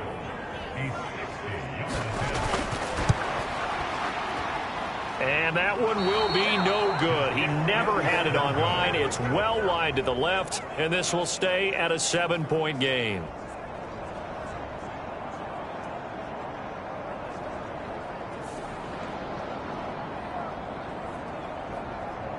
So here come the Bills out for their second drive. Well, partner, fast forward with me for a second. Remember, next week they have the open week, so they're going to get some extended rest. Does that change how they manage the rest of this one? I think it does a little bit, but not by too much, because you're right. You get the extra rest, you get a chance to heal up and kind of, do a little bit of a reset for this team. But it's also 7 extra days to think back to the last time you were on the field. So now, a little more importance on what they're getting done, because they carry it with them for essentially 2 weeks. He's got it complete to Stephon Diggs. And they'll get him down as he's inside the 40. 10 yards, good enough for a Buffalo first down.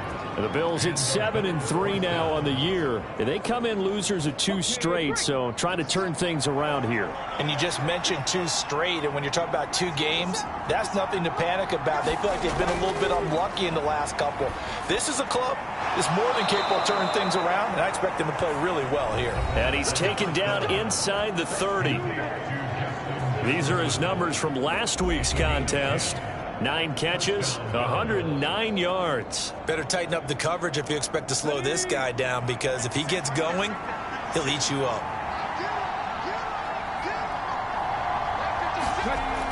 On first down, he'll drop to throw. Into the hands of the tight end, Dalton Kincaid. That'll go for a gain of 7, and that's going to bring up second down. Back to throw here. It's caught by Davis. And that'll wind up moving the chains again as a tackle's going to be made at the Seahawks' 12-yard line. Give them 10 yards there as this offense is on a roll. This drive continues to plunge forward. From down at the 12, it's 1st and 10. Back to throw. The pass underneath. Here's Hines with it. So the completion good for 7 there. And that will bring up second down.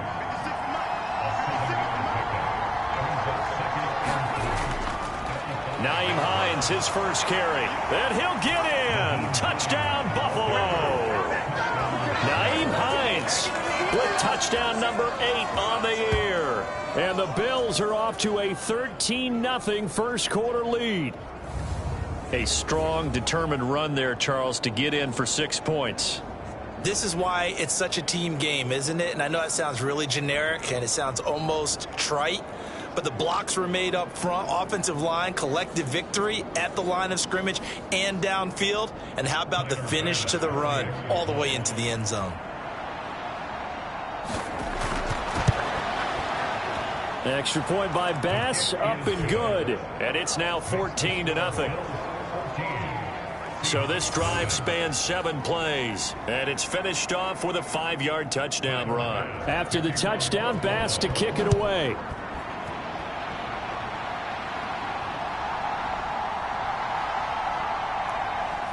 And he'll take it up past the 25 to the 26-yard line.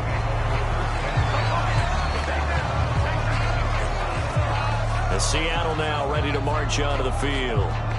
They've been outplayed early, no question. Down 14-0 already as they come up 1st and 10.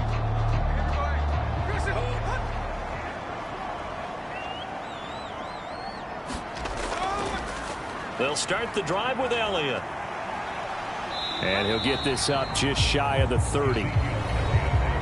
The numbers for Zeke from last week. 16 carries, 66 yards, and a touchdown. I can't remember the last time we did a game and a coach didn't talk about establishing the run first. But they've lost 2 straight games, so they still want to do that. But they've got to have some contingencies, some other options. Expect them maybe to throw it a little bit to open up things and maybe run it a little bit more later in the game. It'll be a gain of 5, but still about 3 yards shy of the first down marker, and now it's 3rd down. Back to throw, Smith. And able to catch it on the left sideline, but they're going to rule him out of bounds. So it'll be incomplete. Certainly one they'd like to have back as it brings up 4th down. On 4th down, ready to punt, Michael Dixon.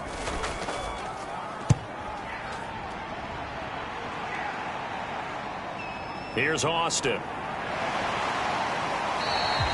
Nice punt, but good work on the return to get back 11 yards. And the Bills will take over the football with a 1st and 10. So here are the Bills to take over. They lost 2 straight coming in, but good news for them right now. They've got the lead and the football.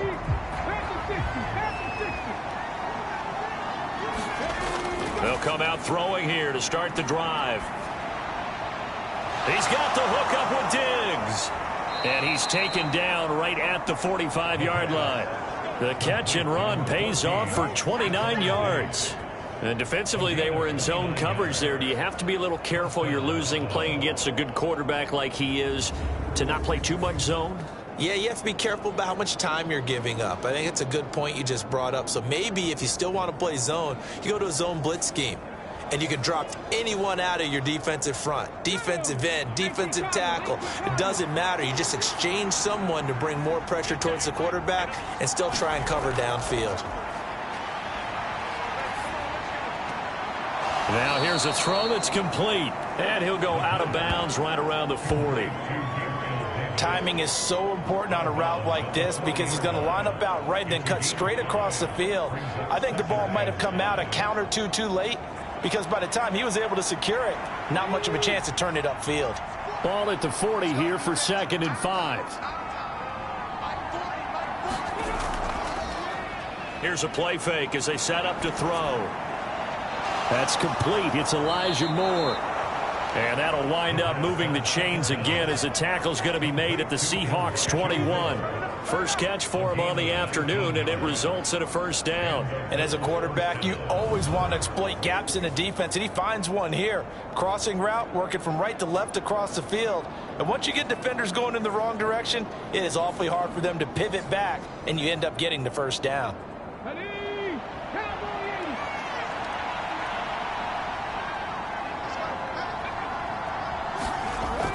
They'll look to throw now on 1st down. It's Knox, the tight end, making the catch. It'll go as a gain of 4, and it's 2nd down. They gave up the completion there, but this is what zone defenses count on. Catching the ball and not much run after the catch.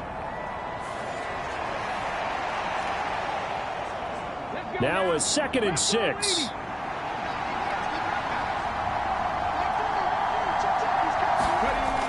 They'll stick with the passing game as he looks to throw.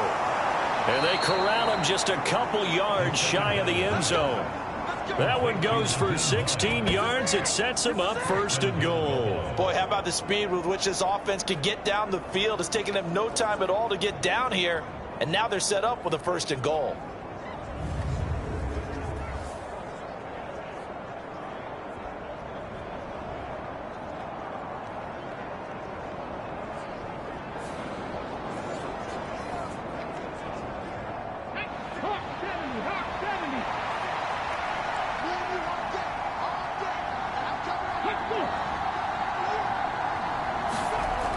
He'll look to throw.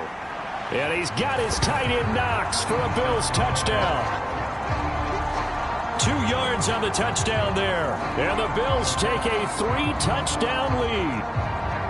Boy, still in the 1st quarter, and look out. I mean, they are on pace for over 80 points in this game. I don't know that they'll get there, CD, but this has been impressive to watch so far.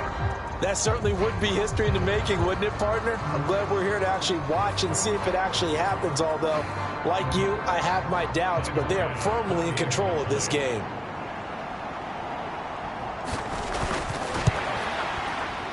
The extra point by Bass, up and good. And it's now 21-0. So that drive, 6 plays, 75 yards. And it culminates in a Bills touchdown. So how about this for a start? 21-0 here in the 1st as they kick this one away. From a couple yards deep, he'll bring it out of the end zone. And he returns this to the 22.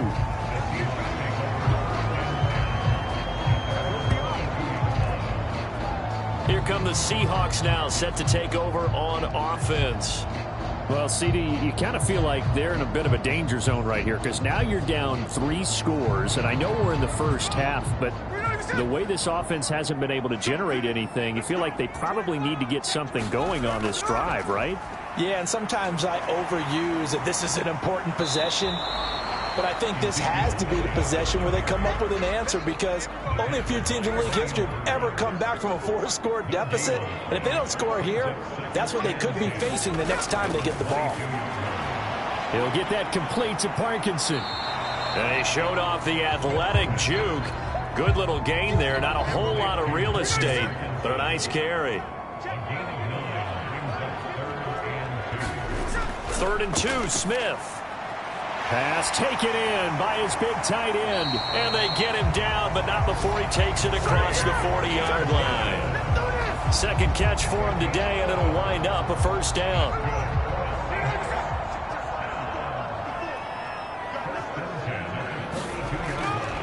Up the middle, here's Elliott. And he'll be brought down, losing yardage back at the 40. 21-0 our score after one. Second quarter now from Seattle, and it is the Seahawks with the football here. So the first down run lost a couple. Now they come up 2nd and 12. To throw is Smith. That one complete to Hill. So the completion good for just 3. And that's going to set up a tough 3rd and 9. Now it's Smith. Flushed out right. And taking it across midfield and just shy of the 40. Now we're going to get a timeout here, as it looks like there's a Seahawk injured on the play. Well, the medical staff is going to come out here and take a look, and we will take a short break.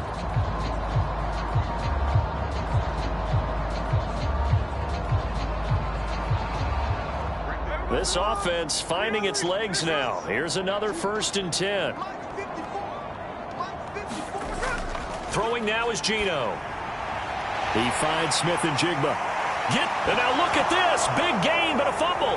Now this is picked up by the Bills. And a big turnover there, as his guys will get the football back.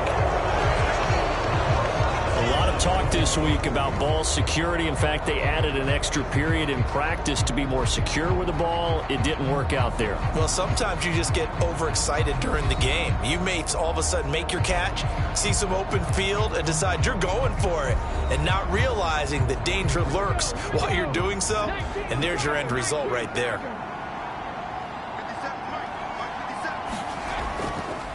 They go play action here on 1st down. Going deep for Diggs. And that is caught on the right sideline, but out of bounds, says the line judge. The throw took him a little too far. It's 2nd down. Now a shotgun snap as they'll look to throw. And he goes down. It's a sack. They get him back at his own 3-yard line. Flying in to pick up that sack, Jordan Brooks. Well, if an offense is going to throw the ball on this part of the field, any pass rusher will tell you that's his favorite part. Gets a chance to get after the quarterback. It's almost like a reverse red zone. They can create points using their defense, and this time they take their man down.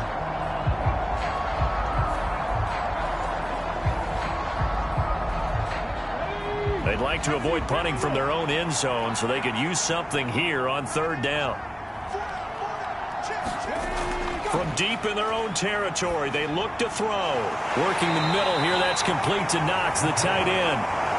Call it a gain of 6 on the play, and it'll be 4th down. I think that call was made not so much to try and get the first down, although they would have taken it if they could have gotten it, but to give their punter a little bit of space and try and help out their defense. Yeah, they got the safe completion on 3rd.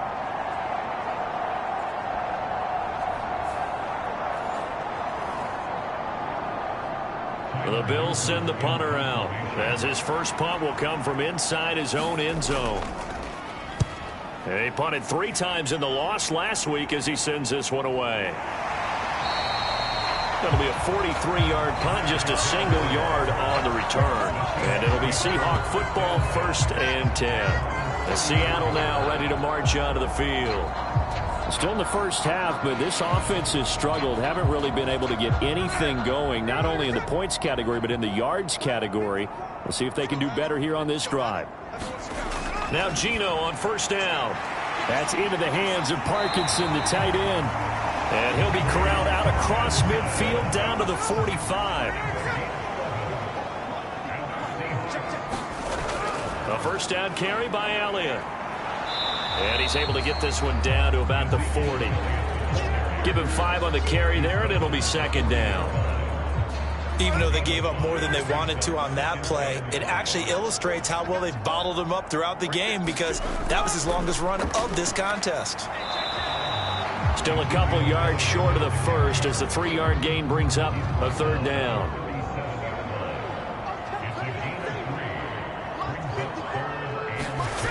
Out of the gun, Smith. Able to find the open man. That's complete. And they're going to be set up down around the 15-yard line. Well, they were in search of a short gain on third down, and they wind up nabbing over 20 yards. Now, that's the kind of big play you'd like to see. This first half, it hasn't gone their way, and they could use a shot in the arm, something to perk them up a bit. And they get one here in the passing game.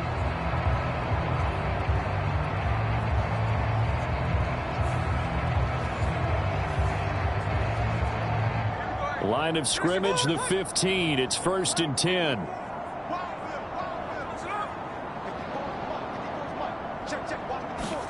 From the red zone now, Smith. End zone caught. Touchdown, Seattle.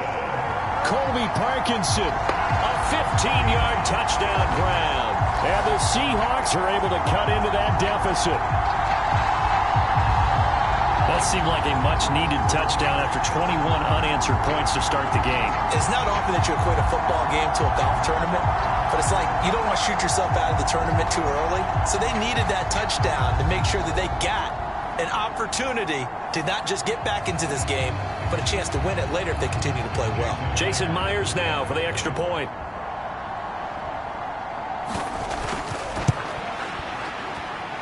It's up, it's good, and that'll cut the lead to 21-7. The drive summary that time, 5 plays. And it all culminates with a Seattle score. And after the touchdown, here's Myers to boot it away.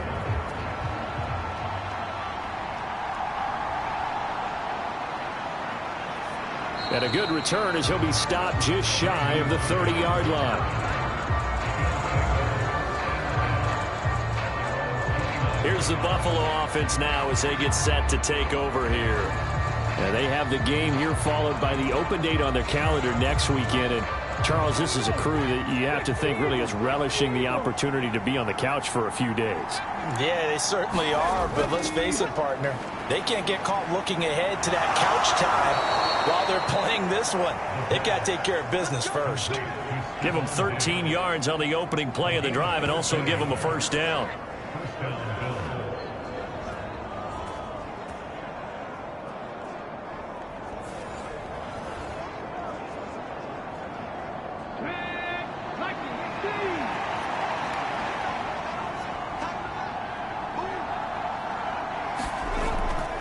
Draw play. This is Hines. And he'll manage to pick up about 4. It's second down.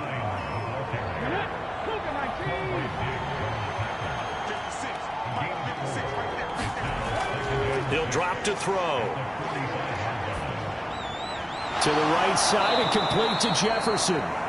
And that'll wind up moving the chains again as the tackle's going to be made at the Seahawks 37. 18 yards the gain for number 18. And a good quarterback facing zone coverage. If he has just a little bit of time to survey the scene, that's what's going to happen. No doubt about it. If there's no pressure, he's going to continue to pick them apart because he'll have all that time to find someone open downfield. You can only cover for so long.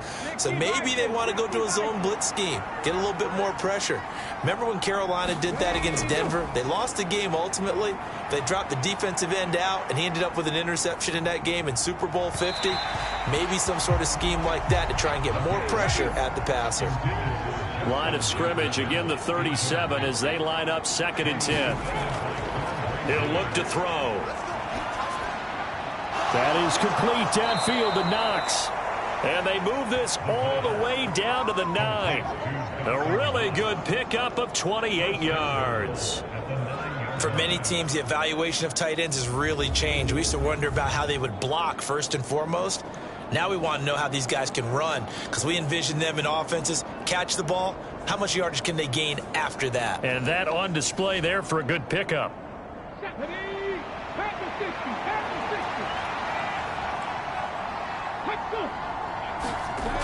Back to throw again. And he's got it. That'll bring up 2nd and goal after the gain of 5.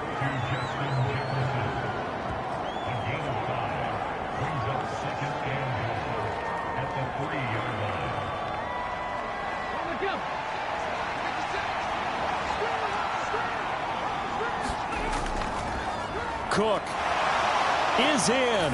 Touchdown, Bills. Just power football there. Down near the goal line. Give it to him. He's able to push his way across. Yeah, they went heavy there. Sometimes you have those big offensive linemen come in, have to report like they're eligible, but all they're doing is getting a good stance, blocking, and getting their runner across the goal line.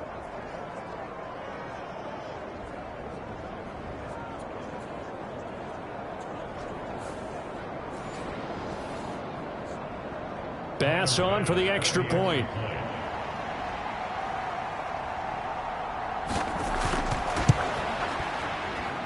He knocks it through. It's 28-7. So that winds up a 7-play drive all told. And it was James Cook capping all of that off with a touchdown run.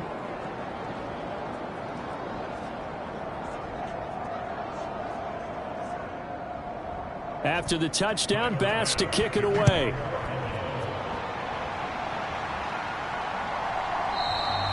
And this will be a touchback, so they'll bring it out to the 25. And Seattle now ready to march onto the field. Right now, Charles, it just feels like they're trying to keep pace. They did score the touchdown last time out, but they still trail by double digits here. We'll see if this offense is once again up to the task. Yeah, and I think that after the last drive, they've got to be pretty revved up, don't you think? Everything they were doing was working pretty well. They go back out there with the same mindset, play at the same tempo and the same pace. Still a lot of time left to make something happen in this one. So from the 39 now, they'll come up on a 1st and 10. Here's Smith. Oh, he dropped it. And that's pretty indicative of the way this one's gone. Smith, an incomplete pass on 1st down. Now it's 2nd and 10. They'll look to throw. Throwing quickly there, but it's incomplete. The Seahawks on 3rd down. They've converted 3 out of 5 thus far. This is 3rd and 10. Smith now to throw. Oh, had his hands on it, couldn't bring it in. Pretty symptomatic of how this game's been going. He was trying to get that one out to his running back out of the backfield, but that one was read and timed perfectly, and they were able to break it up.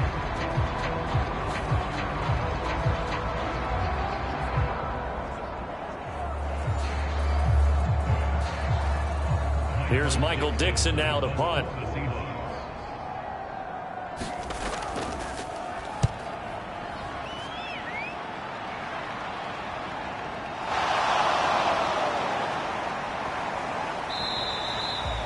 So a good punt there, but a nice return of 11 yards. And out will come the offense as they take over.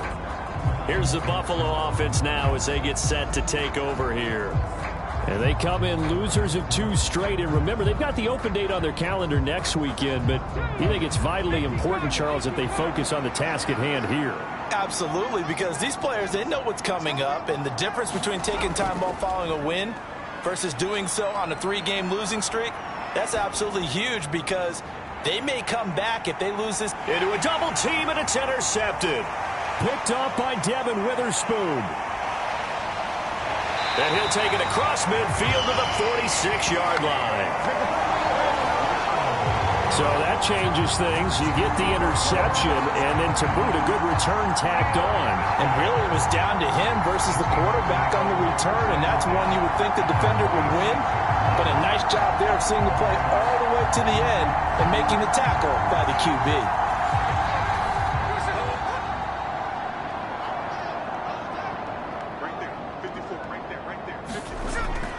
Inside give to Elliott. And he'll work down inside the 45. Here's a 2nd and 8.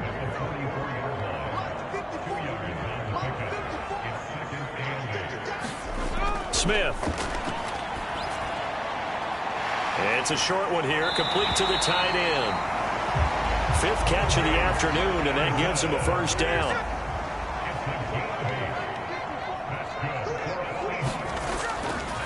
The give is to Elliott. And an excellent job of finding the opening as he's got this now all the way down to the 22. First down Seattle on a pickup of 13. They had 3 tight ends in on that set, and they were really good at blocking for their running back. And give them a lot of credit because in football nowadays, tight ends coming out of college often don't block very often. These guys have really developed into superior blockers, and that's why they use them in this formation so often.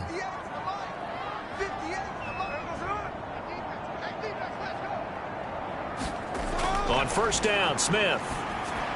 This complete to Lockett. And he's going to have a gain of 11 to the 11 before he's brought down. 1st and 10. 11 more on that one and another first down. 2 minutes remaining in this first half of football. Now a 1st and 10 at the 11.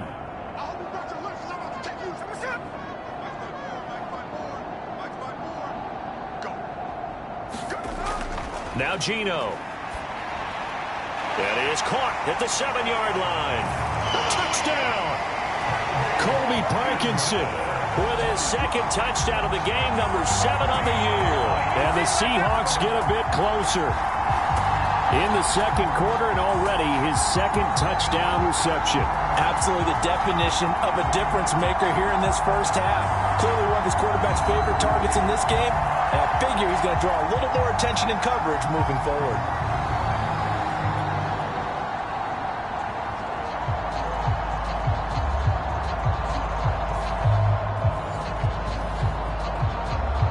The extra point now coming from Myers.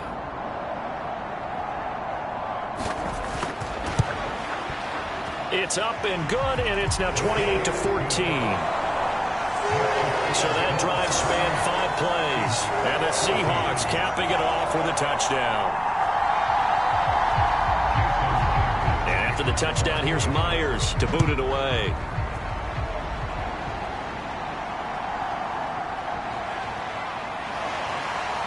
And able to get this out to the 25.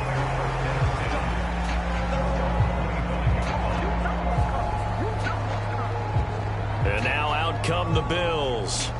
And we'll see if they can bounce back from that last drive. In particular, if they can bounce back at the quarterback position, Charles, after throwing their first interception of the ball game. Yeah, some guys, you know they're going to want to try and get a big play right away and take control back. Others, they're going to look to hit a couple shorter passes, get a little momentum back that way. And for the defense, that goal's not changing a bit. They want another pick. You're exactly right about that. In fact, you've got to watch them a little bit because in coverage, they may cut down their gaps a little bit, maybe their splits a little bit in order to try and get to the ball even faster.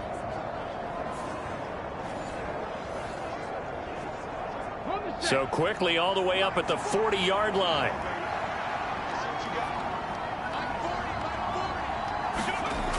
They'll look to throw here. Looking left side, and he's got a man. That's Hines. And he's going to get this down to the 35-yard line. And 26 big yards on that one. It's another first down. Boy, a lot of moving parts on this play, but what a nice design to leak the running back out to the left and send him down the field. And a good job spotting him and hitting him for a big play.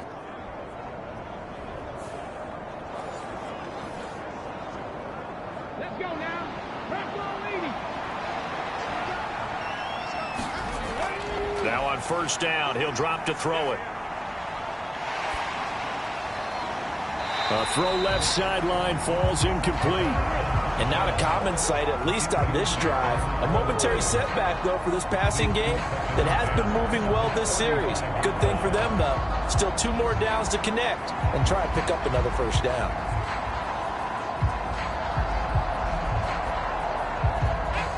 So after the incompletion on first, now 2nd and 10. They'll look to throw again. Out to the left, he's got his tight end Knox. And that'll wind up moving the chains again as the tackle's going to be made at the Seahawks' 25-yard line. And this has been a nice answer to the touchdown drive against them a few minutes ago because they've come out and reestablished the tempo. A nice throw there, and they're putting together a very strong drive as a response. Now the Bills are going to use the first of their timeouts as they'll stop it with just over a minute to go before halftime.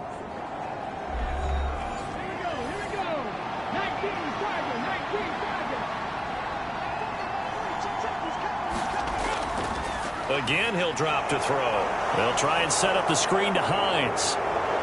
They get him to the ground right on the cusp of the red zone after a pickup of 5 or 6.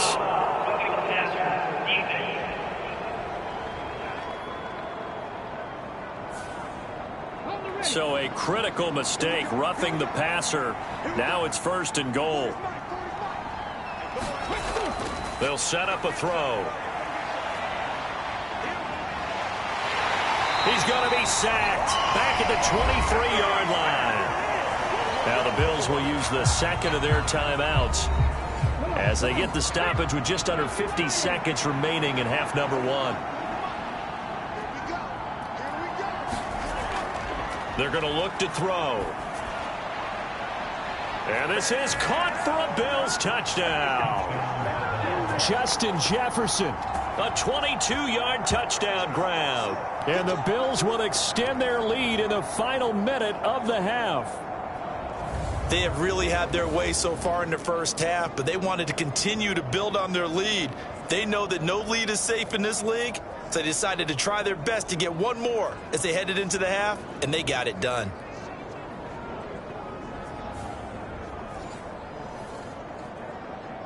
Here's Bass now for the extra point.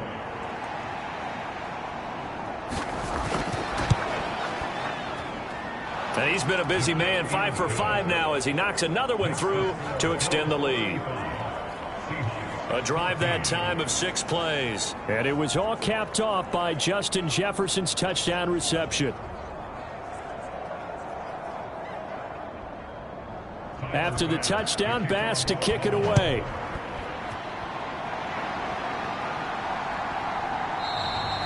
And from back there, a wise move. He'll just sit on this one, and it'll come out to the 25. The Seahawks going to take over now late in this first half.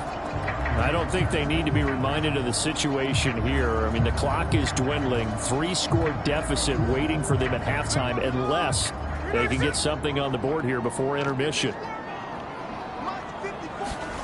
Now a first down throw. It's Smith. Wide open receiver complete. Now the Seahawks going to use the first of their timeouts as they stop it here with just under 40 ticks to go in this first half. Smith on first down. Oh, there's that man again. It's complete. Now the Seahawks call the second of their 3 timeouts as the clock will stop with 33 seconds to go in the first half. Throwing is Smith. Now a quick throw there, but it's going to be incomplete. An incomplete pass on that last play, and that means they'll need to come up with something here on 3rd down.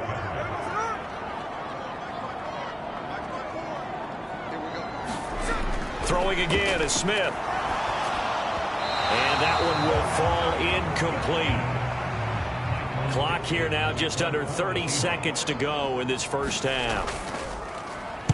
And here's Dixon to punt now as he gets this one away. Shreds the tackle. It's a 40-yard punt, 6 yards on the return. And control of the football switching hands with very little time remaining until the half. Justin Jefferson and the rest of this offense, they've got their helmets back on and they're ready for this next series. He's doing what he's capable of, having a solid game. Not the most amazing game. He's not over 100 yards, but a good game so far. And you just know that mentally, he feels like he's one catch away from turning it into a great game and starting on that road. And the defenders are well aware of that, too. They've got to figure out a way to not let that escalate. Keep him right in this zone here and call it a day, because otherwise he can really decimate them. Better believe they are well aware of his playmaking ability. Took just one play to move all the way to the 44 as they try again on first down. From the shotgun, he'll look to throw. Oh, he's brought down. And remember here, no timeouts left. They got to get to the line quick. So 1st and 10, and if they score on this drive, might have to start digging into our second half blowout material. So we reach halftime in what's been a fairly one-sided game so far. As we'll send you back over to Orlando with our EA Sports Halftime Report, here's Jonathan Coachman. All right, Brandon, thank you very much. The NFL season going to be about 2/3 complete after this weekend, so lots to get to as we check out what's going on here in Week 11. We'll begin our tour out at Nissan Stadium in Nashville, where it was definitely a game with some intrigue, as you can see by the scoreline. Mac Jones, 4 touchdown passes in the victory. From there, let's get over to Arizona to check on the Cardinals at home in Glendale. And they trail the visiting Lions in that one. The Lions trying to hold on and claim victory. Lastly, let's check in on our nation's capital to see what's happening with the Washington Commanders at home at FedEx Field. And in that one, it's the visiting Giants who have the lead. Jalen Hyatt, a touchdown reception. We saw some strong work from James Cook in that first half. He chipped in a couple of touchdown runs as he was running with determination right from the word go.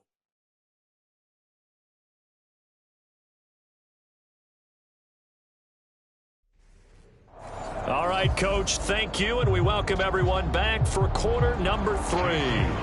Bills with the lead, and they'll get the football first as the second half is underway. And he'll go down as this drive will start at the 25-yard line. Out come the Bills now as they'll go on offense first here in this third quarter.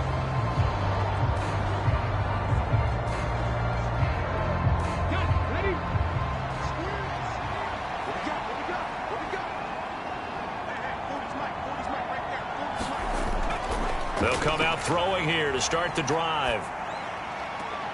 He's got the hook up with Diggs.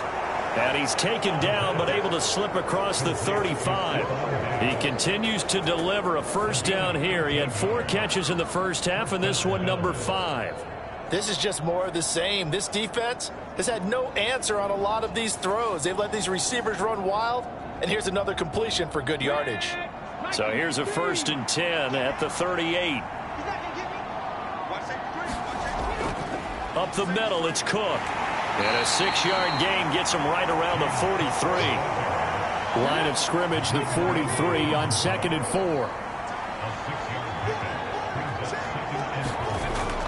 Out of the gun, they'll look to throw. He's got the connection over the middle to Diggs. And that'll wind up moving the chains again as the tackle's going to be made at the Seahawks' 44-yard line. That'll put him right at 99 yards receiving now as he's got a first down. Looking to throw. Throw left side complete. That's Hines. And he gets this inside the 35-yard line.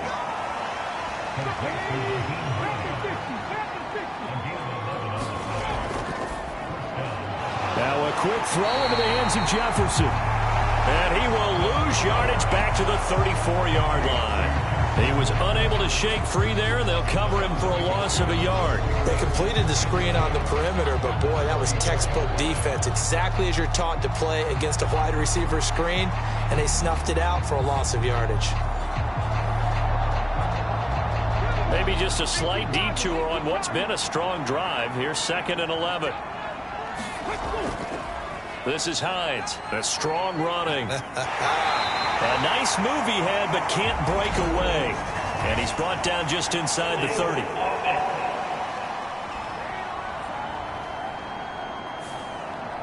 Temporarily out of field goal range now as they come up on a 2nd and long after the holding call. Back to throw here. Got a man, it's caught inside the 10. And he'll be out of bounds about a half to a full yard shy of the 5. So they will wave off the flag and let the completion stand. Really great job by the receiver fighting through all the contact and still coming down with the football. All that great work in practice being put into the game. He'll get 2 out of that run, and it's going to bring up a 2nd and goal. Harris will take this over the line. Touchdown, Buffalo. And maybe that's the magic touch right there. They didn't use him at all in the first half, at least running the football. But here they entrust him with some work down in the red zone, and he responds. 1 carry, 1 touchdown.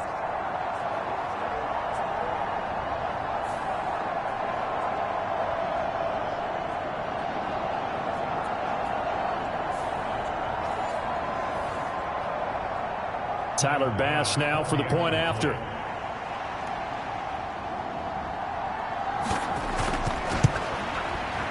And that'll increase their lead to 28.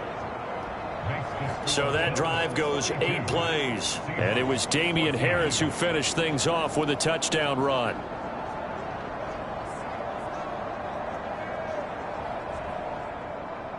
After the touchdown, Bass to kick it away.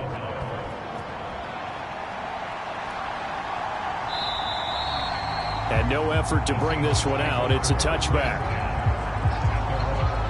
Now we'll see what this Seahawks offense has in store with their first possession of the second half. CD, they certainly know the hole that they face as they begin the second half. They have to do what precious few teams have done in NFL history. That's try to come back from a 4-possession deficit. And, partner, you know, as that team gathers, they're saying to each other, you never say never, right? Because if you're on an NFL roster, that's how you have to think. You can always come back and win a ball game. And let's face it, we saw a certain Super Bowl, a 25-point lead late that wasn't enough to put someone away. But that being said, this task is near impossible. Let's face it. And bottom line is, it officially becomes impossible if this possession is an empty one. And the Bills are going to get him as he goes down. Ed Oliver, that time, the one to get in there and bring him down.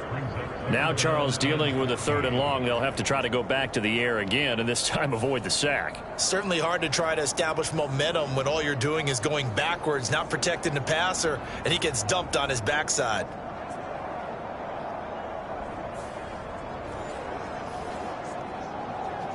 Now a tough spot for Geno Smith and company after the sack. It's 3rd and long. Geno now to throw.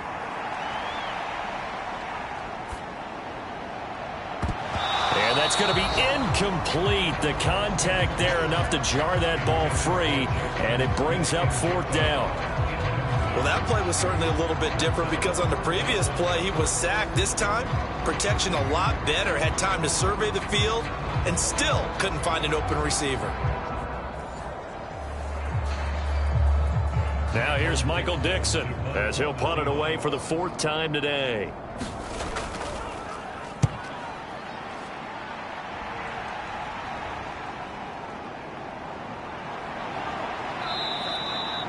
It's a 42-yard punt, but 8 on the return. And it will be 1st and 10 as they take over. And here come the Bills. A long drive last time out for this offense, Charles. If you remember, they started basically in the shadows of their own end zone, marched it down the field, and a lot of that was through the passing game. And, partner, as a former defensive back, I'm having almost a physical reaction watching what's happening right now. But let's give credit where it's due because they've done an excellent job moving the ball through the air. Secondary getting picked apart pass by pass. Obviously, they need to make some adjustments there on the back end. And because offensively, we know that they're not going to be shy about throwing that football. Well, I certainly don't want to pile on, but this defense has just not been up to the challenge in this game, and this continues as we see here. Coverage, not been very good. Soft in spots. There's an easy throw and catch for another 1st down. Back to throw now on 1st down. There's Stephon Diggs for the catch on the slant. And he's going to get this inside the 30. Back-to-back good plays have him on the move on 1st down. Now they'll throw here out of the gun. Spectacular catch there by Knox. And they're going to be set up now with the ball at the 13-yard line. Another nice gain, 16 yards there and a 1st down again. Well, those backups on the sideline, they got to be eagerly anticipating the 4th quarter upcoming. Look at the size of the lead, how they're moving the football. This defense really struggling and giving up plays like we just saw. Yeah, Stars have certainly done all they've needed to in this one, haven't they? But my question is, will he be able to resist the urge to continue to run things up a bit and get his main guys a few bonus stats before he calls them off the field? And he'll find his way down right around the 12. They work now on 2nd and 9. Now back to throw. Over the middle, it's complete. They'll wind up getting 7 on the play. And now that sets up 3rd and 2. Let's not quibble about the gain there on 2nd down. That was a positive play because that was a take-what-you-can-get situation. Got out to the tight end. Now it gives them a much better opportunity to convert on 3rd down. 2 yards still to go. 3rd down now.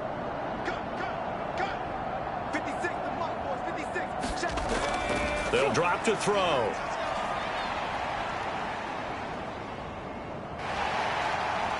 Nowhere to go here. He lost the football. Oh, and one of the linemen on the other side has got it.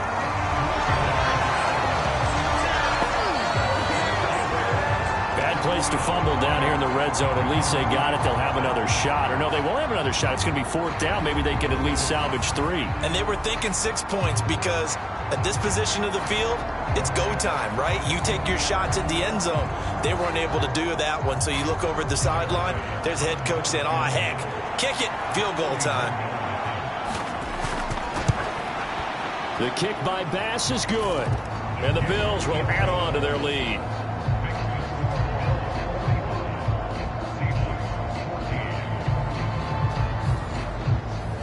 I got to think at this point, 3rd quarter, if you're able to hold on to the ball, get 3 at the end, that's all you're looking for. I would agree with that because right now, this is a job well done by them. In fact, it's almost time for handshakes, a little dap on the sidelines, maybe even start to discuss post-game plans. And for the guys who haven't played yet, go ahead and get loose. Your time is now. Seattle again getting ready to take over offensively. Well, we haven't exactly been treated to a nail-biter in this one, CD, and if they cannot score here, this one's pretty much all but over. Are you saying that you feel like people are starting to think about getting out of here, maybe beating the traffic in order to get home or to their final destination? Yeah, I don't think there's a whole lot of reason to hang around, especially if they can't score here. Yeah, you're right about that because it has been pretty clear who the better team has been in this one. And in a league that we talk about every game being a one-score game as we go into it, watching this blowout, let's just say it's been unusual. In motion, Hill. Smith. He'll get that complete to Parkinson. And he'll be taken down, but not before he works it past the 50.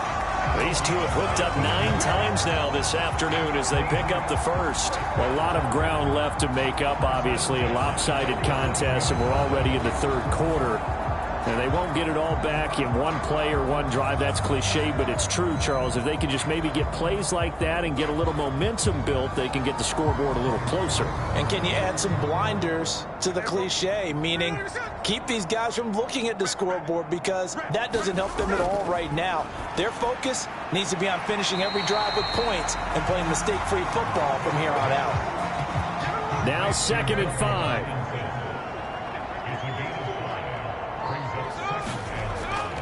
Out of the gun, it's Elliott. And very little there. He might have gotten a yard. Yeah, I think he got a yard to the 41. This now a 3rd and 4. Now Smith. Oh, that's into a double team, and it's intercepted. And they will finally get him as he's all the way down near the 40-yard line. Brandon, this is a veteran quarterback back there. He should know better than to make a throw like this. This is definitely not his best ball, and I think he knew this was trouble the second it was leaving his hand. And the Bills getting set to go. And they're not going to play this conservative, I don't think. They had the field goal last time, and they're up, but they're looking to put a drive in the end zone. Oh, I agree with you totally. No one goes out on the field and says, all right, let's just settle for 3, except in certain situations, trying to ice a game, that sort of deal.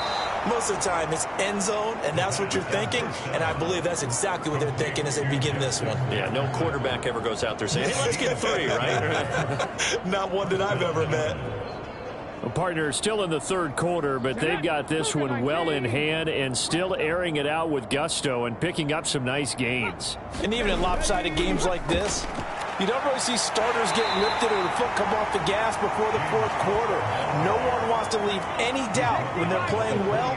They just want to continue the process.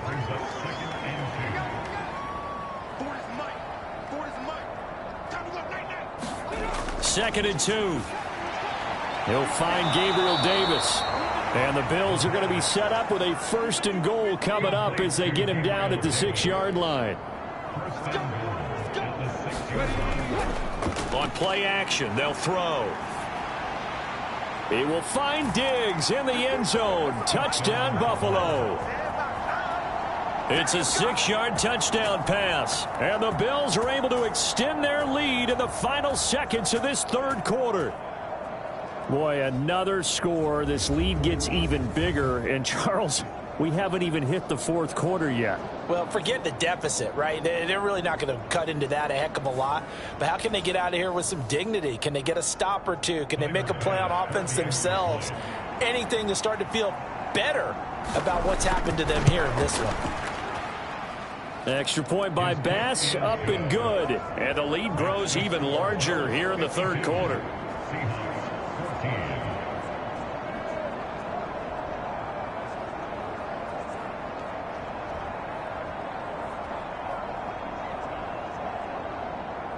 After the touchdown, Bass to kick it away.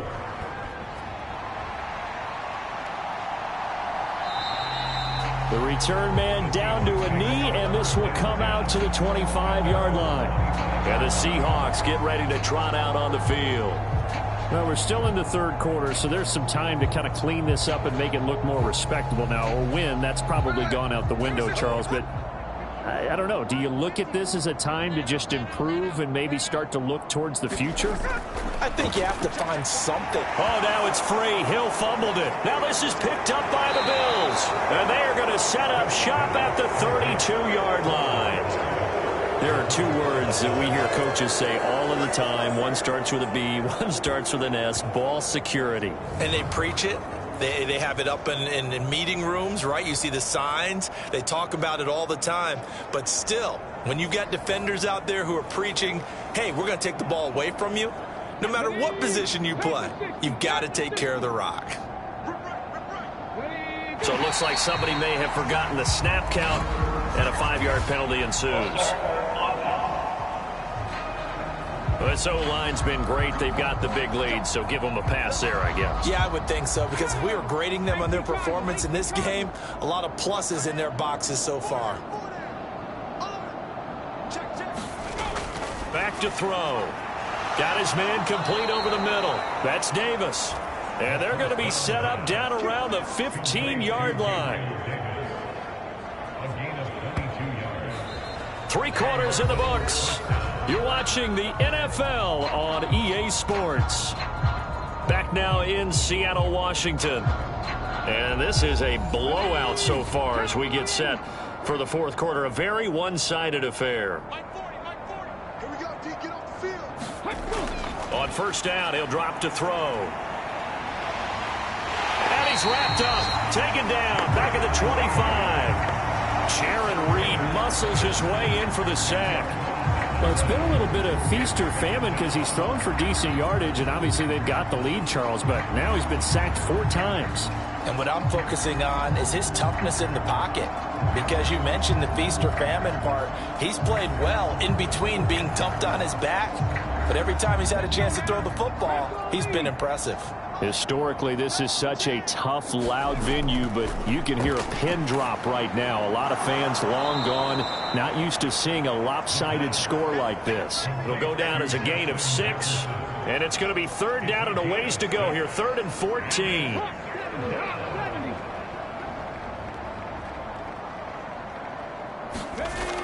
Now a shotgun snap as they'll look to throw. He's got his target. It's the tight end Knox. Touchdown, Bills. Dawson Knox, a beast in the red zone with his second touchdown of the game. And the Bills look like they're going to get back in the win column as they extend their lead here in this fourth quarter.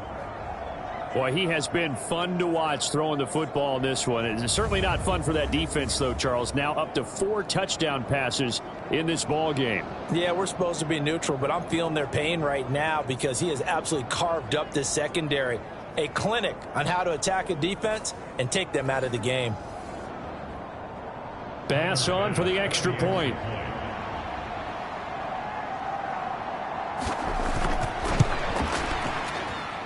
Now this one was over a while ago as they just add on to their big lead. A drive there of just 4 plays, and it ends in a Buffalo touchdown.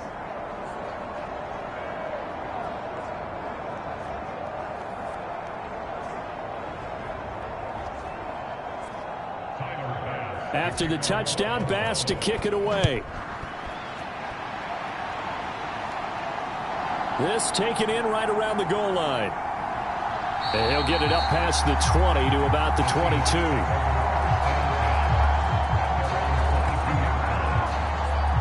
And out now come the Seahawks. It's now appearing that this losing streak is going to continue. You know, the coaching staff was confident that this was going to be the game to stem the tide, but that just has not been the case. Now Geno on first down. Smith and Jigba with a grab. And he's taken down, but able to slip across the 35. So from the 36 now, 1st and 10. Throwing now is Geno. Going right back to Smith and Jigba. And that'll be good for 8 yards to the 45. 2 yards to go, 2nd down. Now it's Smith. Quick slant, Tyreek Hill with it. And he's got a 1st down as a tackle made at the Bills' 40. That one good for 16 as the drive continues. Some think that teams really won't throw a slant route unless you have a receiver that has a lot of stature to him. But sometimes the little guys, they get lost in there. People can't really locate them, and they run that quick cut on the slant, and oftentimes they can turn it into big plays.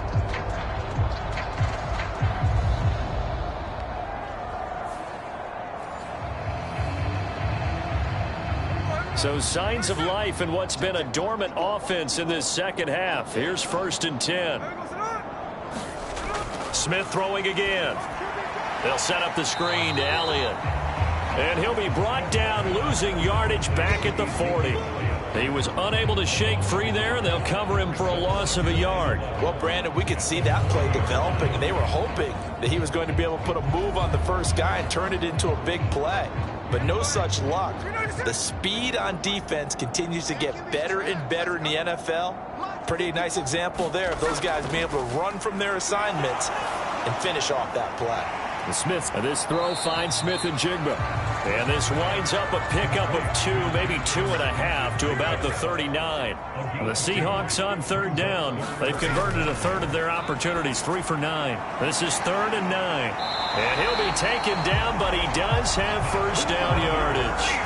9 yards on the pickup there, and it keeps the drive alive. I'm not sure that was necessarily a safety valve or a check down throw on 3rd down. Sometimes just try and find the open guy and get him the ball. He did exactly that and found a way to pick up a 1st down.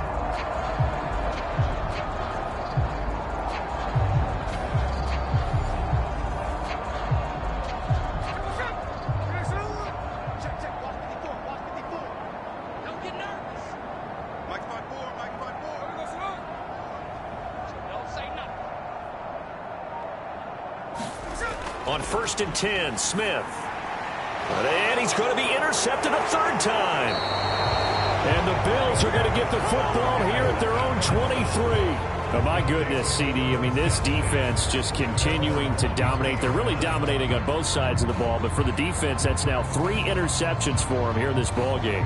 And what a great teaching tape for this defensive coordinator, right? When they go back and review this game, what does he always tell us that he preaches to his team?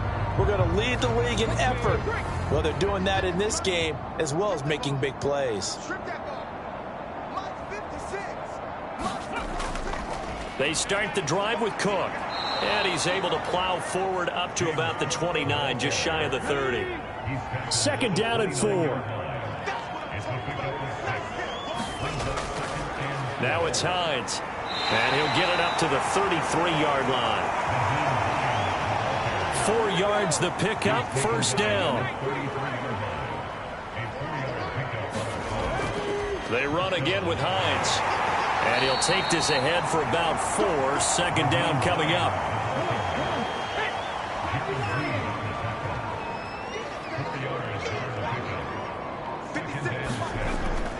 They'll try the middle with Cook. And he's going to have a Bills first down. His good running gets him to about the 44.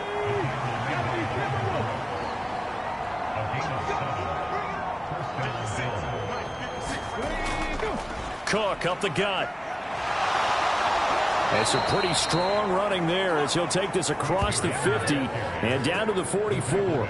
84 yards rushing for him now with a couple of touchdown runs to boot. Well, we're beyond the tone setting right now. This guy's been the bell cow all day, and they'll continue to rely on him to move the chains, drain the clock, and lead his team.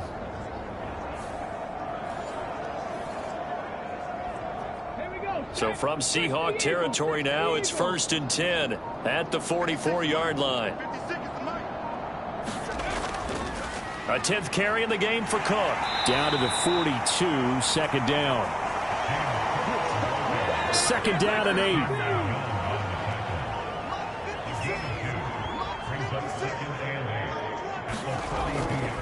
Handoff comes to Cook. 4 yards on the pickup there as it'll leave him with a third and about 4 more for first.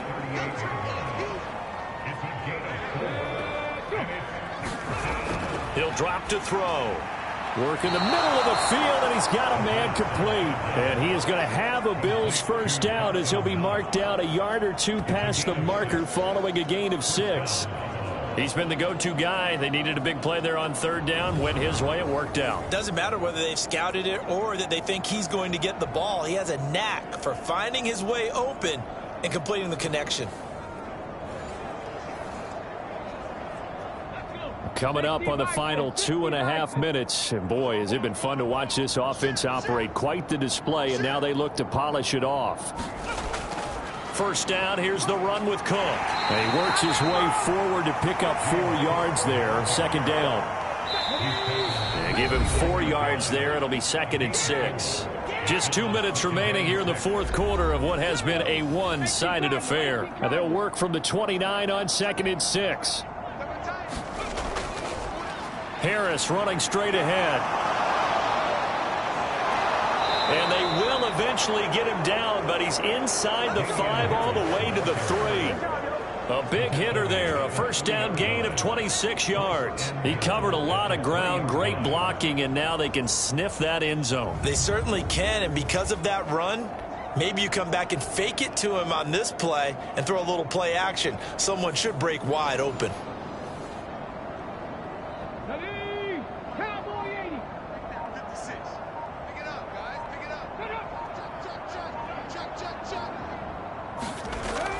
Cook will score. Touchdown, Buffalo.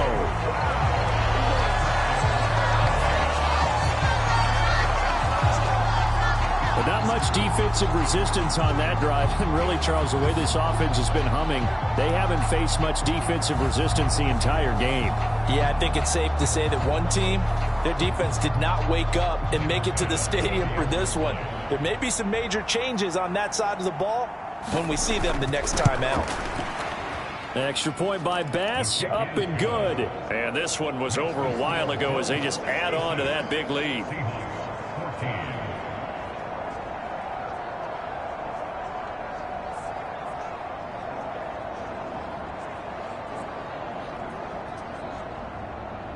After the touchdown, Bass to kick it away.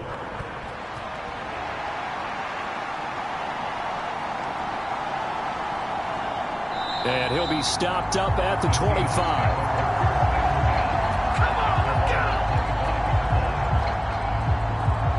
And Seattle now ready to march out of the field. Well, we said it at halftime that they would need a nearly perfect second half to erase that deficit that they were facing, CD. But unfortunately, the second half has pretty much been a carbon copy of the first. Yeah, that early lead was almost insurmountable the way their opponent was playing. And, partner, they do have some good news, though. This one is getting close to being over, and they're trying to hit the reset button starting tomorrow. It'll be a gain of 10 to start the drive out by a few inches. That'll be a first down. Back to throw, Smith. That's into the hands of Parkinson, the tight end. And he gets this up across the 35 before he's out of bounds.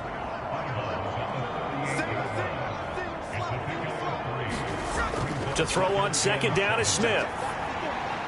Well, a tough throw there across his body. It's incomplete. They head to the line facing a 3rd and 7 following the incompletion on second down. Now Geno.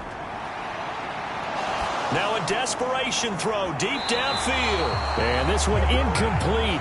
And another throw that really could have been, maybe should have been intercepted. That would have been number 4. Instead, it's 4th down.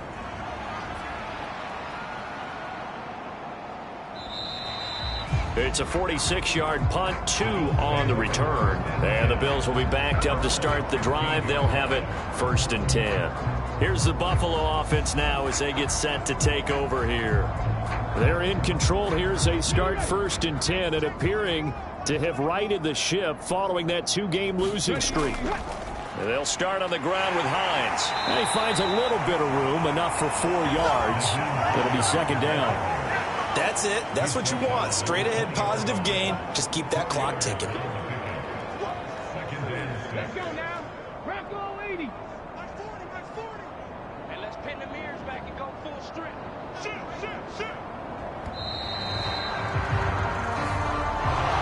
Well, fans usually love to see scoring, and there was no shortage of it today. What a dominant showing from an offense that was truly playing at an elite level in this contest. Partner, this game was over a long time ago, and you noticed they did not want to slow down anything. Absolutely a dream scenario for everyone on that offense, and they took advantage of every second.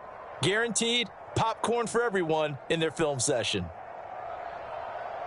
So for Buffalo, they keep pace in the playoff race as they move to 8-3 on the year. And they'll be able to enjoy this one through the bye week before they get back at it again. Meanwhile, for the Seahawks, they're going the wrong way as this will drop them to 3-7 now on the year. And they'll get a chance to redeem themselves at home next week.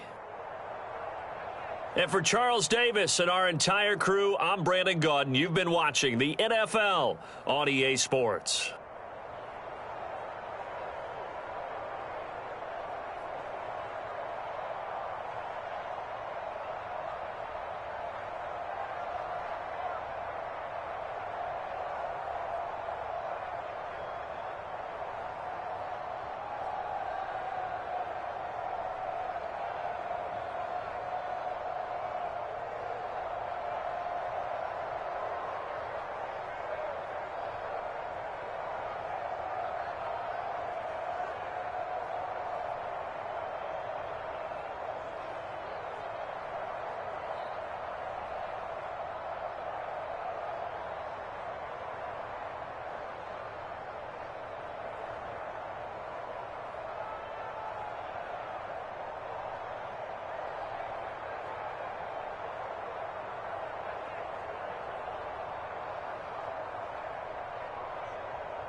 Tonight, from Mercedes-Benz Stadium in Atlanta, Georgia, it's Sunday Night Football on EA Sports.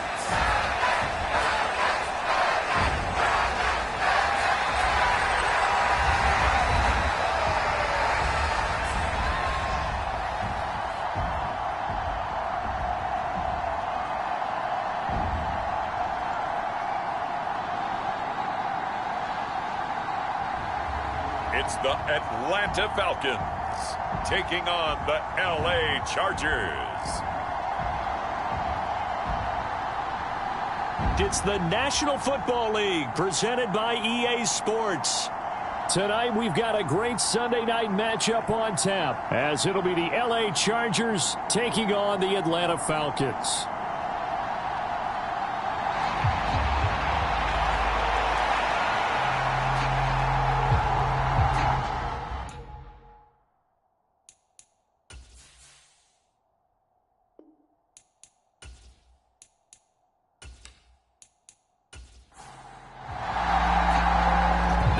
Season has hit high gear, and off we go in Week 11 on EA Sports. Taken at the goal line. And ultimately, he stopped right where he would have been if he had simply gone down to a knee at the 25. So here come the Falcons now to get the football for the first time. And leading them out there, we get a look at their 6'3" quarterback. Would you say that last week's performance by him, workmanlike in terms of numbers? 1 touchdown, 1 pick, but obviously a loss. Yeah, that's the bottom line for him. All he cares about is how do we find a way to win the game. Maybe leans on a few other parts of the offense, and hopefully springs a receiver or two free. Throwing first play is Ritter. And complete to Drake London. And they're able to get this one across the 35. 12 yards on the gain. A great start for this offense. So here's a 1st and 10 at the 38. A run for the first time with Bijan Robinson. And he'll get what he can up the middle. 3 yards. That'll bring up 2nd down.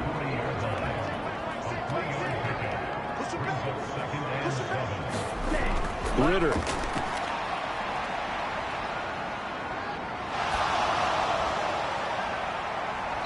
Will be incomplete.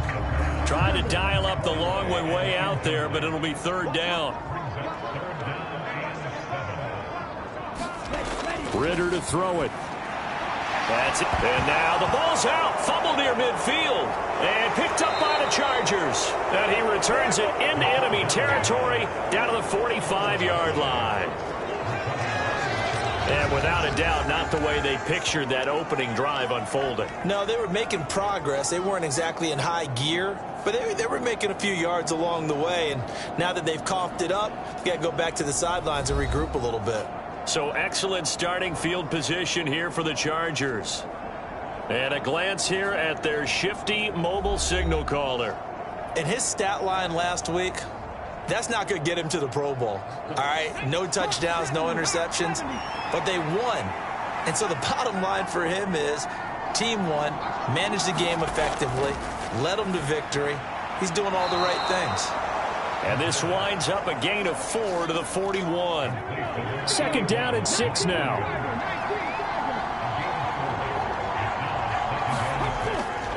He'll look to throw. That's caught by his tight end, Gerald Everett. And past the 35, he'll be dropped a yard or two shy of the 30.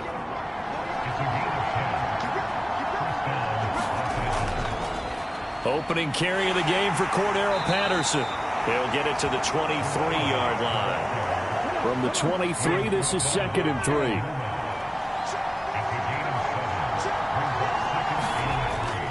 They'll look to throw. Quick hitter here, it's complete. And he's brought down after a very nice gain. 23 yards, the final tally. You have to ask the question, where was the help? Because it's a little surprising to me that he'd find that much room to run this close to the end zone. He doesn't quite get there, but he sets his guys up with a 1st and goal.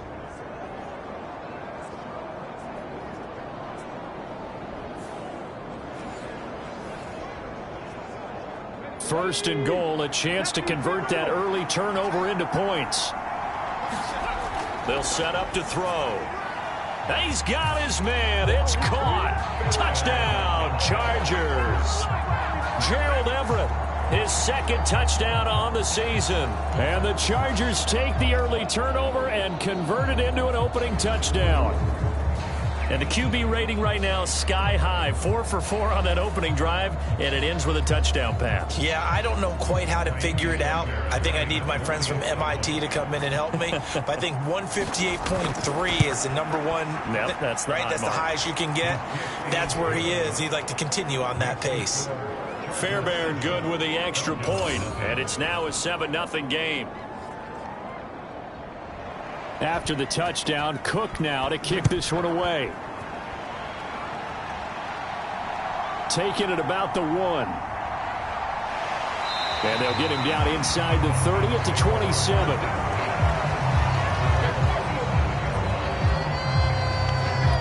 So for the second time in this one, we get set to see the Falcons offense. They had to fumble on the last drive, wound up leading to the opening touchdown. Now they'll try again here, 1st and 10.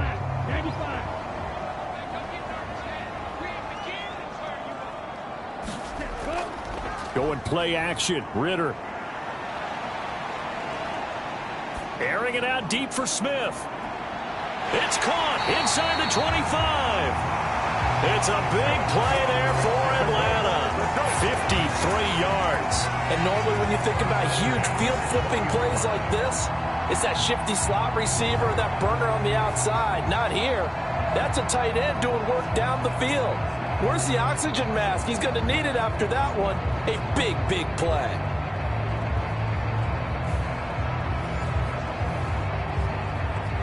So the field flips here as they'll go to work at the 20 now on 1st and 10. Robinson up the middle. And able to fight forward inside the 15 to the 13. Now 2nd and 3.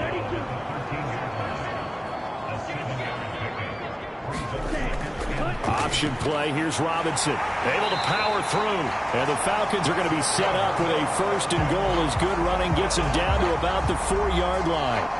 Usually we see runs like this as the defense breaks down later in the game, but this guy is setting the tone early, running through all types of tackles and putting the defense back on its heels.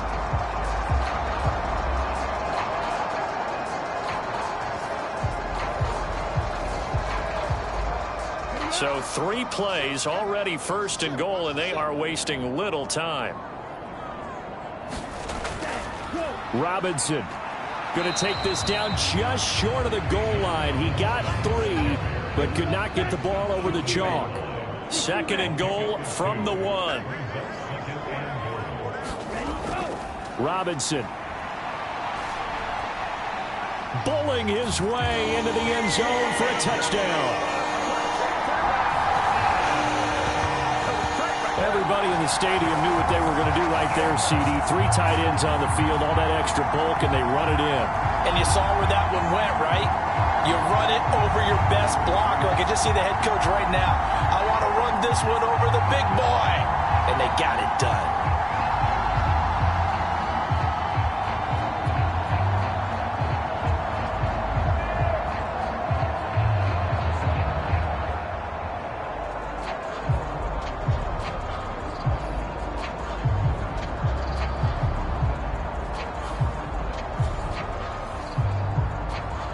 Chase McLaughlin on for the extra point.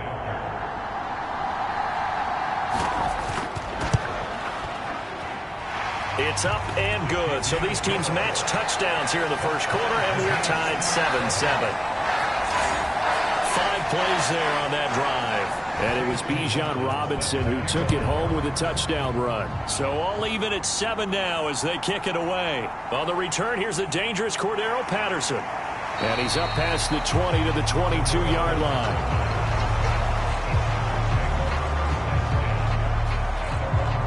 The Chargers get set to go here for their second drive. And it's only November, but the playoffs, we know how it works. They'll be here before you know it. If it ended today, they would be the #1 seed. And that's a great spot to be in. but I love the phrase, if it ended today. And I'll guarantee you, that's what they've discussed in their locker room, in their meeting rooms. Yeah, we know where we'd be if it ended today, but we also know it's not ending today. Right. So they've got to continue to play the type of ball that put them in the spot where they're number one in their conference. You talk about this Falcon defense. They're just below the cut line for top half of the league, 17th in the NFL against the run. One thing you do know, they'll be fired up because they're facing a top 5 rushing attack. And even if they have early success against them, they got to remember they got to sustain it because teams that are top 5, they don't stop running the ball if they don't get things done early. After the loss to start out, here's 2nd and 11. He'll look to throw. And he'll slide to a halt here, still a little shy of the first down marker. They'll see about converting this 3rd and 8. They'll look to throw here. Firing quickly here, and that's complete. And he gets this up to the 34 out of bounds there. From the 34 now, here's 1st and 10. A play-action fake. They'll look to throw. Oh, he's got a man wide open, complete. And they'll get this well past midfield before being stopped just before the 35. He got 29 yards that time. And, partner, they're locked in man coverage out left, and they end up running a crossing route. Rounded it a little bit more than a slant. And he's just going to angle himself towards the right side of the field, and that's very difficult for a defender to shadow him across all that ground. From Falcon territory now, here's 1st and 10 at the 37-yard line.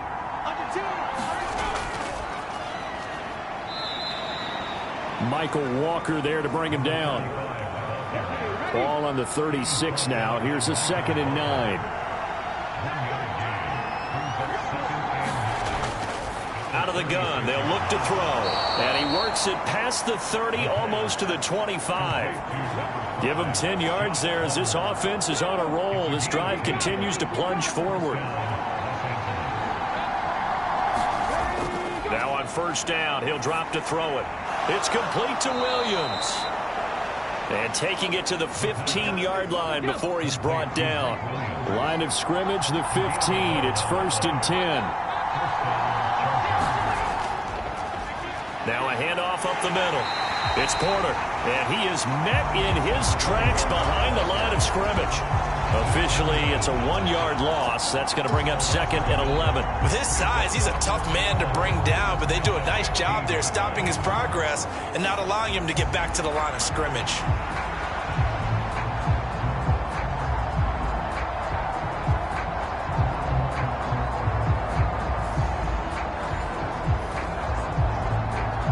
Maybe just a slight detour on what's been a strong drive. Here's 2nd and 11. Looking to throw. That's complete to the tight end, Everett. And just 3 yards on the catch there. He couldn't get away. And 3rd and 8 now. How about the timing on that one, where they were in sync, weren't they? 3-step drop, balls out of his hands, right to the tight end. Nice completion, just like they do it in practice. They'll be in search of 8 yards here as they hope to convert the 1st down. Out of the gun now on 3rd down. So no sack. He gets back to the line of scrimmage, but it'll still bring up a 4th down. But one of the things we talked about coming into this one is we were never going to question the fight that he's going to have from all 4 quarters of a game. But ideally, you want him fighting for big plays and 1st downs early, not fighting just to get back to the line of scrimmage, as we saw right there.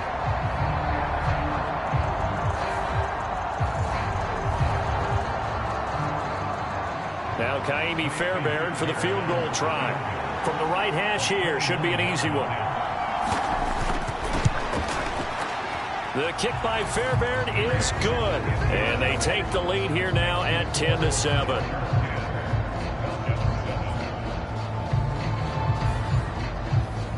So they're able to end that drive with 3 points in this one-possession ball game. And ideally, you want to end every drive with points. Most quarterbacks would tell you, let's end it with a kick, right? A PAT, that's number 1. Field goal you'll take. Punts, you really don't want to do that. In this case, they'll take the field goal and get prepared for the rest of the game. Now the Falcons offense, they get ready to head back out here. For this offense, Charles, remember the last time they were out here, marched it nearly the full length of the football field, and a lot of the attack went through the air, so now they're seeing if they can duplicate that performance. Okay, if I show my age a little bit, partner, because I can hear my high school coach, John Ford. I can hear his voice in my head. Laddie, when you put the ball in the air, 3 things can happen, and 2 of them are bad. For the way the game's being played now, this is just part of what they do, so I don't think they should change anything at all. They've been dominant. Keep throwing it around. 9 yards to pick up there, and it's a first down.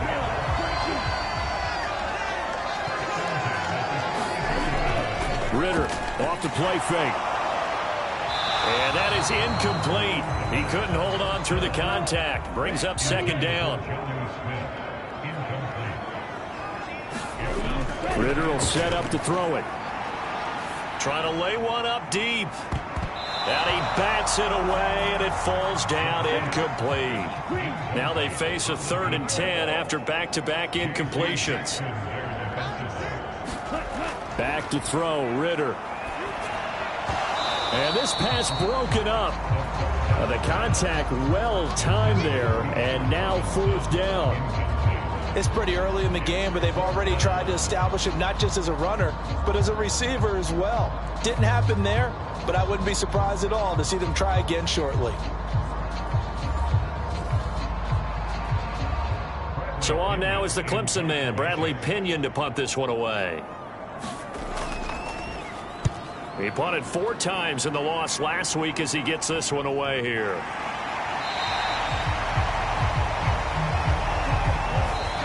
(10-7) our score after 1 right here on EA Sports. Charger football to start quarter number 2. The Charger drive about to get going. Their drive last time, it stalled out. They were forced to take the short field goal. And the key phrase, you nailed it. Forced to, because you know coaches look at these short field goals as a last resort, right? To them, that's not how drives are supposed to end. You're supposed to put 6 on the board. That's a consolation prize. Like going to the county fair, you don't get the big stuffed animal on that one, do you? No, you don't go top shelf. That's bottom shelf material. So they'll come up 1st and 10 now from the 33.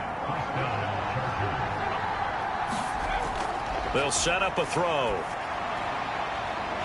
And a quick throw here, that's complete. And he gets this up across the 35 before he's out of bounds. 2nd and 6.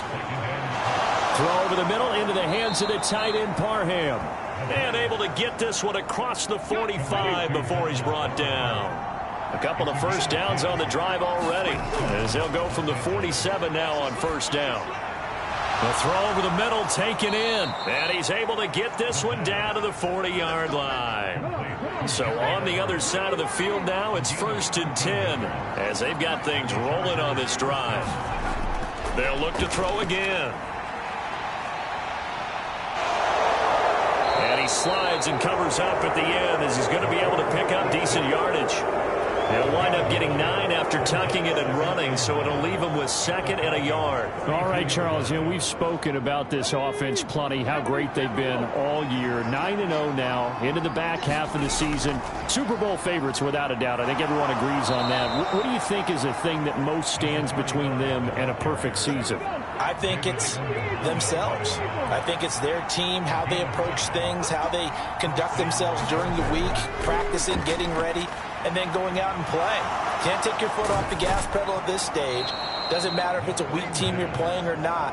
Look, when I talk with one of the best golfers of all time, he told me he never played against the field. He just played against himself and his own standard. And good yardage there on 1st down, because sometimes all you need to do on the screen is get one key block. That might set your man free, and that was pretty good pursuit to the football defensively, or it could have gone for more. And he is out of bounds, getting it down to the 10. That leads us to a 1st and goal. It's a pickup of 8. For a lot of guys playing this game, there's no better feeling than running right through a tackle. He's able to lower his center of gravity and churn his legs for a really nice pickup.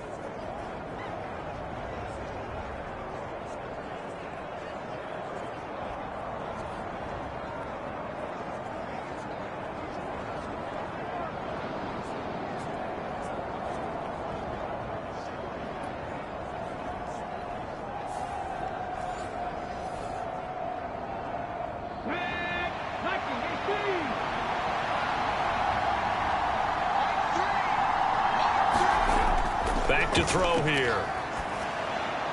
This is caught. Nice gain of 8 that time, and it's 2nd and goal.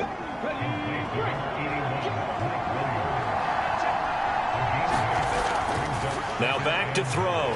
Under pressure now, and he's going to go down just inside the 5-yard line. Zach Harrison racking up sack number 12 for him on the year. They've been moving the ball well offensively, really getting into a groove. Last play, pass completion. Now, finally, the defense gets there. And you have to find a way to disrupt their rhythm.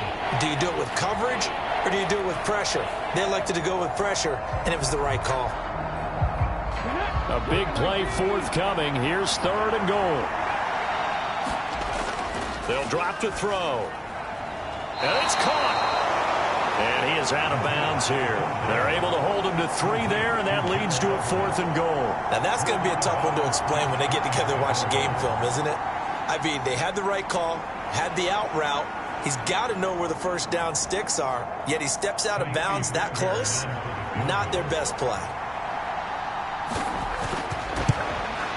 Fairbairn able to put this one through.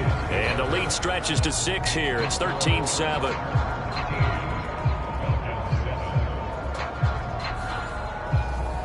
So 3 points on the board, as easy a field goal as you're going to get, but I can see you shaking your head. I love that peripheral vision of yours, partner, because to me, if it's the 4th quarter and you're up 6, I get it. But now, even if you run and don't get in, you're still setting them up to go a long field, 98, 99-yard drive. How do you look at your defense and not give them that opportunity? Here comes the Atlanta offense now ready to take over here.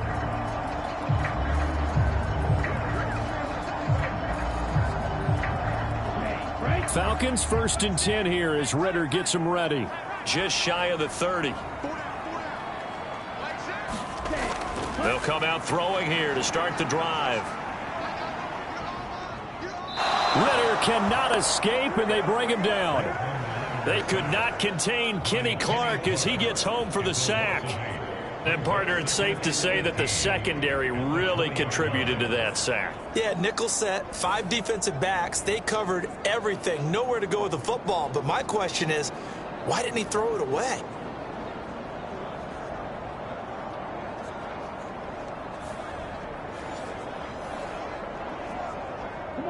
So that complicates things a bit here. 18 yards to go now on 2nd down.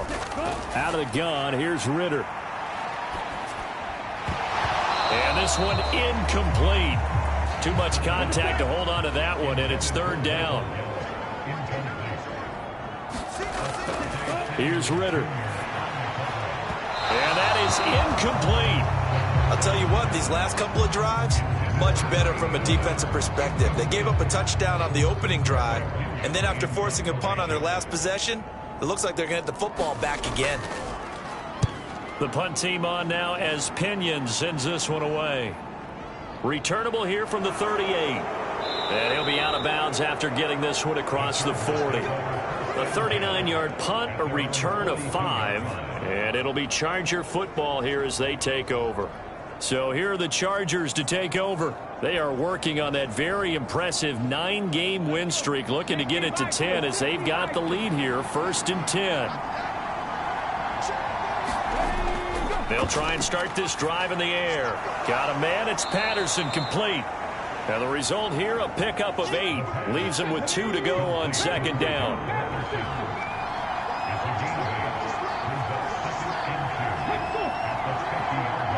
They'll bring the tight end in motion right here.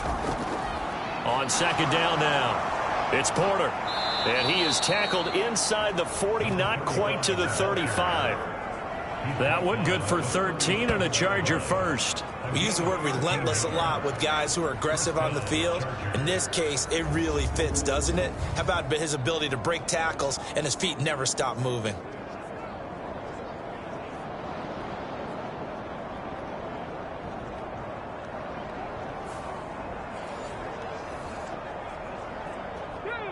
Back-to-back good plays have them on the move on 1st down. They're going to look to throw. Little short pass. This is Everett. And he's tackled a yard short of the marker. Good gain of 9 on first down. From the 29, here's second down and 1. Off the play fake, he'll look to throw. And he'll find Everett there, complete. 50 catches for him now on the year, and he's got a first down.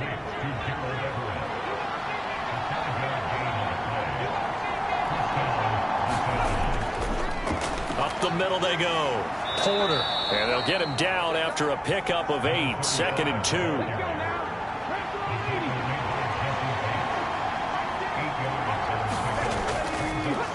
They'll keep it on the ground.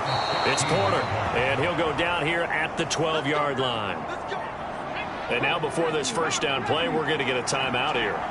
So as they talk it over, we step aside. They'll look to throw now on first down. And he can't find anywhere to go with it, and he goes down. Multiple players getting home there, and it's a loss of 2 on the sack. So, Charles, no turnovers yet for this offense, but those sacks now, they're starting to pile up.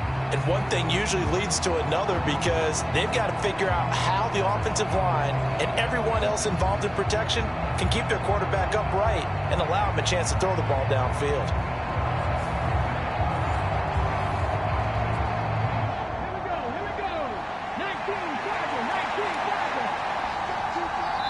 And we've hit the 2-minute mark in this first half of action.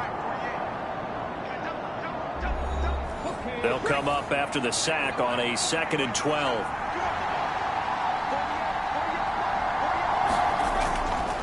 Back to throw.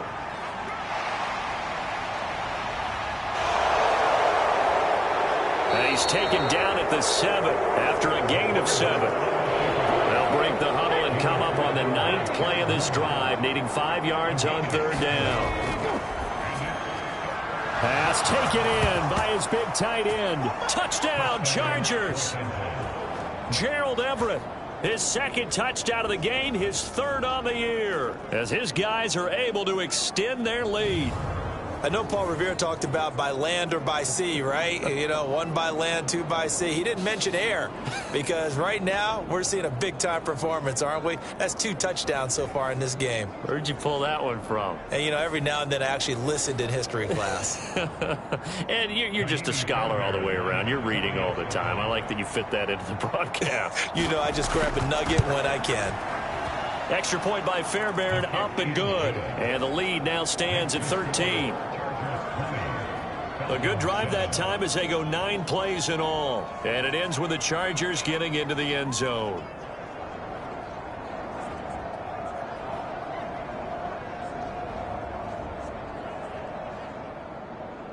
After the touchdown, Cook now to kick this one away.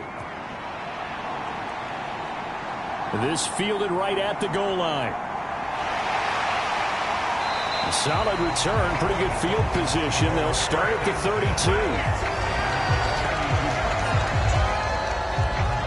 The Falcons ready to take over. Charles, we'll see what they can do here. Not a ton of time left, but enough certainly to get points out of this drive, and they need them right now because they're trailing. Yeah, and this is exactly why you practice a 2-minute drill all through camp and at least 1 practice each week before a game. A minute left, more than enough time to string a few completions together, reach the end zone, and then make that walk back to the locker room just a little more animated. Ritter with it after the play fake. He's got his man. It's Gallup. And he gets us to the other side of midfield across the 45 before going out. First down. Here's Ritter. Chargers able to get the pressure and bring him down. Now the Falcons going to use one of their timeouts as they'll stop it with just over a minute to go before halftime. He's going to drop this underneath for Robinson. The Falcons going to use the 2nd of their timeouts as the stoppage will come with a little under a minute to go in this first half. From the midfield stripe, they'll look to throw. This one hauled in, and again it's Robinson. And he can only manage to take this thing to the 38, well shy of the first down. I think that we all figured when he caught it that short of the marker that the defense almost relaxed and said, we've got this covered. And then all of a sudden, space to run after the catch. And now they're screaming, somebody get him down. Fortunately, they got to him and forced the fourth down.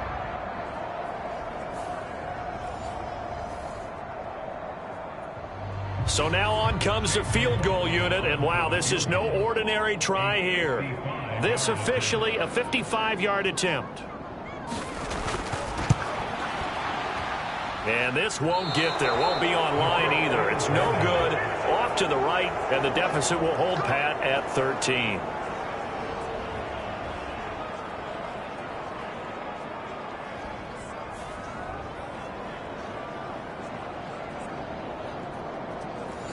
Yeah, 55 yards is anything but a gimme. You've got to really concentrate on your leg swing and proper technique. This time, though, he's unable to convert. Quick hitter here, it's complete. And they're well past midfield, just a yard or two shy of the 40. Now whistles and a timeout with 3 seconds left in the first half. So 3 seconds here remain in the half. On is the field goal unit to see about getting 3 points. The kick by Fairbairn is good, and that will do it for this first half. So we reach halftime in what's been a fairly one-sided game so far. As we'll head down to Orlando, that's where we find our man Jonathan Coachman at our EA Sports Halftime Report. Coach. All right, Brandon, thanks very much. We'll get back to you and Charles in a minute. But first, time to give the folks at home a look at what's going on around the NFL. We'll begin our tour out at Nissan Stadium in Nashville, where it was the visiting Patriots come in and get the victory on the road. Mac Jones, 4 touchdown passes in the victory. Next, we head off to check out another game. And things didn't go so well, as it was the visiting Raiders who come in and grab the victory.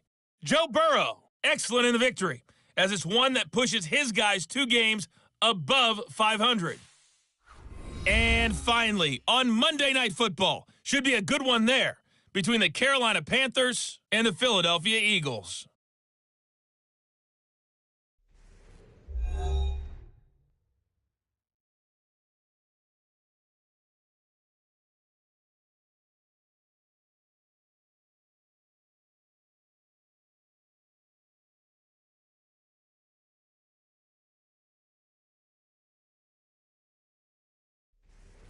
All right, Coach, thank you very much as we welcome you back for quarter number 3. So the Chargers will start the second half with the lead and the football as we're underway in the third quarter. Now it's Patterson. And he takes this near the 25. Just a little pass there. Call it the 26. The Chargers getting ready to go here to start this third quarter.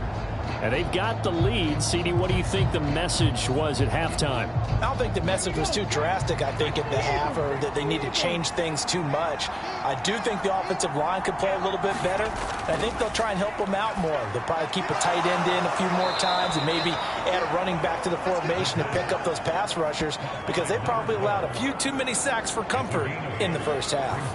A gain of 8 there on the play, and it'll be second and a couple.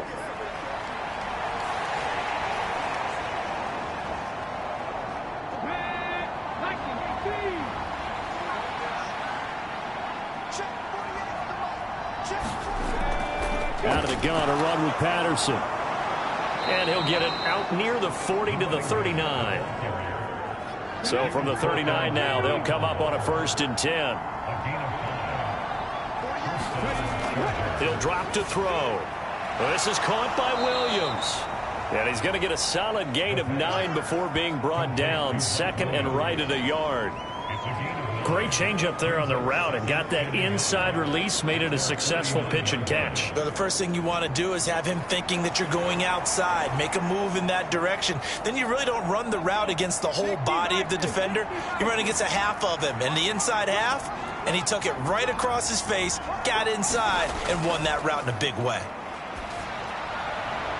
Now this throw caught left side. And that's going to be good for another first down as the tackle's made at the Falcons' 35. With that catch, he goes over 100 yards receiving on the night.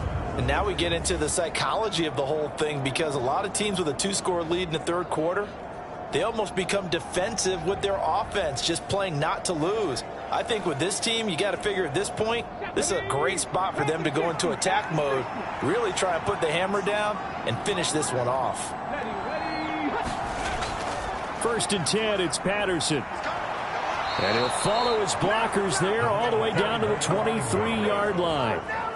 12 more yards there and another first down. But they're getting ready to go to work now in prime real estate after that last run. Found his spot and picked up nice yardage, didn't he? And now he's got him knocking on the door of the red zone.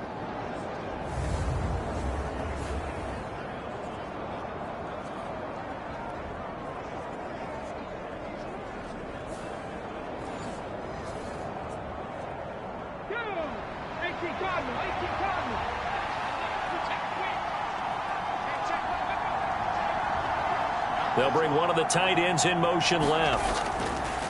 On first down, Porter. And a short gain here down to the 22. Alexander Johnson there on the stop. They're in a pretty good spot right now with a convincing lead. I think this is where they put on the boxing gloves, start to try and pound them into submission. And the offensive line, they've controlled this game. I don't see why that trend would change now. He'll wind up getting 4 there on his own, but it will leave him now with a third down situation.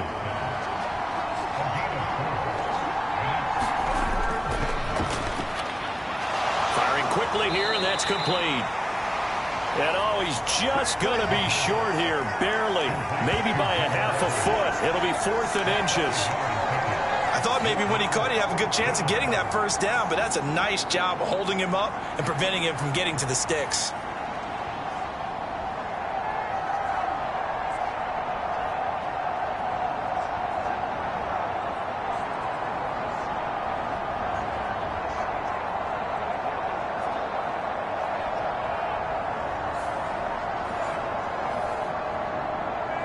And no field goal try here from the red zone. Offense out there. They'll go for it on 4th. They'll try and run for it.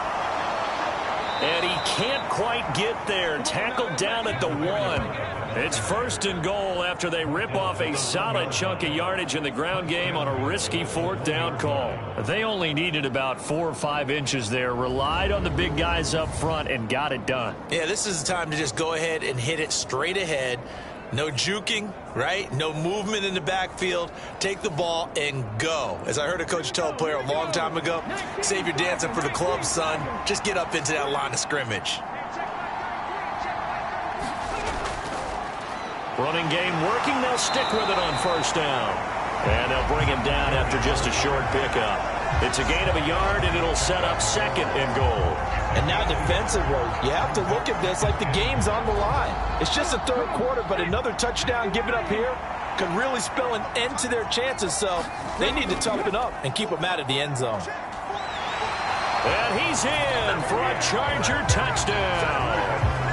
A great play there with his 9th rushing touchdown on the year. And the Chargers take the opening kickoff of the third quarter and drive right down the field to extend their lead. Sometimes offenses can get too cute down near the goal line, but there's nothing fancy about this one. As Coach Lombardi would say, we get a seal here, and we get a seal here, and we run this play in the alley. And that's good work to hit the hole hard and finish in the end zone.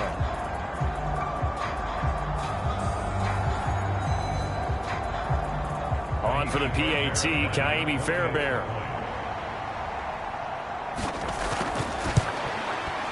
And that PAT pushes the lead up to 23 now. A pretty long drive that time, 11 plays all told. And it winds up with a touchdown for Los Angeles.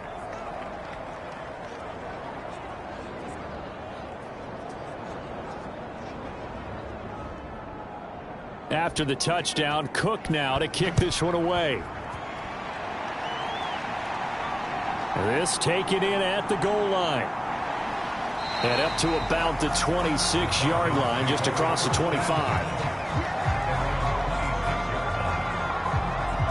Here comes the Falcons offense. It's their first possession of the second half now. Ritter and the Falcons now with a 1st and 10 at their own 26. Now a throw over the middle, and he's got it to start the drive. His second catch. This one not quite as dynamic as his first, and it's 2nd down. Ritter back to throw. Nowhere to go here. He lost the football. Oh, and one of the linemen on the other side has got it. A lot of bad news on that play for them, wasn't there? Lost the football, lost a lot of yardage, but I think the good news outweighs it. Able to retain possession. That was big for them.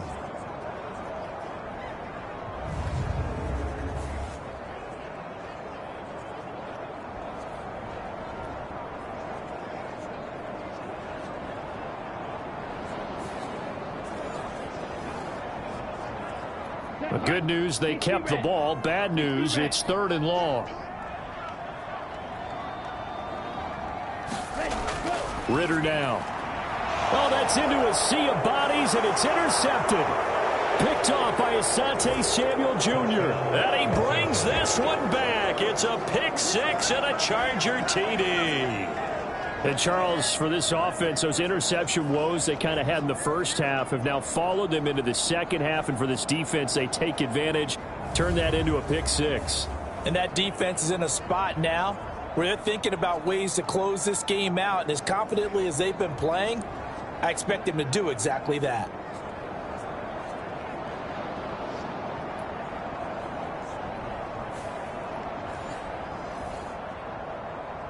Fairbairn now to add the extra point.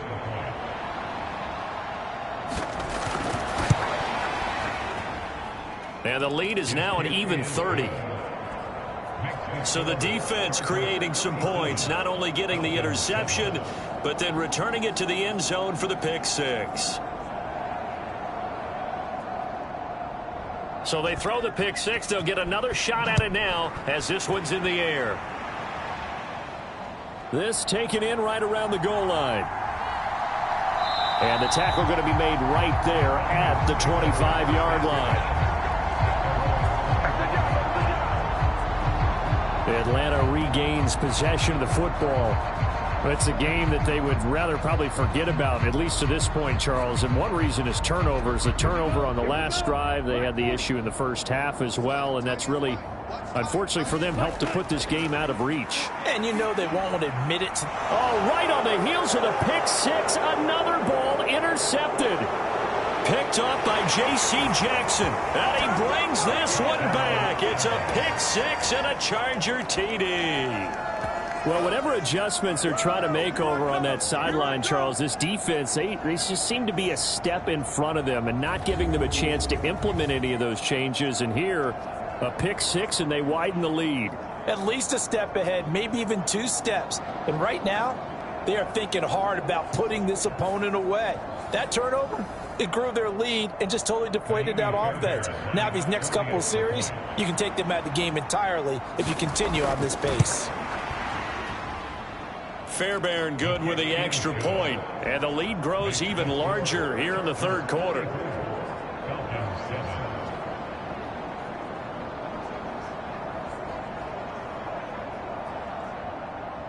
So they'll get another shot on offense following that pick 6, and now the kick is away.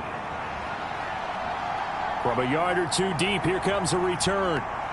And they'll get him down right at the 25-yard line, so the same result, and he opted for the touchback.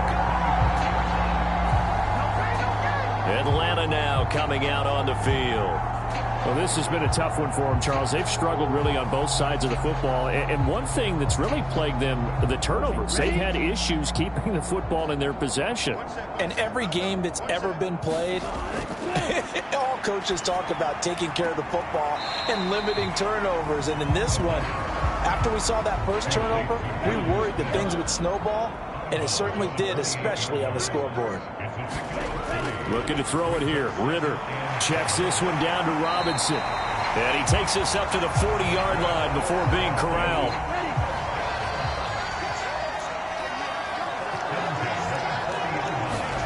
Now Ritter to throw on first down.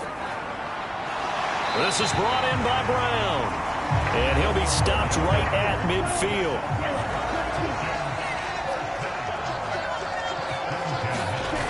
Looking to throw once more. Here's Ritter.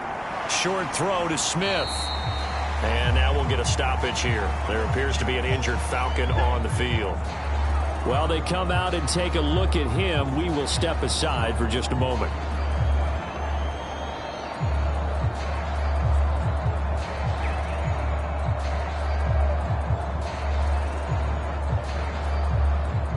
Second and 7. Ritter to throw it. He's going to find Gallup here complete. His 5th catch tonight, and it's good for a first down.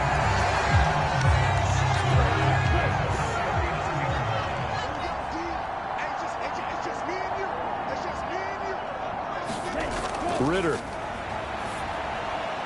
That's caught once again by Gallup.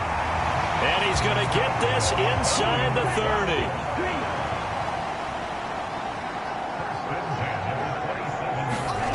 To the air again, it's Ritter.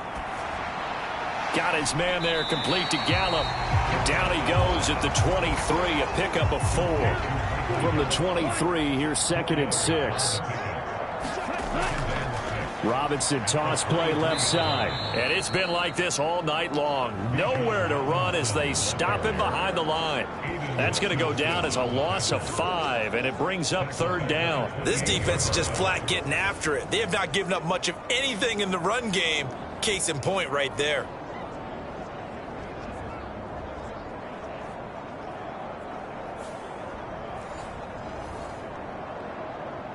Ninth play of the drive coming up, and certainly not an easy one on 3rd and long. He'll look to throw. Work in the middle of the field, and he's got a man complete. And they do get him down, but not before he's able to slip it inside the 5-yard line. They're able to convert on 3rd down, and that sets up a 1st and goal. And this is an offense in need of getting a few good things to happen. Here's one right here. They've had their share of struggles in key moments, but that's a nice throw and nice work after the throw. And they're set up now with a 1st and goal.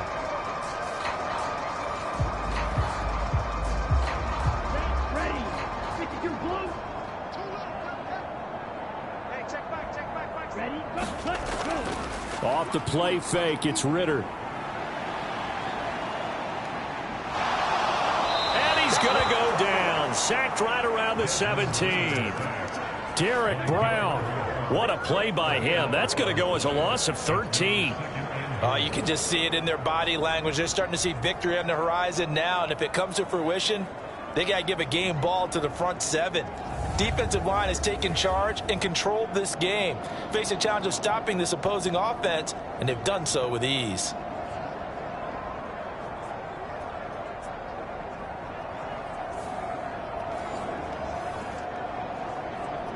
Pass protection has been a problem all night long as they come up facing 2nd and a bundle. Another try after the 1st down sack. Ritter. And that'll fall incomplete. He was hit just as he let that go. And now it's 3rd down.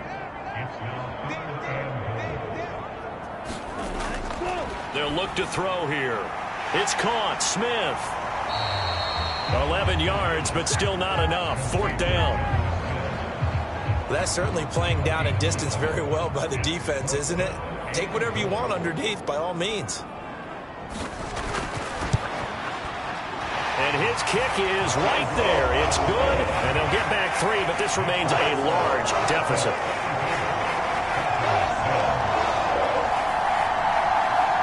So he missed that field goal earlier, but he says not this time. Able to knock it through, give his guys 3. I like his poise. I like his confidence, his belief in himself. Sometimes when you miss that first one, you see a lot of guys sag and they can't make the next one. Not in this case. Stepped right up like a pro. And he will be taken down here on the return on what will wind up being the final play of this 3rd quarter. Back now here on EA Sports. And this is a blowout so far as we get set for the fourth quarter. A very one-sided affair. The Charger drive about to get going. And, Charles, we are in the midst of a very one-sided affair. I think this is where you and I have to fill a little bit. You want to regale us with old stories of your childhood in New Paltz, New York? I don't think anyone wants to hear that, but this is a perfect time for us to start listing MVP candidates, right? The best teams we've seen so far this year, the best games that we've called thus far, how we anticipate the season unfolding. We can go in so many different directions because the game certainly not taking us there. Oh, I hear the remotes clicking off right now. On play action, they'll throw. Pressure brought in, and the Falcons get there for the sack. Disrupting that play and dropping him was Arnold Ebiketie. A CD, a little bit of feast or famine for him. He's had some success throwing the football, but also now he's been sacked 4 times. Yeah, you just mentioned the 4 sacks, but you're right. He has managed to hang in there and make plays at times. His offensive line, they've got to figure it out and pick things up and give him more opportunities, and he has to help them by getting rid of the ball a little bit quicker as well. Here's Logan Cook now. Always a good sign when your first punt comes in the fourth quarter. They only punted twice in the win last week as he gets this one away. Fair catch called for and made at about the 32-yard line. It'll be a 39-yard punt, no return. And the Falcons will be taking over 1st and 10. Here comes the Atlanta offense now ready to take over here. Facing a big fourth quarter deficit here, things not looking good. You know, this offense, though, they've been in the top half of the NFL so far this season, but in this one, well, their defense has really struggled. Throwing to start the drive, but that one incomplete. Here's 2nd and 10.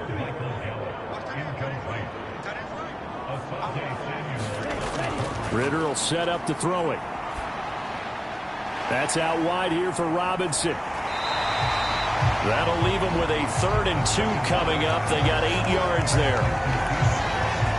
Looked like a pretty good, safe play right there. No, he's had trouble with the interceptions in this game there. Hits his guy out in the flat. And so many times we hear quarterbacks and offensive coordinators talk about in your progressions, you're either throwing the touchdown or you're throwing the check down.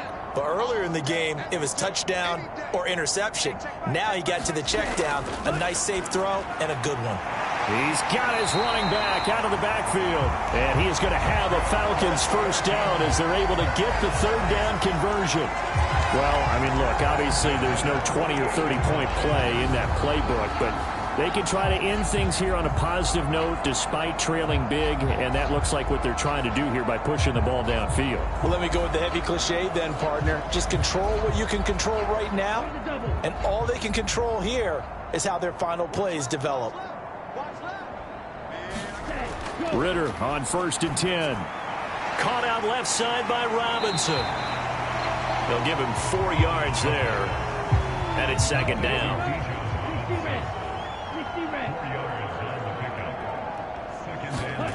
Another throw coming up here for Ritter. Tosses the out route here to Gallup. That'll put him at 95 receiving yards now as he's got a first down. Back to throw, Ritter. There he is again. That's Gallup, another catch. And brought down, but not before they're inside the 25.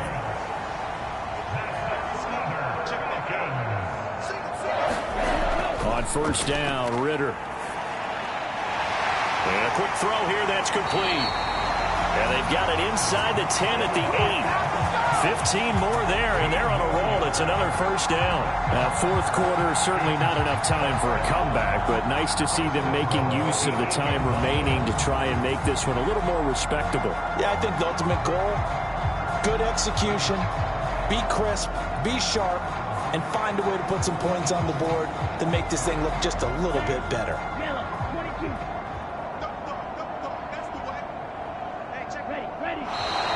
Now flags come flying in. One of the Falcons moved early. So they accept the penalty, of course, and push the offense backwards a bit. That false start knocks them back behind the 10 now as they'll try again, 1st and goal. Sticking with the passing game. Here's Ritter again. And they're not able to hook up there. Incomplete.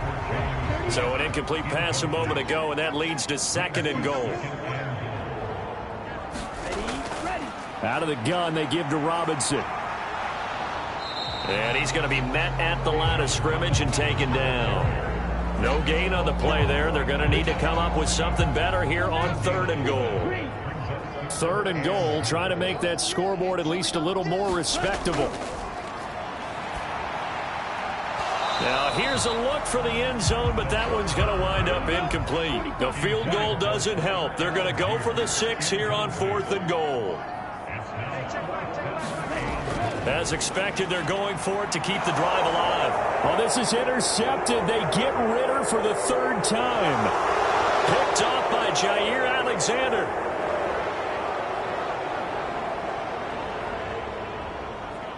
And he brings this one back. It's a pick 6 and a Charger TD. Well, this one was already ugly, and now it's just kind of becoming a feast on the defensive side of the football. Yeah, partner, this is a unit that knows they've got this game in the bag with this huge lead, and it's going to drive their coaches crazy because they're telling them play it straight, do all the right things, but these guys are going to be freewheeling now. All of them are going to take chances, and that one pays off with an INT and a return for 6. On for the PAT, Kaimi Fairbairn.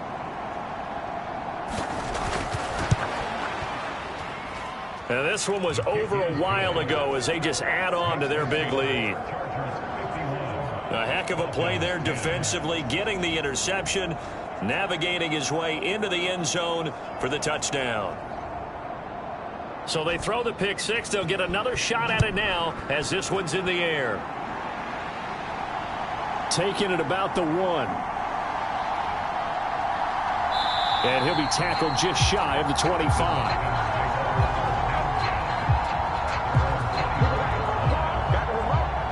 Atlanta now coming out on the field. Well, I think that the folks here had hoped that maybe this home atmosphere would carry their guys to a surprise victory, but it does not appear that that's going to be the case. There's too much to handle on the other side in this one. Here's Ritter after that pick 6. It's caught on the right side by Robinson. And he's taken down but able to slip across the 35. First down yardage on the first play of the drive, 14 yards. Well, they certainly had success throughout this contest getting him the ball in the passing game, and there he picks up another first down. Whatever they saw going into this one, they've been able to capitalize on it, and no adjustment has been made to take it away. A quick throw there is incomplete. Second down throw coming for Ritter. Short throw to Smith. And a 5-yard gain gets him to the 42. The Falcons on 3rd down. Not so hot. 2 for 9 to this point. This will be 3rd and 5. Here's Ritter. He's got his target. That's complete. And he is going to have a Falcons first down as he's able to get 8 yards there on 3rd and 5.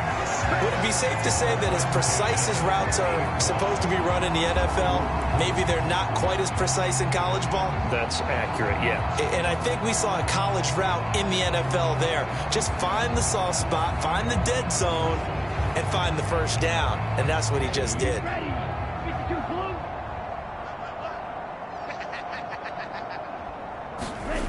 Ritter looking to throw on 1st and 10. Sets up the screen to Robinson. And he'll go down inside the 45 before going out of bounds. 7 yards there on the first down screen play. And they've used him in the passing game to great effect so far. And here they get it to him again on the screen. And it turns into a nice positive play. From the 43, it's 2nd and 3. Back to throw again. Short throw to Smith. 90 yards receiving now for him in the ball game. It's a first down.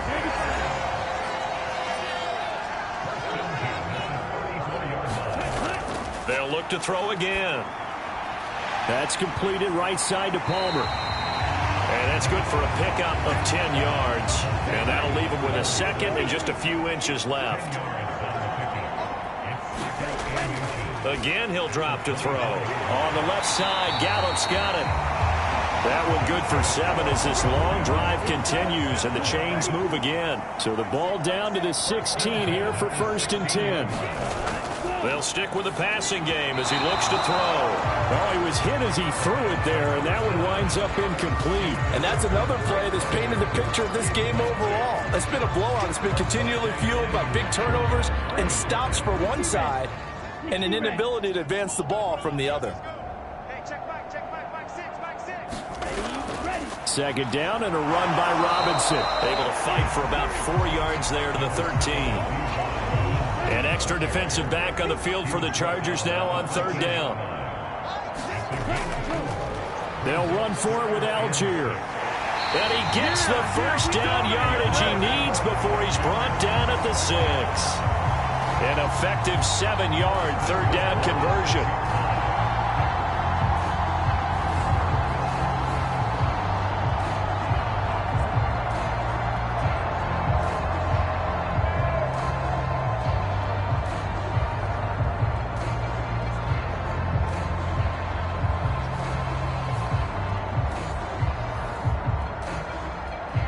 Just 2 minutes remaining here in the 4th quarter of what has been a one-sided affair. So it's Falcon football as we welcome you back. They've got it 1st and goal as they look to punch in a late score. They'll drop to throw. And that is caught. Well, they're going to see this one to the end. They get a score, but pretty much an exercise in futility right now. Still down big. Well, CD, they just haven't had a whole lot to cheer about or really grasp onto in this game. They've been dominated, but at least they get a late touchdown here, something positive to put on film for tomorrow's session. Yeah, they're still trying to execute, trying to get some positives on their board and ledger sheet and keep this from being a total loss. Give them credit. They're going down fighting.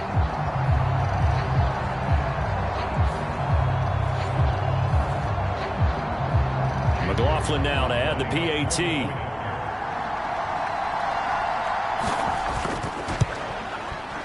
And they make the score a little bit more respectable here in our final quarter of play. So that drive, 12 plays in length. And the end result, an Atlanta touchdown. Following the touchdown, here's McLaughlin to kick off.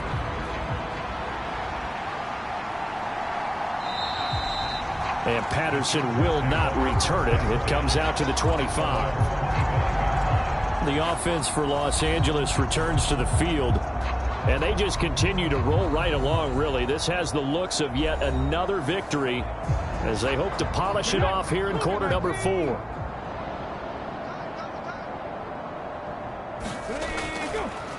They'll start on the ground here on 1st down.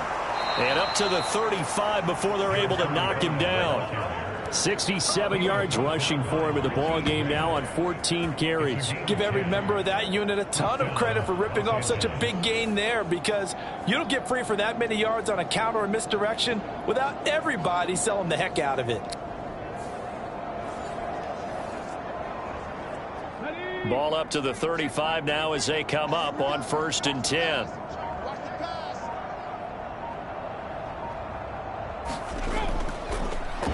They'll keep it on the ground. It's Porter, and he's got it up over the 40 to the 41. Here's a 2nd and 5.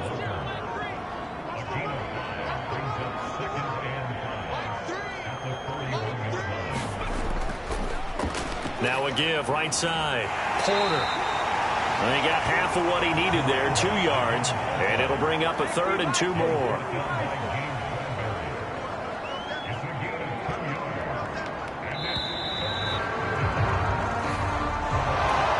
Partner, under the lights in primetime, this offense, they gave the nation quite a show, putting up that many points to come away with what will certainly be a memorable win for them.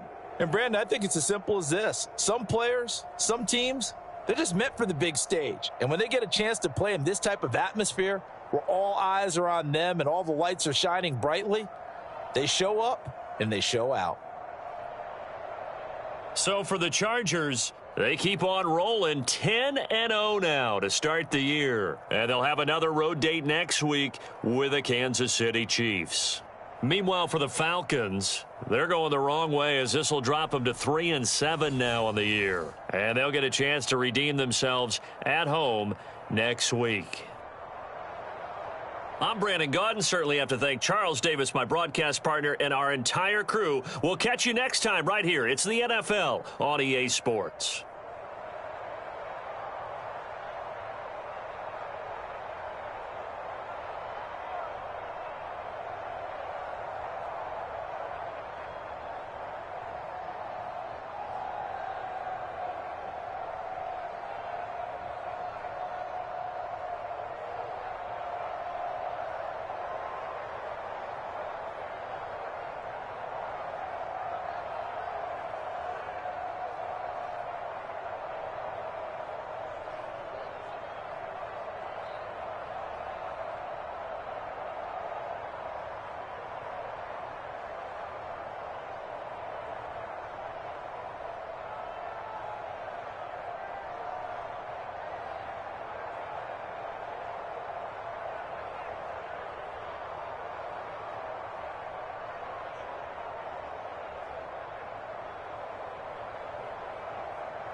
Tonight, from Lincoln Financial Field in Philadelphia,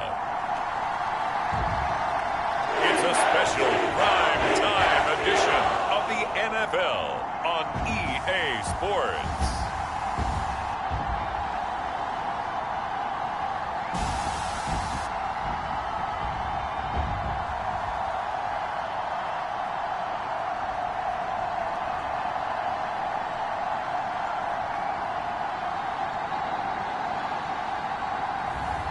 It's the Philadelphia Eagles taking on the Carolina Panthers. It's the NFL on EA Sports as you take a look there at Lincoln Financial Field in Philadelphia, PA. Tonight we wrap up Week 11 with a great Monday nighter as it'll be the Carolina Panthers taking on the Philadelphia Eagles.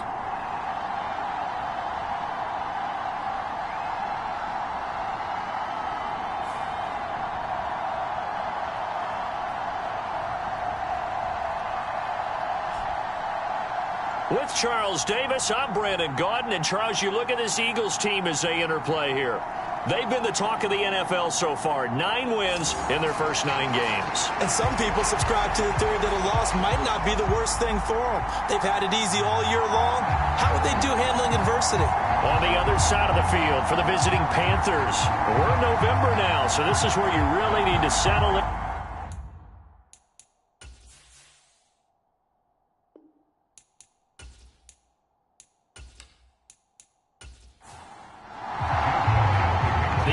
Season has hit high gear, and off we go in Week 11 on EA Sports. And no run back on the opening kickoff. It'll come out to the 25. So here are the Panthers now for their opening drive. And they will be led out by their second-year quarterback. Well, the silver lining from last week, he played phenomenally. Kept the ball clean and led them to the end zone several times. You know these NFL quarterbacks, though, they trade away all those touchdowns if it meant getting the win. That's his focus this week.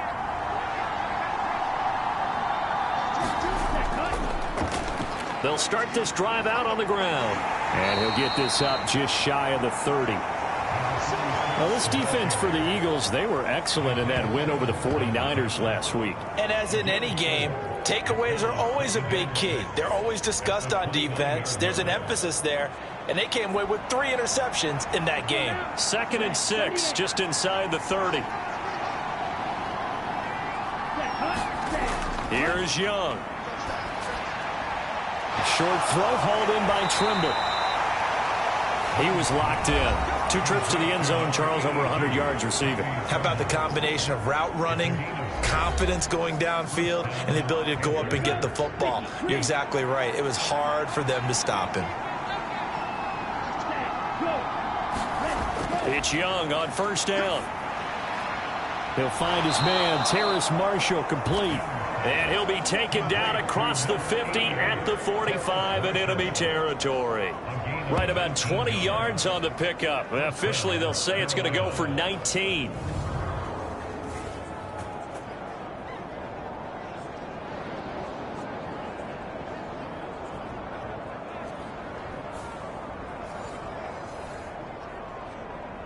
So from Philadelphia territory now, here's a 1st and 10 at the 45-yard line. To throw, Young. And he's got his man out of the backfield. That's complete. Ball at the 40 here for 2nd and 5. Now a handoff. And the ball is knocked out. And it's picked up by the Eagles. And they have the football and will set up shop at the 33-yard line. Always costly to cough up that football. These defenders, they become so adept, though, at jarring it free. Yeah, it's amazing that there aren't more fumbles caused because now, if you're an offensive player, you go through ball security drills every single day. It's really not out of line to think you should take the ball to bed with you and just hold on to it. But the bottom line is, no matter how much you try to protect it, these guys are pretty good at finding ways to knock it out.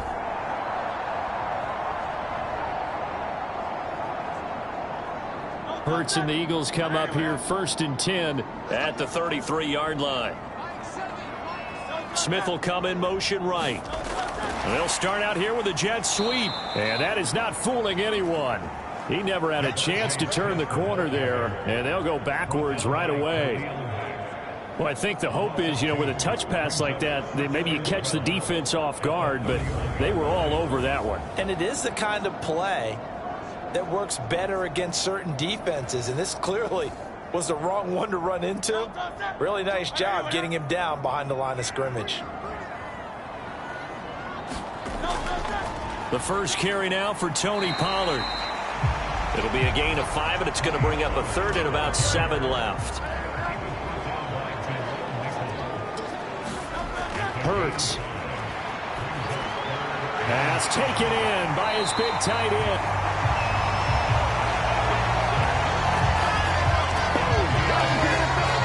Well, on 3rd down, he wanted to go to one of his most dependable targets, and that's who he found, his tight end there, to pick up the first, Charles.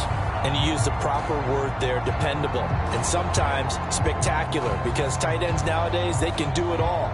But they're the guys you trust, especially across the middle of the field where there's traffic. He delivers, and they pick up nice yardage.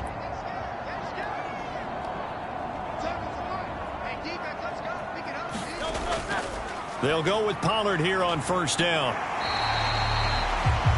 The rushing numbers for Pollard last week: 15 carries, 67 yards, and a touchdown. They've lost a bunch of games in a row now. They've got to start thinking a little bit differently, maybe a little bit outside of the box. Find other ways to move the football. I don't know if you're going to do it through the air or maybe change up how you establish your run game. Hurts sets up to throw it. He'll take a shot for the end zone. And he knocks the ball away, and it falls incomplete. Now they face a 3rd down and 4 after that incompletion on 2nd down. Throwing is Hurts. And that will be incomplete. Here's Jake Elliott. Career long, by the way, for him, 61 yards. This will be spotted just shy of midfield. A 59-yard attempt. And he missed it. It's no good. And this will remain a scoreless game.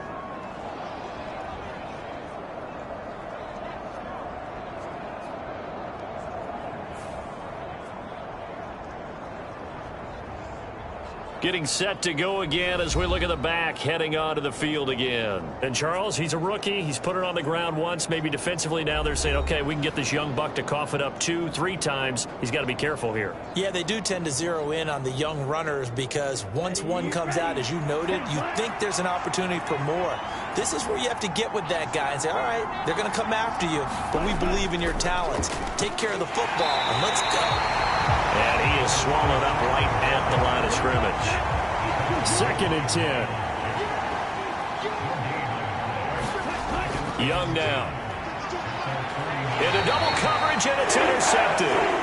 Picked up by A.J. Terrell. And his guys are going to take over at the 34-yard line. CD, he tried to kind of lob that one in there. It looked pretty going through the air. The problem was it was in the air a little bit too long.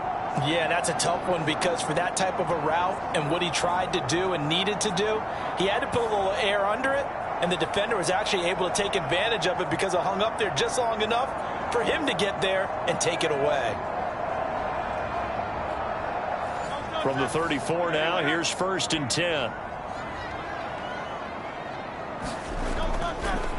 So the drive's going to start with Pollard. And able to break one tackle, but then quickly brought down with a nice little gain.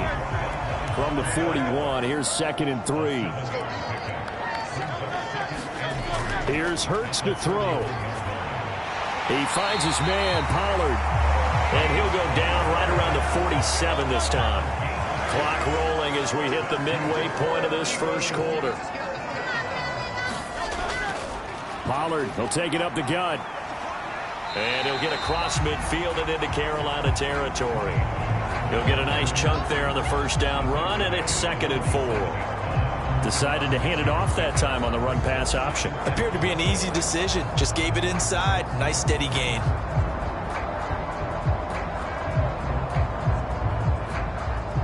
Second down and 4.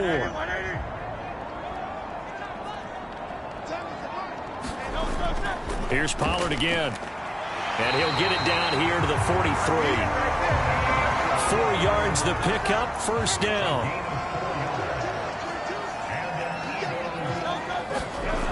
Looking to throw.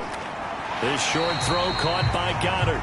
Give him a gain of 5 on the completion, and it'll be second down. We've seen quite a bit of the short passing game here early on first quarter, haven't we? We have, and I think it works a couple of ways for this team because, number one, you throw the short game until they stop it. And if they're not going to stop it, you keep throwing it. And he can't get rid of it. He's taken down. Khalil Mack coming in from that outside linebacker spot. He gets him down. It's a loss of 5. I thought there at the end he may have had a chance to release that, but that pocket closed a little too quickly, and down he went. Yeah, he was certainly trying to do everything he could to extend the life of the play, probably counting in his head 1, 2, and then he ran out of time.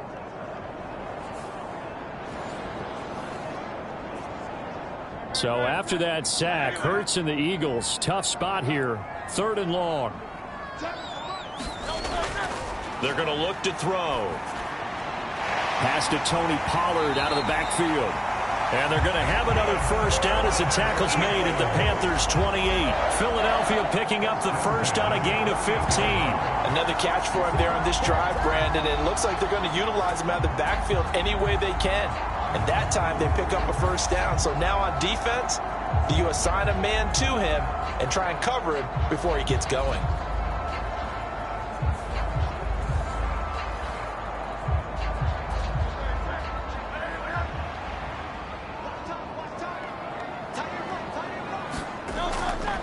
And they'll let the quarterback keep it here on 1st and 10.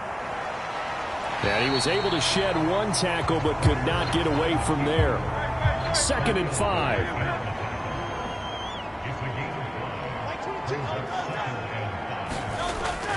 Now a shotgun snap as they'll look to throw.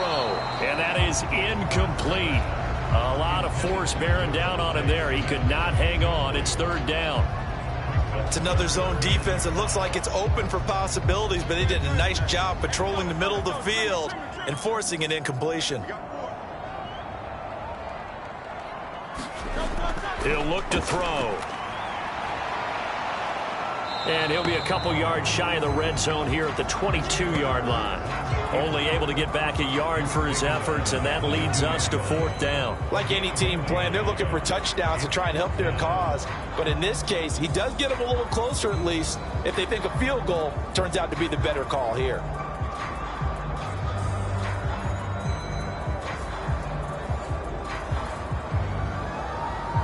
So Hurts is off, and on comes Jake Elliott for the Eagle field goal. It's a 39-yard attempt, right hash. The kick by Elliott is good. And the Eagles, they take a 3-0 lead.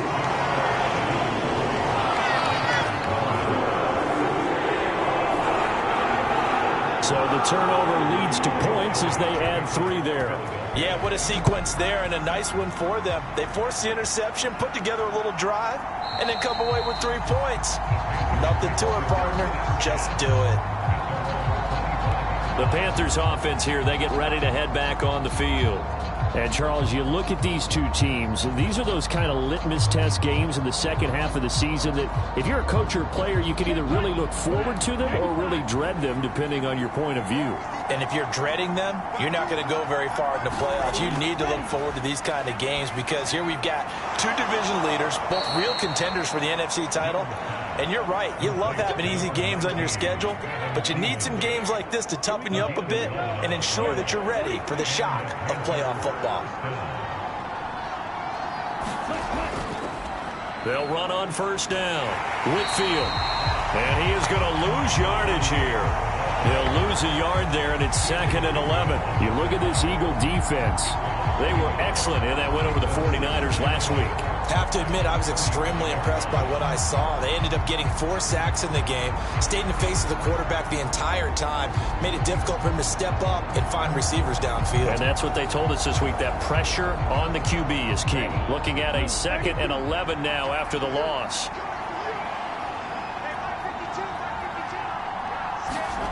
Now Young.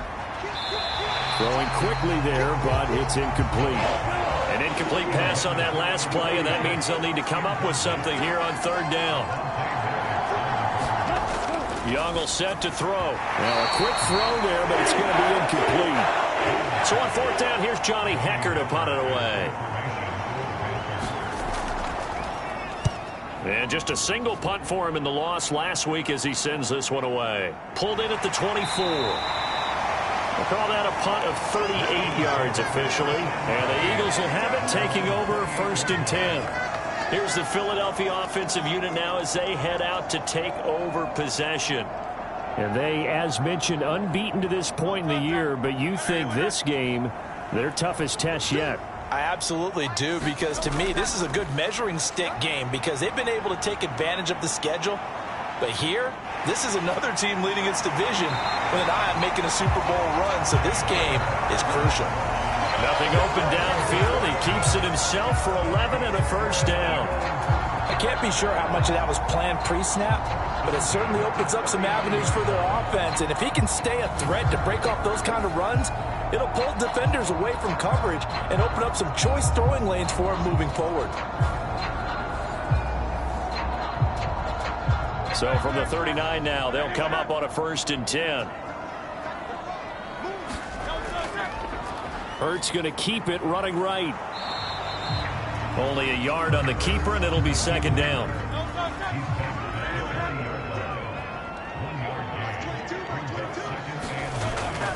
Out of the gun, a give to Pollard. And he'll make it only to the 43, a gain of 2. 3-0 after 1 on EA Sports.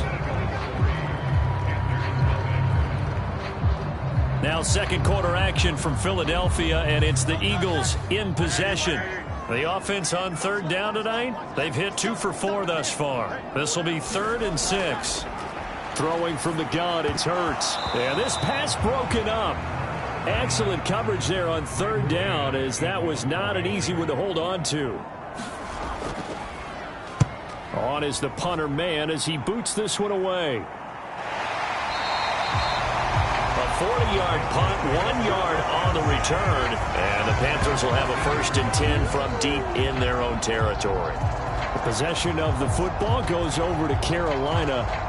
And, you know, it's certainly a lot of football left to play. We're not into December yet, but right now where we stand, they're in 1st place in their division, looking really good and looking to be a threat come January. And are you one of those early holiday shoppers, partner? Are you one of those guys get your list done? Because I think about what every team has on their holiday shopping list right now. What's the #1 goal? Make the playoffs. #2, win your division. #3, and I think the biggest goal of all, try to get the #1 seed so you get that 1st-round bye and ensure you don't have to go anywhere in January and hopefully get to the Super Bowl that way. Oh, and his early struggles continue. Here's another one intercepted. Picked off by Hassan Reddick.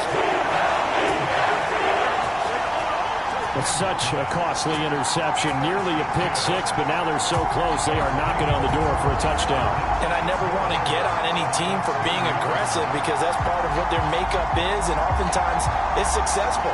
But in this case, you've got to be selective about it and make sure you take care of the football. That interception almost cost them 6 points. Now their defense has to run onto the field, probably giving the quarterback a few side eyes along the... And now, as with every potential turnover, they're going to take a second look at this just to make sure.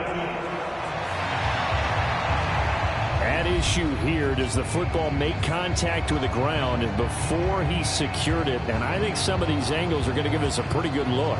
Secured is the important part because the ball can touch the ground, but it can't be loose when it does. So that's what they're going to have to try and figure out.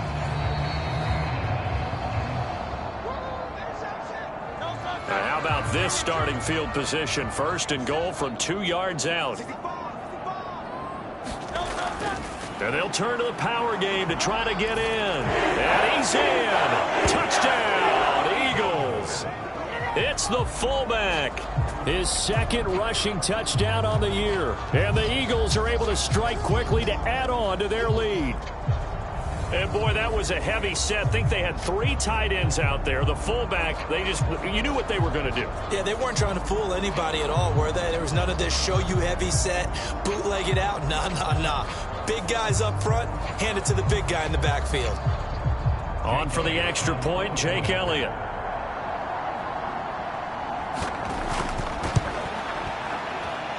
It's up and good, and that'll increase their lead to 10-zip. A nice, tidy little drive there, getting the ball in excellent field position, and only one play to score.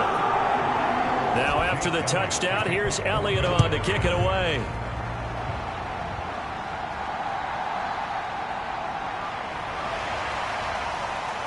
And out a little across the 25 to the 27.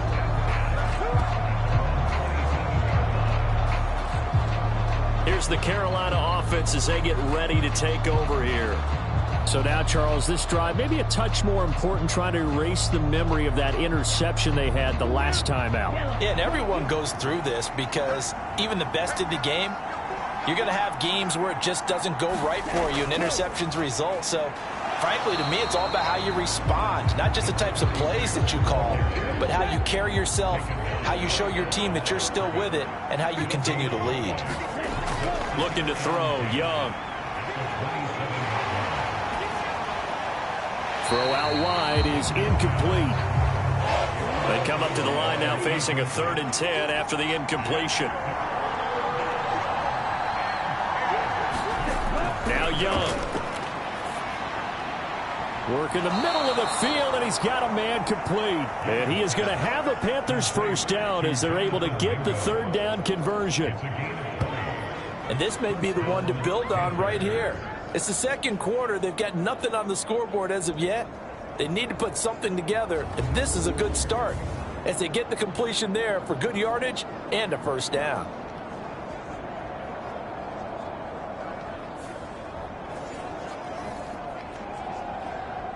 Ready, 53. Young looks to throw on first down. He completes this one to Mingo.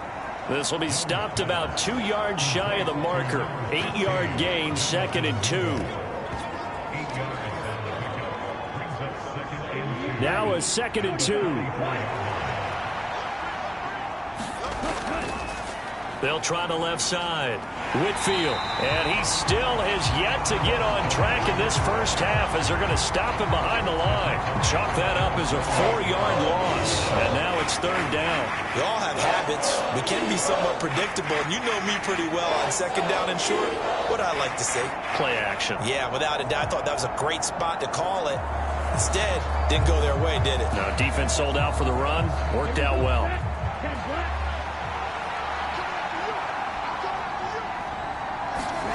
Young. Looking left side, and he's got a man. That's Hubbard.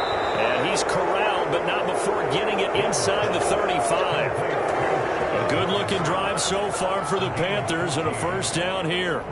And this offense has been a little slow to get going, but some signs of life here in this second quarter. They're moving it pretty good, and that helps the cause as well. Good yardage and another first down.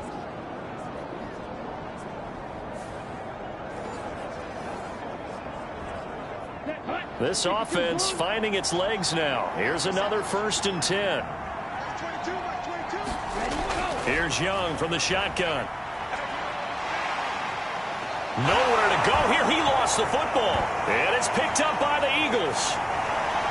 And he's free going down the left side. It's a foot race. And he's into the end zone. It's a fumble return and an Eagle touchdown. And that's a linebacker showing he can move pretty good with a football in his hand. That's not just a short shuttle now. He took it and went a pretty good distance, didn't he? Did you get the 40 time on that? I didn't, but he got 6 points out of it. I know that in a great play for that defensive unit.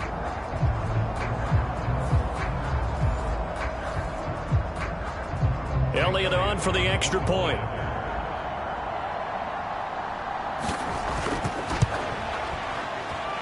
He's got it, and it's 17-0. So not only the cough up, but then the pickup on the other side, the scoop, and the score the other way, the fumble return for a touchdown.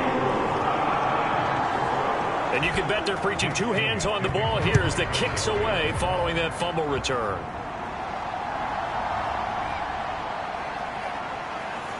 And he returns this to the 22.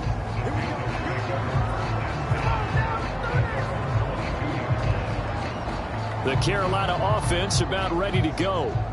And they've sort of lost their way, partner. How do they recalibrate and get this proverbial train back on track? Well, this is where leadership really comes into play. How's the head coach handling it? The offensive coordinator? Sometimes they just make a joke. All right, guys, you had your fun? All right. Throw it out the window. Yeah, let's get back on track here. And sometimes that'll work just fine. I guess it's time now to lean on that leadership. From the 31, here comes 2nd and a yard. And they'll go again here with Hubbard. And this carry not as productive. He's swallowed up at the line of scrimmage. The Panthers on 3rd down. They've been okay, 2 for 3 thus far. They're up against a 3rd and 1 situation. Up the middle they go. Whitfield, and he's able to get it to the 33. Good enough for a 1st down. That's about what you would expect since they're so efficient on picking up 3rd downs in the top 5 in the NFL. It's all a mindset, and I guarantee you it started in the offseason. 3rd down's important to them. They find a way to pick them up at a very good clip.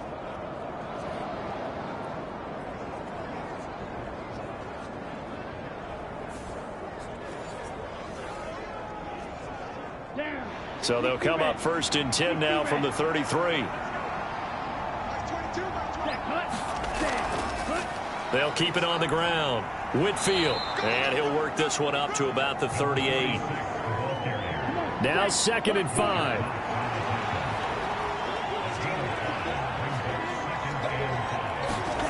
They'll try to throw down. Young. Throw left side complete. That's Hubbard. And he'll get up to the 43-yard line. A couple of 1st downs has the football position at the 43 as they come up 1st and 10. Here's a throw to his running back. It's complete. And this will leave him a yard short. Nice pickup of 9 yards on 1st down. On 2nd down, Whitfield. And some solid footwork there as he'll take this down to about the 38. Give him 10 there, good enough for a Panther 1st down. There was a little space there, yes, but that was a well-executed run by the rookie. It was, and he wasn't one of the higher-rated rookie running backs coming out. He's probably on the next tier. But let me tell you something. If he becomes more consistent and continues to have that drive to be one of the best, we'll see more of that in the future.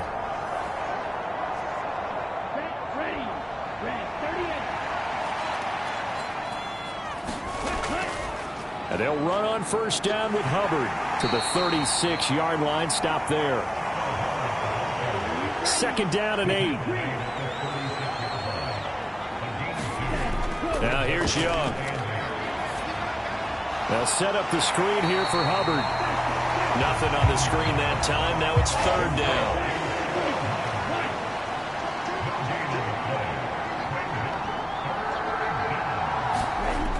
Throwing, Young. Eagle pressure, too much this time. Down he goes.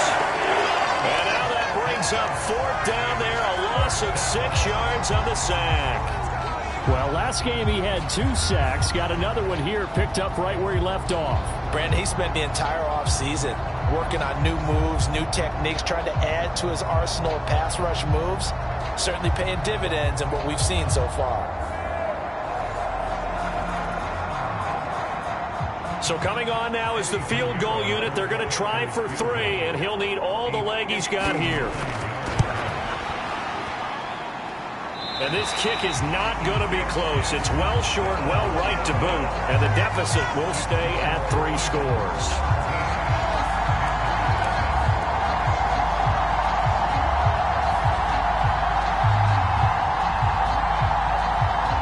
Philadelphia getting set to take the field. This drive here beginning probably with a pair of motivated groups. Remember, the offense scored a touchdown on their last time out. Looking to repeat that in Charles's defense. They were very frustrated after giving up 6 the last time on the field. And frankly, it's just a battle of wills in a lot of ways because you know they're both motivated. They both game plan for this drive, and they both have specific outcomes in mind. To me, it just comes down to who can execute better and which side can step up and assert its will over the other. It's caught. Smith. And he gets this inside the 35-yard line. Hurts finding Smith for the Philly first. It's a game of matchups, and that's why you take your receivers and move them around a bunch, especially your best guys. And when they work out of the slot, you often hear the coaches talk about how great it is because it gives you a two-way go. You can break out or you can break in. That makes it hard to defend. So they'll come up 1st and 10 now from the 33. They'll look to throw. He'll get this one complete. That's A.J. Brown. And he gets this one inside the 15, just a yard or two shy of the 10.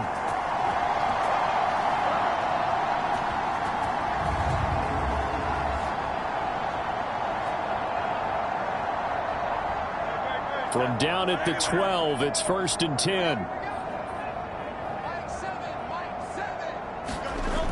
From the gun, it's Hurts. He finds his tight end, Goddard. That's complete. And he'll get this down inside the 5 to the 4 before he's out of bounds. From the 4, it's 2nd and a couple. Now they'll throw here out of the gun. And he'll be brought down right on the edge of the goal line at about the 1-yard line. When in doubt, do it yourself as he keeps it for 3 and a first down.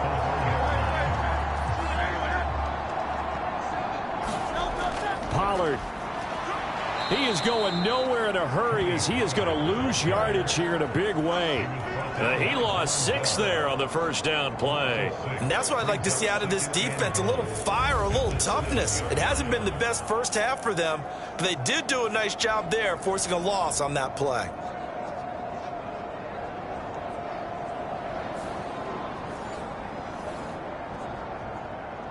Two of their 3 red zone trips so far they've come up empty on. They'll look to reverse that trend on 2nd and goal. Here's a screen now for Pollard. Touchdown, Eagles! Tony Pollard with touchdown number 8 on the year. And the Eagles are able to add on to their first half lead. I know a lot of people look at these games and think, all right, this thing's done. Let's have some sportsmanship. Let's not try and score. You should never do that in the NFL. I've seen big leads blown, and teams that look like they had a victory, all of a sudden we're going home with a loss. Elliott now to add the extra point.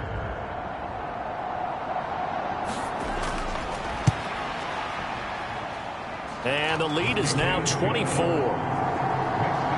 So that drives 7 plays in length. The result, Philadelphia in the end zone. Now after the touchdown, here's Elliott on to kick it away.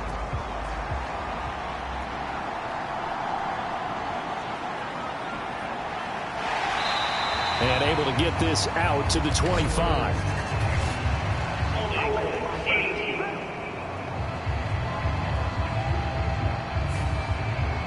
They were trying to create some space to run. They created the penalty. And you work on it so much. You work on it so hard.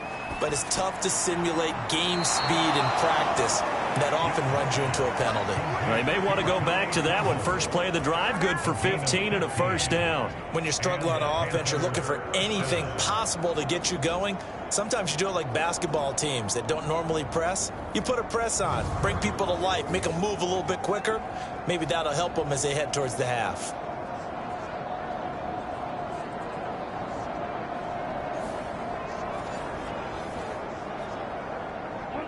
So 1st and 10 now from the 30. Young to throw it. Open man is Mingo, complete. Now the Panthers going to use the first of their timeouts as they get the stoppage with a little over 50 seconds to go in the first half. First down, Young. That one into the hands of Thielen, complete. The Panthers going to use the second of their timeouts as the clock stops here with 46 seconds remaining in the first half. Now a second down throw for Young. And that is caught one-handed. Oh, my, he pulled it in. Better than a 30-yard gain as we wind down towards 30 seconds left in the quarter. So often when we're watching a football game, we see one with a lot of ebbs and flows, and this one is no different. And sometimes you just need a big play to wake you up a bit. And they get one right there. That shot of caffeine this offense was looking for.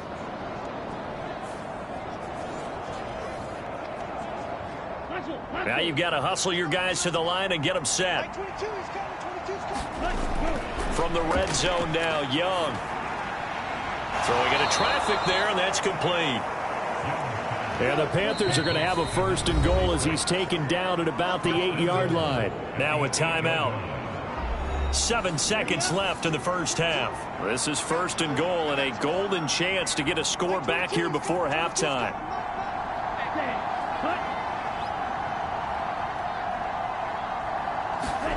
It'll be Young again. He's going to find his running back. It's complete. And he maybe makes it back to the line of scrimmage. That's it. So we've come to halftime here in Philly with the Eagles on top. As we'll send you down the coast now to Orlando, that's where we find Jonathan Coachman ready with our EA Sports Halftime Report. Coach. Okay, Brandon, thanks very much. Welcome in, everyone, to our EA Sports Halftime Report. Let's get you caught up on what's going on around the NFL.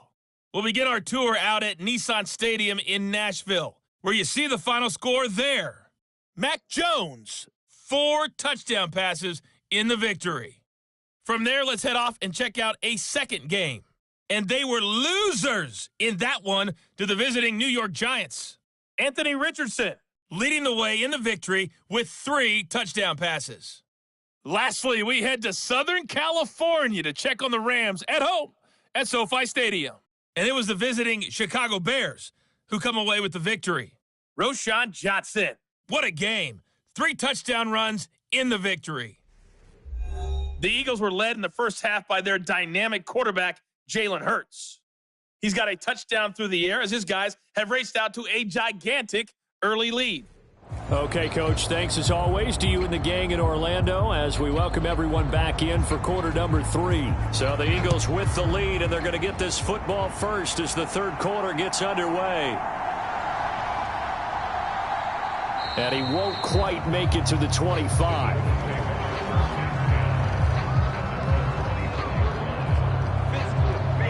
Out come the Eagles now as he'll go on offense first here in the third quarter. Hurts and the Eagles come up here 1st and 10 at their own 24. They'll try and start this drive in the air. He's got Dallas Goedert, his tight end, over the middle. They'll come up on a 2nd and 7 from the 27. They run straight ahead here with Pollard. Only a couple there as he'll be brought down about the 28. Now a 3rd and 6. They'll look to throw here. And he'll take this beyond the line of scrimmage as he slides to a hole. He'll wind up getting 4 yards there on his own, but it also brings up 4th down. That was a good effort there trying to do it on his own, but as a defender, you're in a tough spot because you have coverage responsibilities behind you, and if you take off too quick to try and get him down, he might loft it over your head. So better to track with your man defensively than try to go up and make a stop on the quarterback. Exactly right. What you're hoping is that your guys in the front 7 can get him down. The Eagles send out their punter now as he'll kick it away for the 2nd time. His first punt, 45 yards. This looks good as well.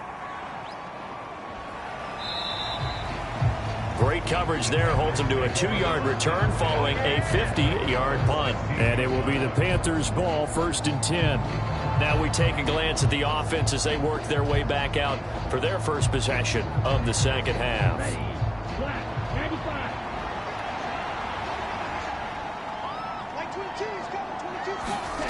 A first down throw for Young. That's complete to the receiver, Thielen. So the completion good for 6 yards, and it'll be 2nd down.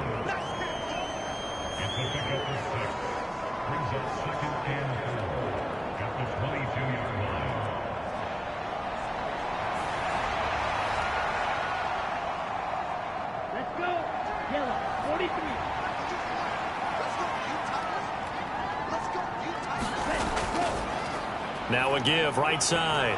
Whitfield. And down he goes, but he takes it up to the 40. That good for 19 and a first down. Sometimes it's hard to believe, but there are times this game is about patience, isn't it? Has had the game he expected, but that run there, that may get him going. I was just going to say, maybe that gives him a little juice, because you're right, he struggled, especially in that first half. Yeah, and I know the great ones always think to themselves, just hang in there. I'm just one big carry away from busting this open. That's a good start for him.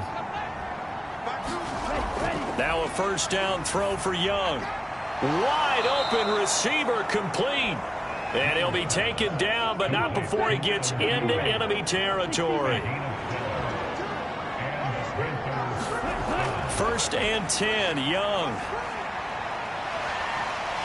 Pressure comes, and down he goes. The Eagles get there for the sack. Fletcher Cox able to drop him that time for his second sack of the evening. Even the most elusive quarterbacks have those tough days where they can't avoid sacks, and this is one of them. Third time he's gone down. He might develop some happy feet now, want to escape the pocket and try and gain more yardage with his legs.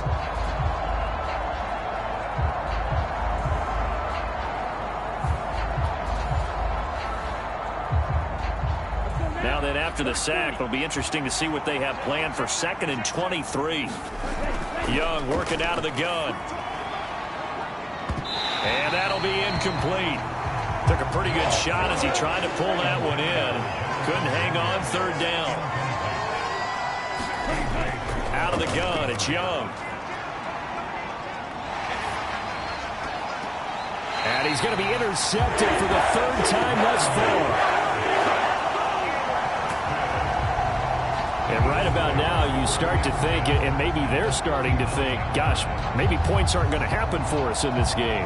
Well, it's a thought that is worth having, because so far in this game, this defense has not just had the upper hand. They've appeared to be a step ahead, maybe even 2 steps, to everything they've done. They've had an answer for everything this offense has thrown at them. So 1st and 10, and if they score on this drive, might have to start digging in our second half blowout material.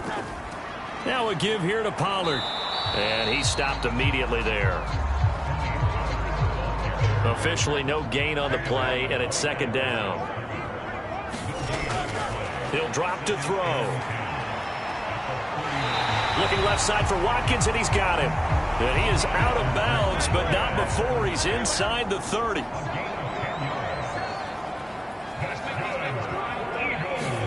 But first down, Hurts. This short throw caught by Goddard, and he'll be out of bounds just inside the 25-yard line.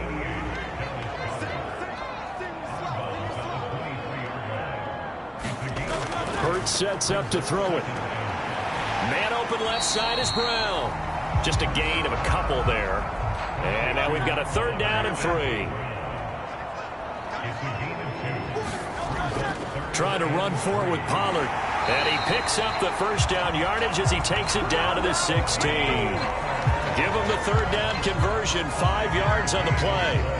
They had yet to run the ball at all on this drive, but 3rd and short, definitely was a great time to dial one up.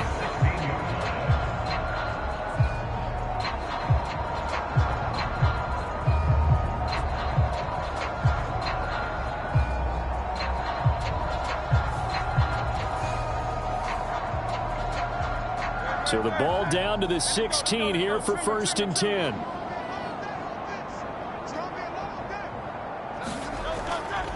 Gonna run again here with Pollard. And he'll take it into the end zone for an Eagles touchdown. Tony Pollard, his 2nd touchdown of the game and his 9th on the year. And the Eagles have opened the lead up to 30. Well, on the other sideline right now, it's just absolute dejection. But, Charles, let's focus on the positive. With the lead that they've built here, they've done pretty much everything to perfection in this ball game.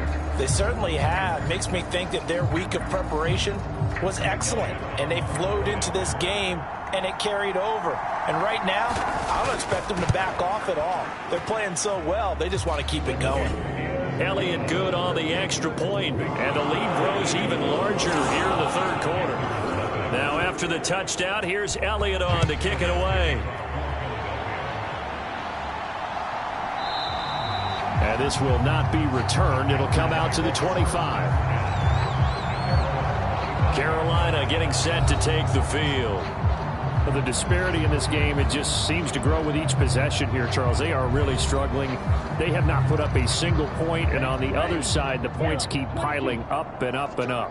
So you know the frustration level has to be rising, right? So they've got to find a way to quell that, because otherwise they certainly won't get anything done in this one. Keep diving deeper into the offensive playbook. The bottom line is don't quit competing. Here's 2nd and 7 now from the 28. Now a handoff up the middle. Whitfield. It'll be a gain of 5, but still about 3 yards shy of the first down marker, and now it's 3rd down. They'll keep it on the ground. Whitfield, and he's got the first before he's brought down at the 39-yard line. 51 yards rushing for him now as he's carried it 13 times. On 3rd down, that's a good job of situational football and understanding where the first down marker was and getting there.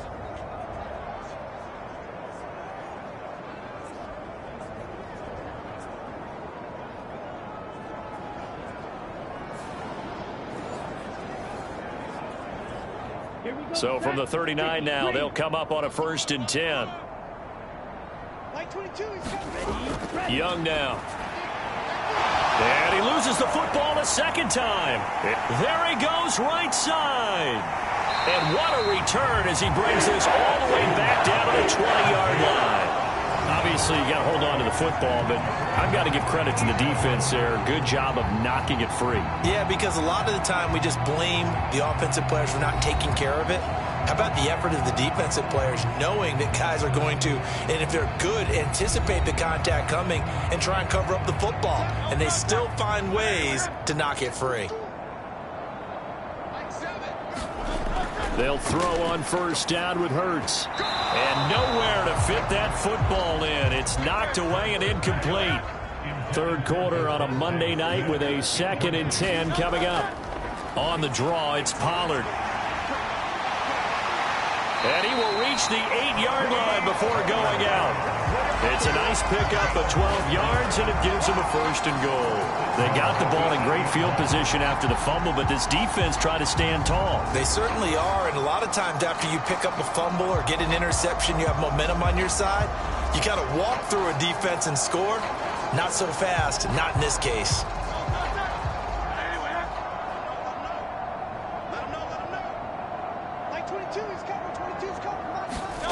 Here's Hurts to throw. Oh, into a sea of defenders and intercepted. And the Panthers are going to take over once again, and they'll have it at their own 8-yard line. Well, still throwing here with a big 3rd quarter lead, but that time this defense gets a measure of revenge. One of the few positive moments they've had on either side of the football, really. Things have definitely not gone their way, but maybe their offense can seize on this and put some points on the board. The Panthers now set to take over offensively. They got the ball now following a big play, keeping the other guys out of the end zone. Now they'll start deep in their own territory, 1st and 10.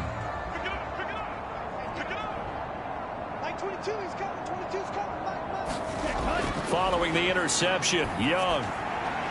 This ball complete. It's an out route to Thielen. And that's good for a pickup of 10 yards. And they'll be left with a 2nd and about a foot. Well, that's what you're looking for when you want to throw the ball downfield. You want one of those guys who can play out on the perimeter, can play out wide, who can not only get open, but when they're covered, can uncover themselves downfield and create catches. Still a few inches short of a 1st down as they come up now on 2nd down. Now a toss. Hubbard going left. And he'll get this up to the 34-yard line. It's a Carolina 1st down on a gain of 16. Partner, if you want more carries, I think we saw how you get him. Showed that he's got the fresh legs, and he picked up the 1st down on that run. Don't just ask for him. Show him that you're supposed to get the football. Back-to-back good plays have them on the move on 1st down. Right back to Hubbard. And he'll get this up to about the 40. They'll come up on a 2nd and 4 now from the 40-yard line. They'll run a draw now with Hubbard. And he'll get about 3 here up to the 44-yard line. And hold on here, because on that last run, it looks like we have a player who was shaken up. Well, now they're going to come out and take a look at this injury, and we'll be back in a moment.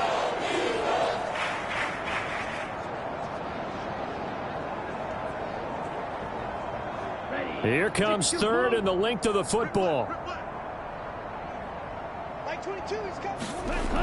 Young to throw it. Pass taken in by his big tight end. And he is going to have a Panthers first down, maybe by about a yard as they find a way to convert on 3rd and inches. Oftentimes we think of those tough yards as grinding yards that a running back has to pick up. How about the tight end there picking up the first down in that situation? That's what he's there for, right? Big fella, get it to him, let him fight off some people and pick up the necessary yardage. So after 2 first downs, they get another here. 1st and 10 at the 45.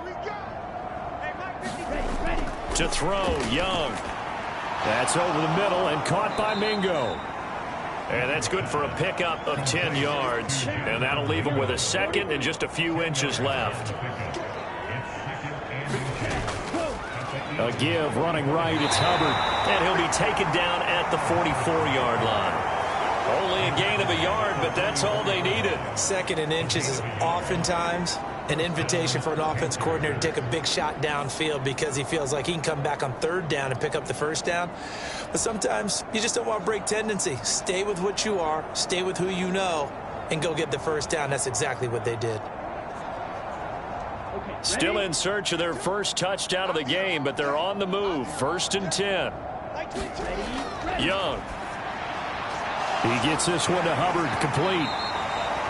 Call it a gain of 3 on the play, and it'll be 2nd down.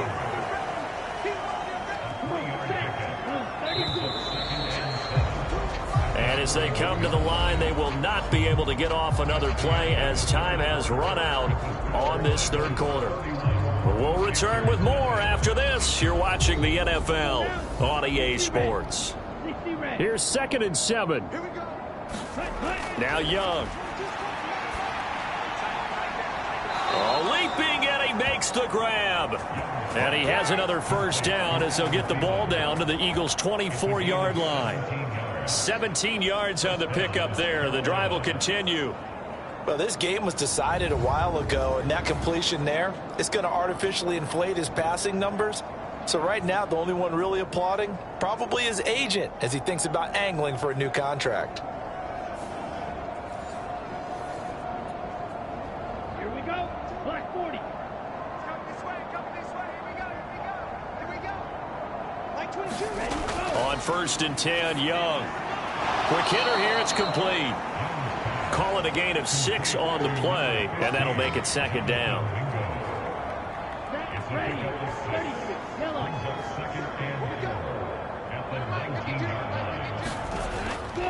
Now a give, it's Hubbard going left. And tackled down after a gain of 3. Leaves him with 1 yard to go on 3rd down. They'll try and run for this with Hubbard. Calling no gain that time, and they're going to be left looking up at a 4th and 1. Looked like he was trying to bounce it outside, but no success. Yeah, sometimes you got to just figure out where you're going to go, and sometimes you just have to take it to another spot. And trying to get it outside, the defensive pursuit was there and just ran him down.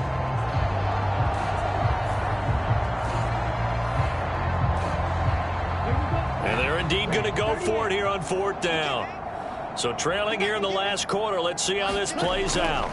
They'll run for it. It's Hubbard. And he is not going anywhere. They stop him for no gain. He needed 2. He barely got back to the line of scrimmage. And this long drive is going to wind up yielding nothing. Hurts and the Eagles come up here 1st and 10 at their own 16. The drive will start with an option going left. And he'll get this up to the 30-yard line. First play of the drive going for 14 and also going for a first down. Well, that's the fear any defense has when the quarterback gets involved in the running game. You don't usually account for him, and he's hurting them today. Yeah, he's been very involved in the running game. Defensively, when you got the coverage good downfield, how do you account for him, though? Occasionally, you start to spy him. Take someone who has the same agility, who can dance with him, run with him, and try and keep him in the pocket. Yeah, it'll be especially critical here as we come down the stretch in the fourth. They'll go with Pollard here on first down. And he went nowhere. He'll lose yardage back to the 29. Officially, it's a 1-yard loss. That's going to bring up 2nd and 11. That was well played there defensively. 2 tight ends in the formation, which essentially gave them 7 blockers up front. Hard to imagine with all that size and beef that they could let a tackler through. But that's exactly what happened. A loss resulted.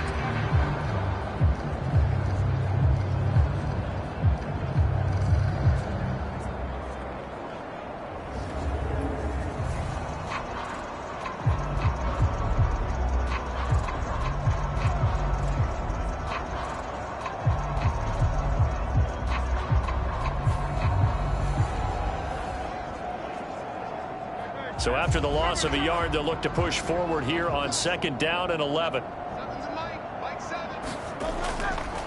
Pollard, he'll take it up the gut. And room to run as he's up past the 35-yard line. 69 yards rushing for him now in the ball game. The offense on 3rd down tonight, 3 for 7 so far in this game. This is 3rd and 4. Throwing is Hurts. He had a man open, but he missed him, and it's incomplete. The Eagles send out their punter now as he's on to kick it away. He's averaging just under 50 yards a punt as he gets this away. And he'll get credit for putting him inside the 20 as the fair catch is made right at about the 19-yard line. A 41-yard punt there with no return. And the Panthers will take over now 1st and 10. Now the offense for the Panthers here getting the football back. And you see a lot of frustrated faces as they are inching closer to a 4th straight loss. Young on 1st down. Looking left side, it's complete. He's got it. Stopped at the 24-yard line after a gain of 5. From the 24 now, here's 2nd and 5. From the shotgun, it's Young. And this one incomplete. Too much contact to hold on to that one, and it's 3rd down.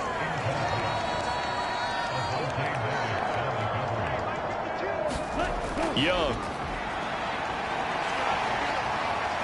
Eagle pressure, too much this time. Down he goes. He couldn't get away there on 3rd down. The pressure too much, and he's sacked for a loss of 12. Let's go ahead and put check marks by it all, partner. No points. Down by 4 touchdowns. Haven't had anything going today on offense. Why not add a late sack to the mix? Obviously a day to forget for all involved.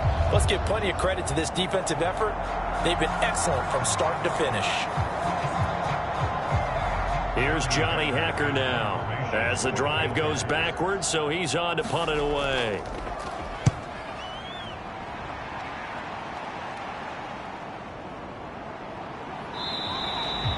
49-yard punt, 5 on the return. And it will be Eagles football, 1st and 10. Here's the Philadelphia offensive unit now as they head out to take over possession.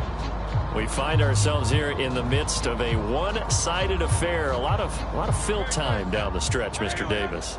So we could talk about food because that is something that you and I both enjoy. We share that. We enjoy our time at the table.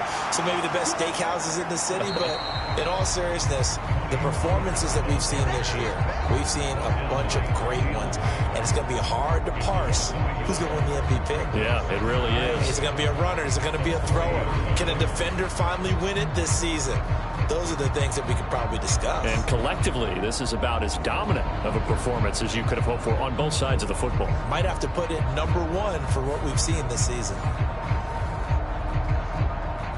A loss of a yard there to start out. That leads to a 2nd and 11. Now Hurts going to keep it running left. Fights off the defender. And he'll be taken down just shy of midfield. 3rd and 2. Hurts. Work in the middle of the field, and he's got a man complete. And he is going to have an Eagles first down as they're able to get the third down conversion. Well, partner, nothing but praise from me for this offense. They have been tremendous all night long. They knew what they had to do to unlock the defense. And let's face it, this has been a master class in offensive football that we've been here to witness. 1st and 10, and they've got 3 tight ends out there. A jumbo package look. It'll be a handoff to Pollard, and he'll maneuver his way forward for about 4. 2nd and 6. Well, in every play call, you realize it's not going to go for a touchdown, so a lot of your calls are setting things up for maybe later in the game, trying to establish the inside run with toughness now, hopefully get to the perimeter later, and let's face it, you could do worse than a 4-yard run on 1st down.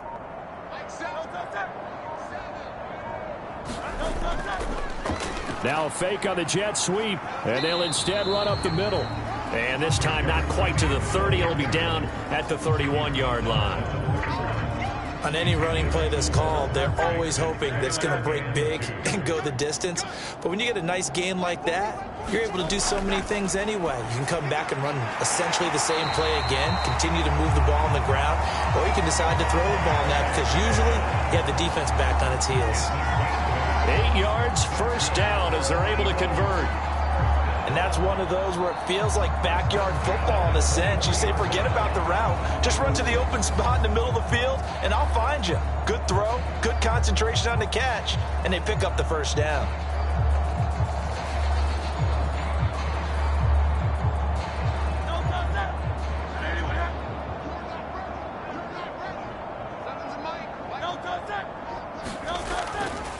They'll run. Here's Pollard.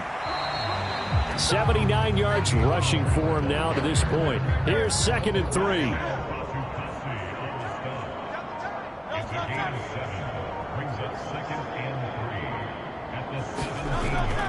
Here's Pollard again, and he'll go down here at the 12-yard line.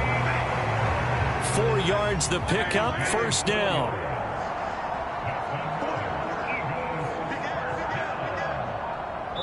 Just 2 minutes remaining here in the 4th quarter of what has been a one-sided affair. So it's Eagle football here as we get you reset. From down at the 12, it's 1st and 10. Now Pollard down to the 6-yard line on a pickup of 6 as he gets halfway to the goal line. 2nd and 4. They could still get a 1st down without scoring.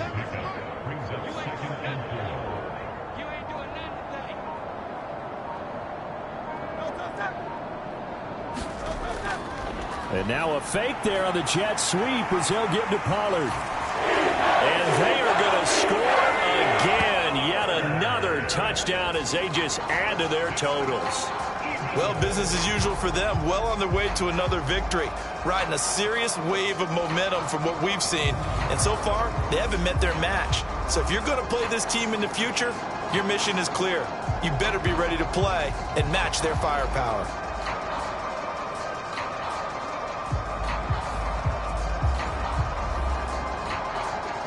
Elliott on for the extra point.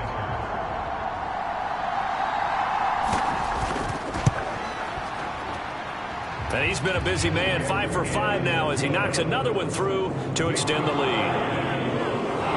A 10-play drive that time, and it's capped off by a touchdown run of 6 yards.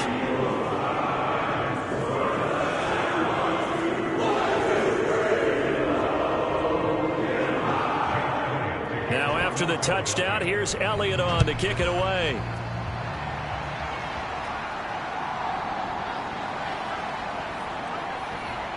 And he'll go down as this drive will start at the 25-yard line. The possession of the football goes over to Carolina. It's been a tough go for them. It's still without any points here in the fourth quarter and a big deficit, Charles, but they moved the football on some drives. They just haven't had any points. Yeah, and I know in their minds they're thinking the game plan has actually been working. We just haven't scored points. Well, isn't that the bottom line, partner? To put points on the board. So if you're moving it and you're not scoring, is it really working? Right now, they've got nothing left to lose. They might as well go for broke. Young looks to throw on first down. He finds his man, complete. It's Hubbard, and able to get this one across the 45 before he's brought down. Give him 10 there, good enough for a Panther first down. Now here's Young. A short throw hauled in by Trimble. So just 3 yards on the completion there, and it's second down. One last shot for Young, and that will be incomplete as time has run out on this football game. So fly, Eagles, fly. It's a victory for Philadelphia.